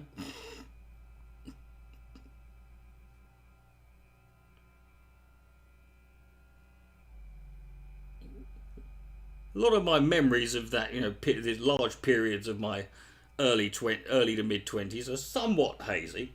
You know.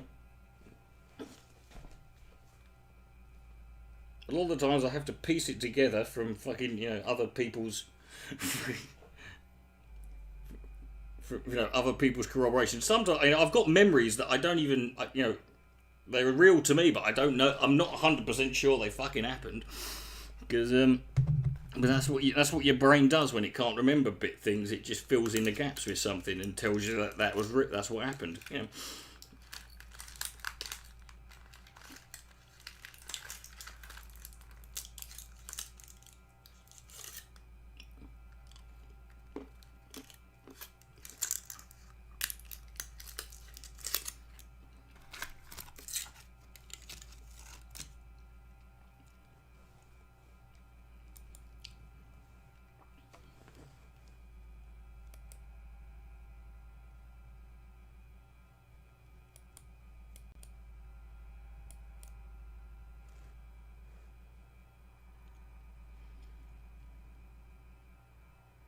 No. Well, I wasn't doing drugs in 2010. No. No, I'd write it as I fucking remember it, you know. Do I still do the fuck off? You know I don't. The fact that you're asking me means that you know the answer, so don't be such a fucking knob. No, I don't do the Pony Olympics. I haven't done it for 10... The last time I did that was 10 years ago. Move on. Bloody hell.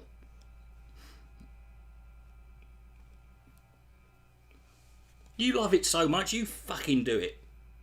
Or get some other bastard, poor bastard to fucking do it. But you couldn't, you know...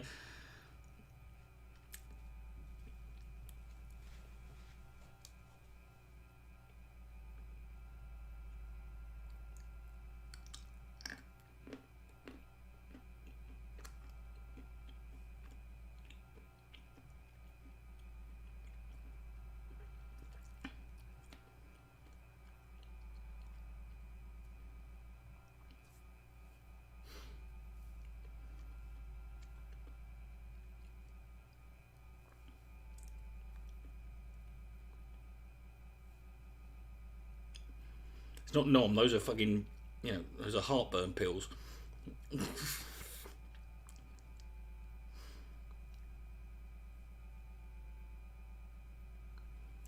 Ah, Mr. Grady, you were the caretaker here. Grady? Delbert Grady. Mr. Grady, didn't you used to be the caretaker here? Well, no, I don't believe I did, sir.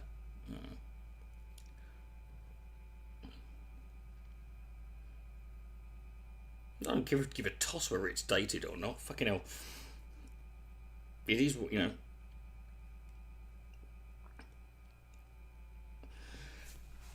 Maybe, you know, maybe we could bring it back, you know, which is it's bound to go around, you know.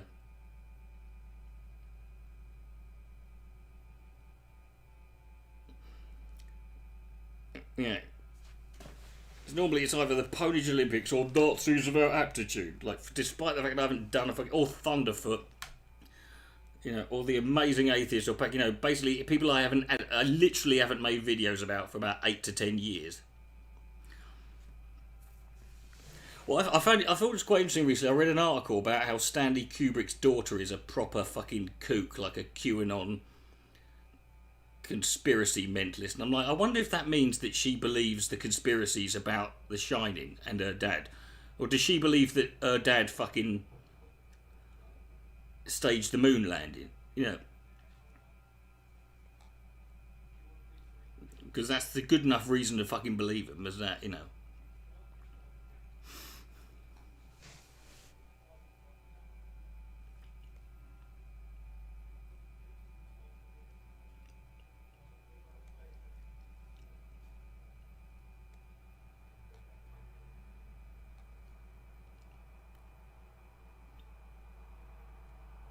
To be fair, haven't been asked about Polish Olympics in ages, but of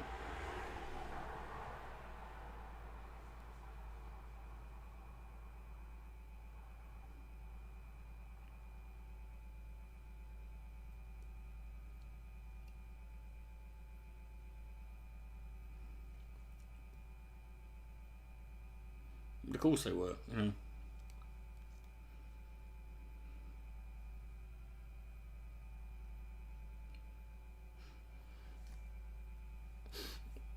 What were you expecting, Gore Vidal and William F. Buckley to turn up in? Just shut that window because it's getting quite fucking nippy in here. Can I say nippy anymore? Is that a fucking...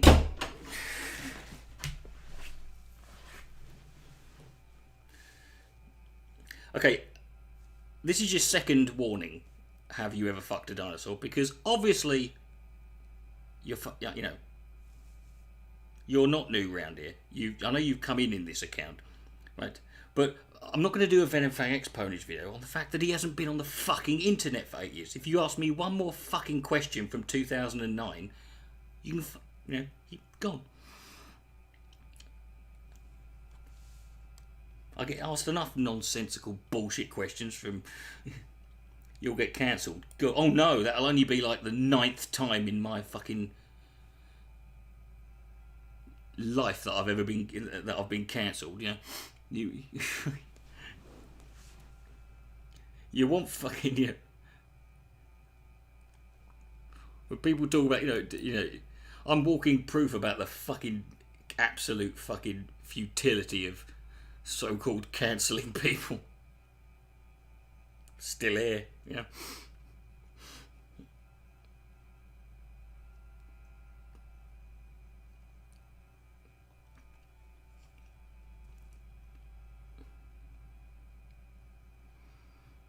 I even got so I was in this Facebook group I'm in, and I got asked this. I got some snotty bitch fucking responding to one of my comments that just unrelated, saying, "Weren't you cancelled like a year ago?" I'm like, well, the fact you have to fucking ask, darling, should suggest to you how fucking pointless and irrelevant your fucking cancelling of people is.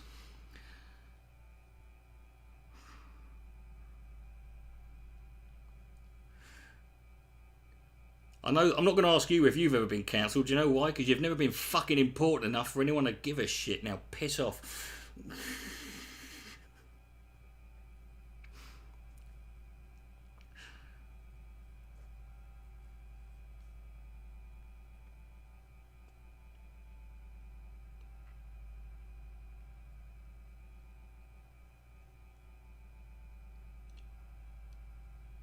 Dude, you've been to prison for 3 years.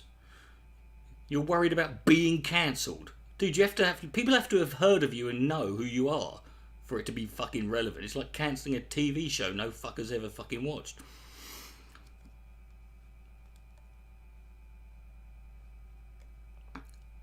Oh god, something just popped up on me. I think Nicolas Cage losing his shit. Possibly one of the best videos ever uploaded on the internet.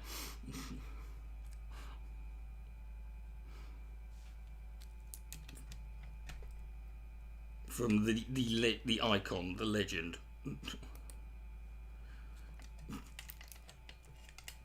That is Nicolas motherfucking bastard Cage.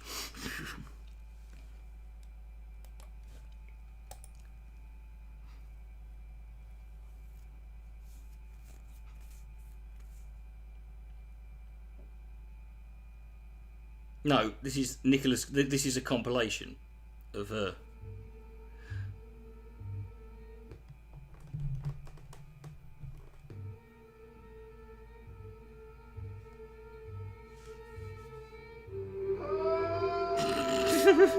He's a man.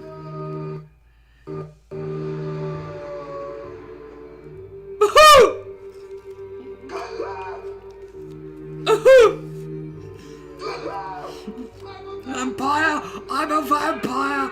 I'm a vampire! I'm a vampire!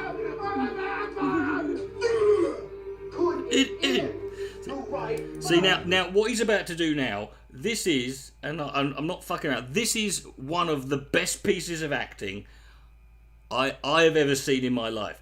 Because all he's doing is reciting the alphabet. And there's a saying in show business which is like, this guy could recite the alphabet and people would still watch it. And this is literally it. If you can turn the alphabet into one of your most well-known quotes, you, my friend, are flying close to the sun. According to alphabetical order. A, B, C, D, E, F, G, H, I, J, K, L, M, N, O, P, Q, R, S, T, U, V, W, X, Y, Z. Ah! What am I, a fucking retard, man? Am I a fucking retard? Ah! I know this is. Don't try to stop me up because of this lazy little man you need around. Well, vive la fucking France, man! Someone's trying to kill me, man! Fucking hangers! It never just goes away. That goddamn contract is It's not one of those goddamn fucking files! Fuck!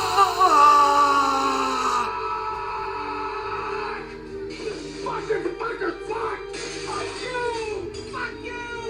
Fuck you! Fuck Mexico! Horseshit. Fucking yeah! Fucks, I hate you, bro. That shit's fucking bro. Just right now, I'll fucking kill you, fucking bro! Have you ever been dragged to the sidewalk and being until you... Pissed blood! Fuck you! Fuck!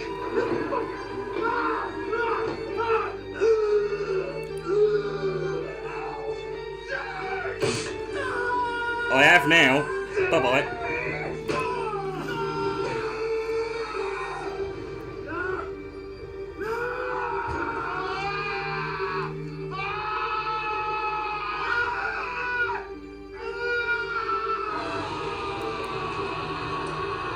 You need to watch all Nick Cage movies.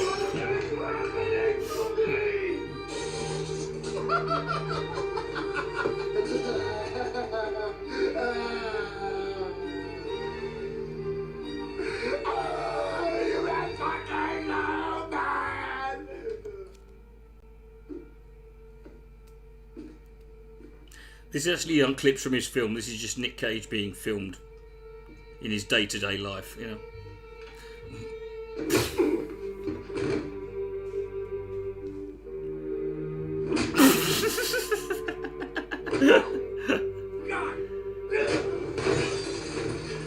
See, Edward Woodward didn't do that. Killing me won't bring back your goddamn honey! How'd it get burned? How'd it get burned? No, I think, you know, I don't think there is any film that can't be improved with the addition of Nicolas Cage.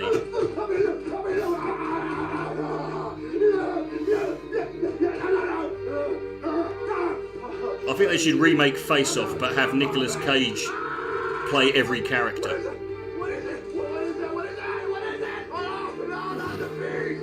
Not the beast! Ah! Oh, my eyes! My eyes!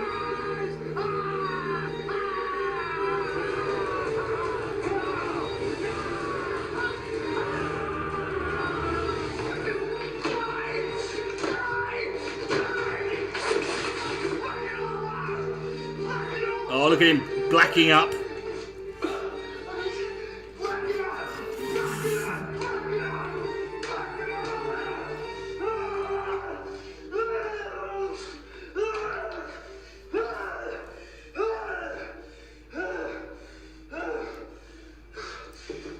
Anyway, Mr. Cage, so you're due.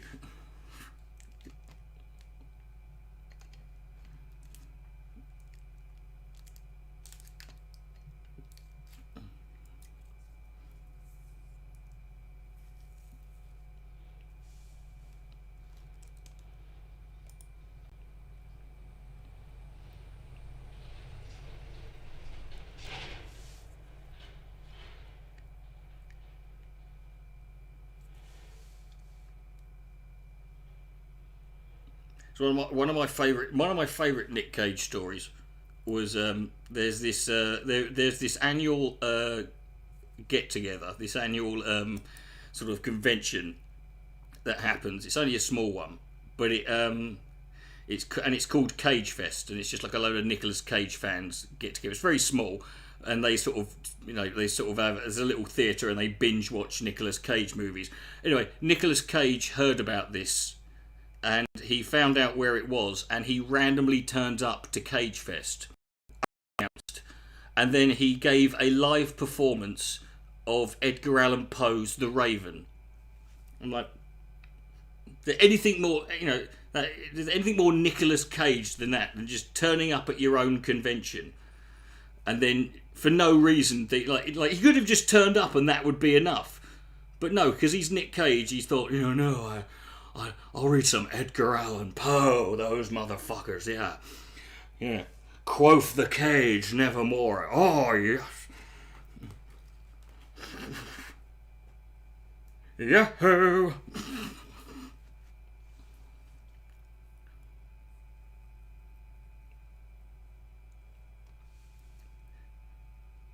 See, here's the thing. See, even when Nick Cage... See, people make fun of the Wicker Man movie, and quite rightly, it's an awful film. But the Wicker Man remake was always going to be awful, right? The only reason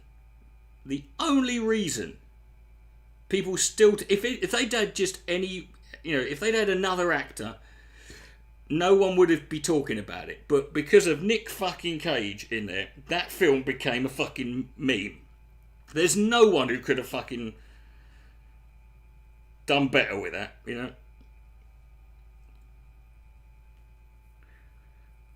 Nick Cage is Gandhi. Do you know what? And no one would be offended, Even Gandhi would probably, You have Cage-orama, He might turn up, but there was a story I think it was it was in last New Year's. No, it was New Year's Eve 2019. He just turns up at this pub in Somerset on New Year's Eve. Walks in, buys everyone in the bar. In Somerset. Imagine being in a bar in Somerset on New Year's Eve, and Nick Cage just turns up out of nowhere, and then just buys everyone. That's what. No, have Nick Cage play the entire A-team, and including the van.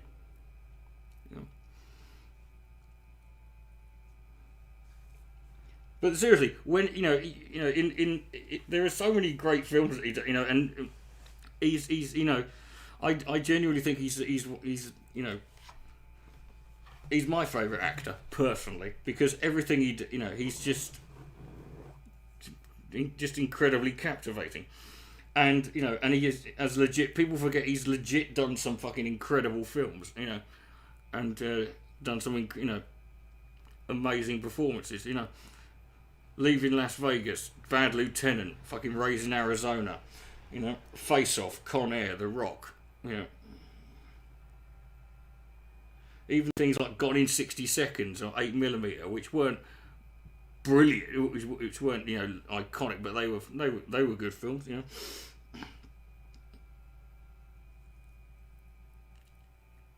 I mean, Face Off is just fantastic. I mean, Face Off is peak Cage and peak Travolta.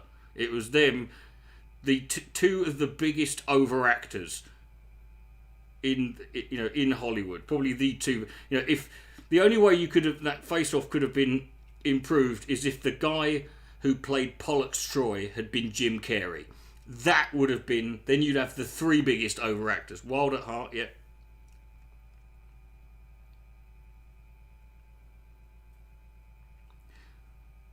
And for me, the bit that just proves what a legend he is. He's very self-aware, if you've ever seen the Saturday Night Live sketch called In the Cage, where Andy Salzberg does a Nicolas Cage impression, and he has a different guest every week. And one week they had Nicolas Cage, and Nicolas Cage is the only one keeping a straight fucking face. Doesn't fucking flinch, you know. And he's got a very, very good sense of it. He knows what he is. He doesn't care. He's a nutter, and he knows it, and he doesn't give a shit, you know.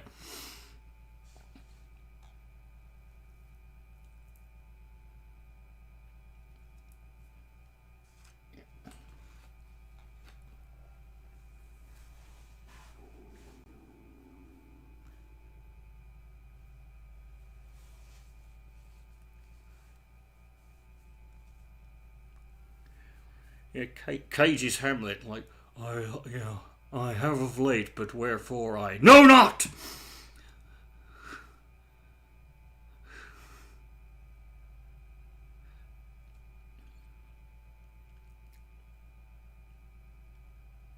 Do you know what the weirdest thing is? The two actors who are always, who people always talk about, as a joke of being in every other film, are Nick Cage and Samuel L. Jackson, but they've never been in a film together. Yeah, and call it Citizen Cage. Just call it Nick Cage in Citizen Kane, you know.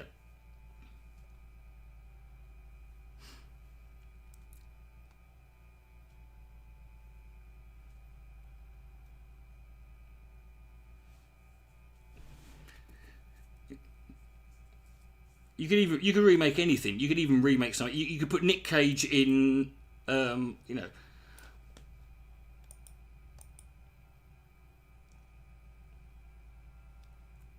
you could put Nick Cage in, you could re-release fucking Birth of a Nation, and people would be would watch it because it's okay now. It's got Nick Cage in it. No one's gonna.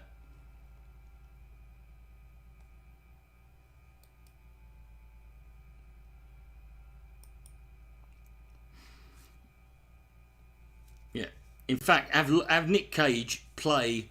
Have Nick Cage remake the Genghis Khan film that had with that John Wayne was in, and just do it as it was, but with Nick Cage instead of John Wayne, which to me is probably the fucking. That was when racial insensitivity in Hollywood peaked. If you've never seen John Wayne playing Genghis Khan, it is fucking amazing. It is one of the most incredible fucking. Because it's so ridiculous that I personally, I don't think you could be offended by it. It's so ludicrous.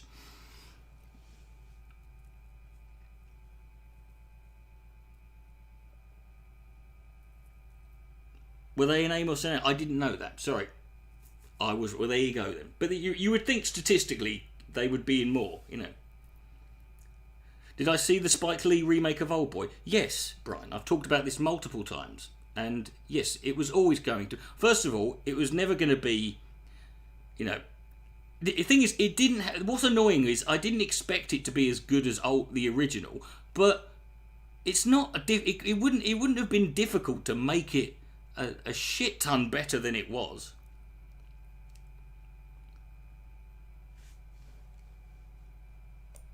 All you had to do was, get the right guy for the lead, and then just remake the original Old Boy shot for shot. That's it. Just do everything as it was. Don't even try and do anything different. Just copy the original. Because, the people who haven't seen the original, it won't matter to them. I recently went self-employed. Oh, fucking hell. Shut the fuck up. So it was a big thing voting Brexit because I was... Okay, that's weird. I've got the audio of a video playing, even though the video isn't it. Anyway. But yeah.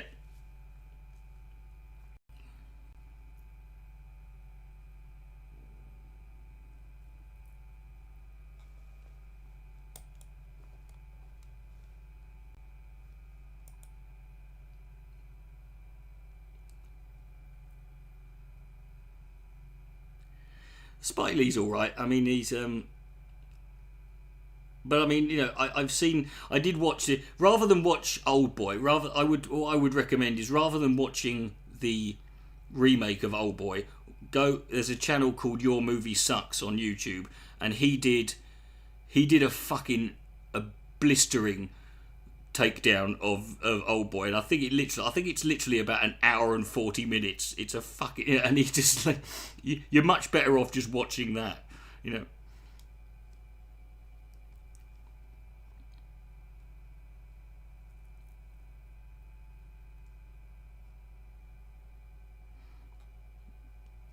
John, stop asking. What have I just said? John, stop fucking just naming films. Yes, although American Pie, the first one was okay, and then it tailed off pretty quickly. I love Your Movie Sucks. Some of his videos are fun. I love it. I love his video about debunking the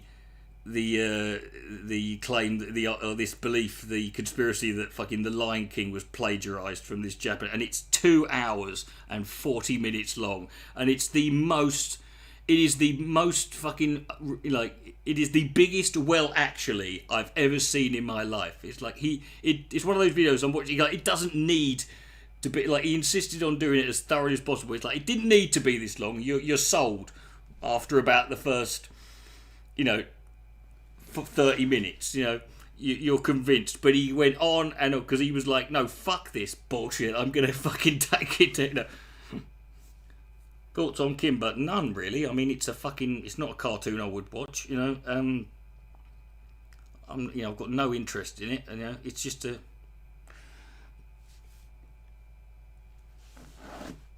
But it's a good... But, I find stuff like that interesting, because even though it's it might seem irrelevant and not, not that important, or a trivial thing, it's the essence of how the conspiracies and myths and these falsehoods and these this bullshit fucking spreads is all exactly the same. Whether you're talking about something relevant, Yeah, I know he doesn't like him. I've just said I've seen the video.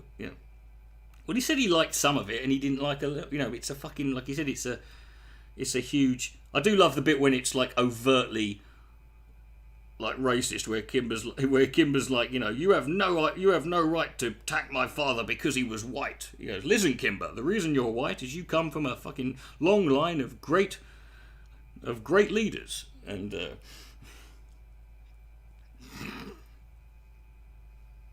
I know it's nothing. I've just said I've seen the fucking video. Bloody hell. I've just sat here and explained that I saw the fucking thing, Have a day off. Yeah. No, it's not a Trump anniversary. No, it's not. It's indicative of just a lot of it at the time, but it's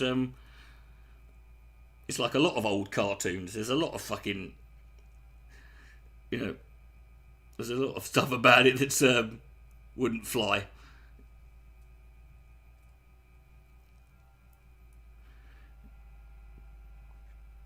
That was that Dave Rubin fucking. There's another Dave Rubin one. He was talking about the Dumbo, the crows in Dumbo, and he's like, I didn't see them as a racist stereotype. I just saw them as some wisecracking, sort of funny crows. I'm like, Dave, one of them was literally called fucking Jim. There's a crow called fucking Jim. You didn't notice this? I did.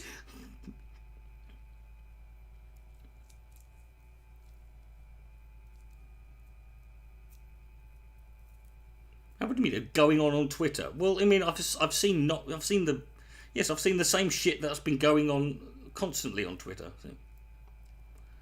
Complaining about alcohol. Well, nothing's been censored. You know, it's just the old versions of these things are all of a. This is the dumb thing, right? This is the thing that annoys me is people are acting like what's happening with like.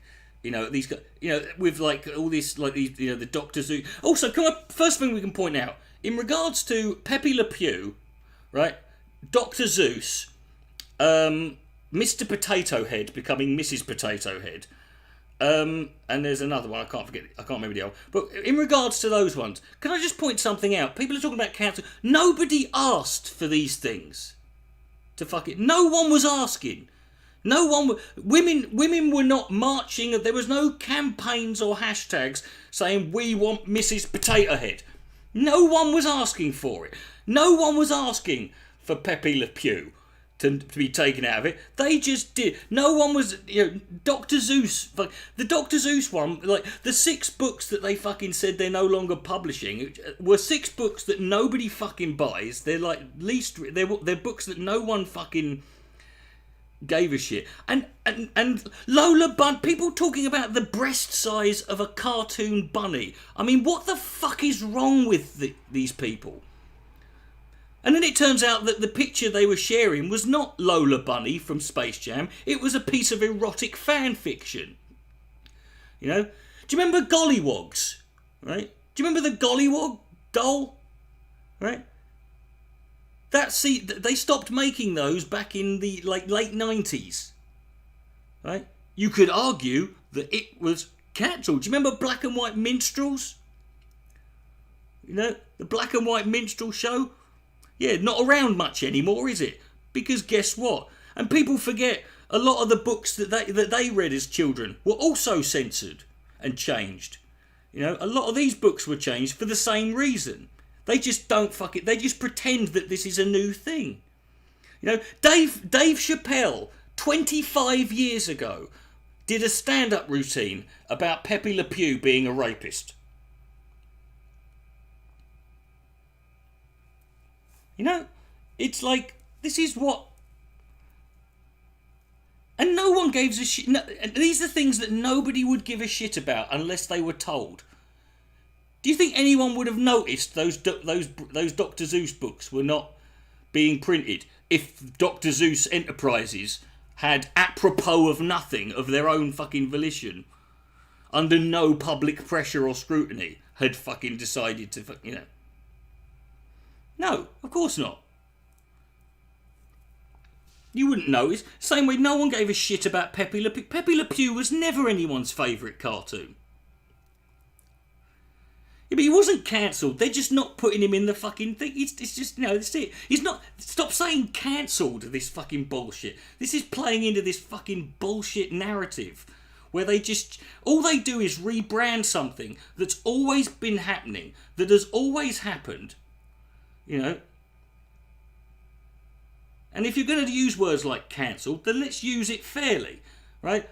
It's never been cancelled when it's the right fucking boycotting something. You know, when they cancelled the Dixie Chicks over their stance on the Iraq War, or they cancelled Dolly Parton on her, or they cancelled Colin Kaepernick, you know, or when 50,000 people rang up Britain's Got Talent to complain about this this dance group called Diversity, you know. Or when they sort of, or when people like Ben Shapiro lose, or, look at Cardi B, look at the fucking, I mean, I cannot believe the fact that it's still, I mean, Cardi B is a genius, because that song is fucking, that song would have been nowhere near as fucking, one of the things, that they've done the best fucking job advertising, and even she's like, even Cardi B is like, are you motherfuckers still going on about this? You can, yeah, I mean, anything, but this has been going on for ages. No, not everything fucking gets... And if you're going to do it, if you're going to sit there and say that this is cancel culture, okay, then I want to see, prove to me that you actually care, and I want to see you campaign for a return for the gollywog. I want you to start a bring back the gollywog campaign. I want you to bring back the fucking black and white minstrel show. I want you to fucking do that. Bring back fucking, re-release Birth of a Nation. Joe, the original version of fucking Gone with the Wind was actually censored. There was all of before it was released, the script was rewritten because the NAACP, a lot of people were already objecting to it back then in the 30s.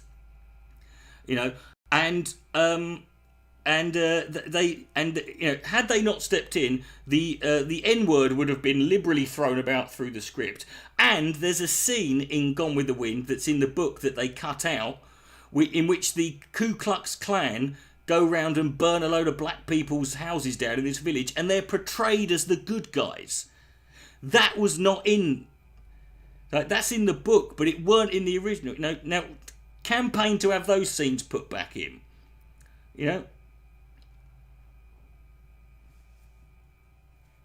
It's horse shit, You don't care, and I don't believe that you care. This is it's like most of these things. It's people, they've been convinced that this is relevant somehow.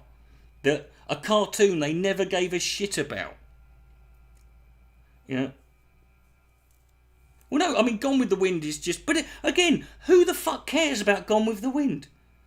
And here's the thing, Gone with the Wind immediately went back up on HBO Max when they fucking... After they took a big... Here's what happened. HBO Max... There's a guy, I forget his name now, but he's the geezer who wrote the screenplay for 12 Years a Slave, right? And this is shortly following the... this is shortly after the whole George Floyd killing. And he wrote an op-ed in the LA Times...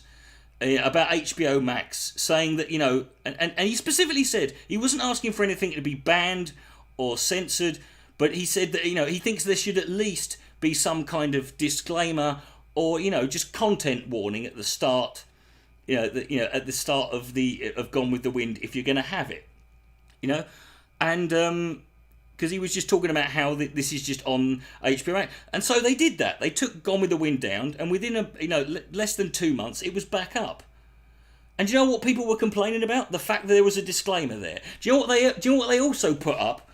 When they put Gone with the Wind back up, also with a disclaimer about the content, and they put Blazing Saddles up there, and everyone was complaining like, you need to have fucking it.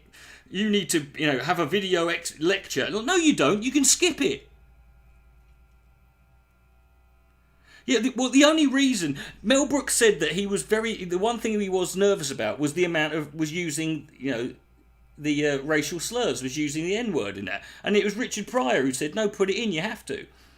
But I mean, but this is what I don't get. It's like, it's there. The film's there on HBO Max, and you can skip the fucking disclaimer. But... here's the thing that annoys me. It's like, why are you angry about that disclaimer? That disclaimer is there to stop people who may be a lot younger, who don't understand, and we have disclaimers on everything. You have a certificate. Films have ratings, 12, 15, 18, X, R, U. Those are fucking content warnings. Have you ever watched a TV show that says viewer discretion? Every episode of Kitchen Nightmares says viewer discretion is advised. That's a content warning. What is your... it's like these fuckers are just never going to be happy. The truth is that, and it's particularly with Blazing Saddles, they've got this big hard-on, right? They have been saying, right, the right-wingers have been claiming that the left are going to cancel and get Blazing Saddles banned for nearly 8 years. Right? 8 years. Nobody's fucking even bothered. You will not find one example of anyone even because they don't because it would be completely fucking ridiculous to do so. You know, for its time, fucking Blazing Saddles was the woke comedy of its time. It was a very, very, you know, the message of it was clear, you know. It's the same with, they always claim that the producers, you know, you couldn't do the producers today. The producers is on Broadway. It's a fucking sold out shit. It's been going for fucking, you know, these people are full of shit, you know. I've seen there was one geezer on Fox News claiming, oh, now they're going to try and ban a show like Cheers and Seinfeld because most of the cast were white. I'm like, no one's ever... What the fuck are you talking about? What do you mean you're going to ban Cheers and Seinfeld because most of the cast are white? Most of the cast being white applies to literally every fucking TV show, with the exception of The Cosby Show, and there's a fucking much better reason to cancel that. You know...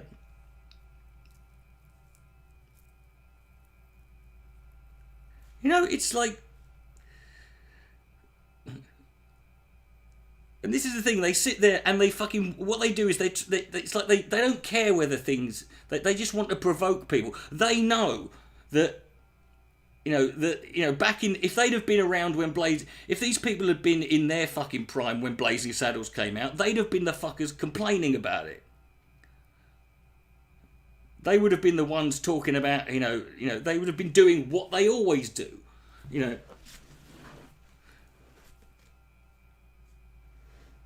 You know? It's horseshit, you know. Nothing's been cancelled. You can get fucking... And here's the thing, if you've got fucking... the smart thing to do would be to get hold of those fucking Dr. Seuss books that are made, because guess what? They'll be worth a lot of money, probably, you know. Someone's going to fucking, you know... But there are loads of books that aren't printed anymore. There's loads of fucking shit like this, you know. This is like...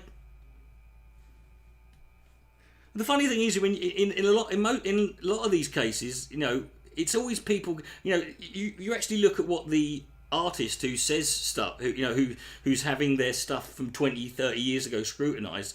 Most of the time, even they acknowledge.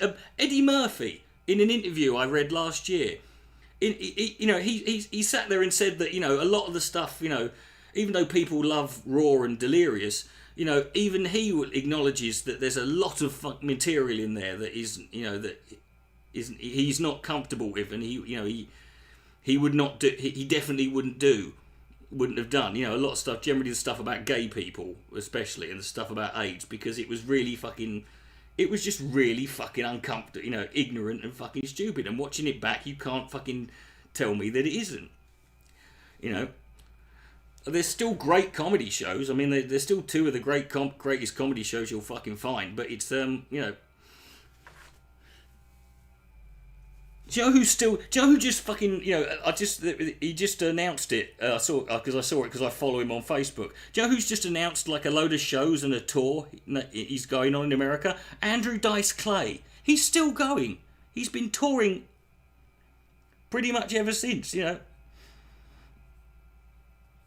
You know, it's the same with Little Britain. You know, Matt Lucas and David Williams acknowledged that, you know, that yeah, they wouldn't.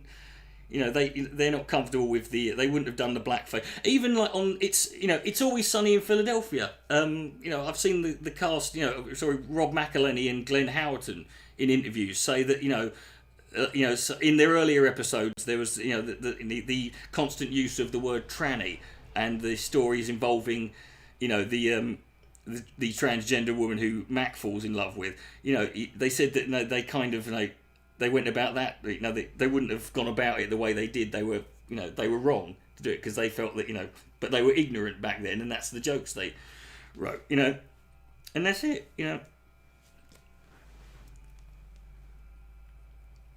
But then, you know, but these people just don't get it, you know, stand this shit, you know. Yeah, a lot of it. I mean, that's the thing is, a lot of it's not going to be fucking. A lot of it's not going to. This shit. Oh shit, it's gone.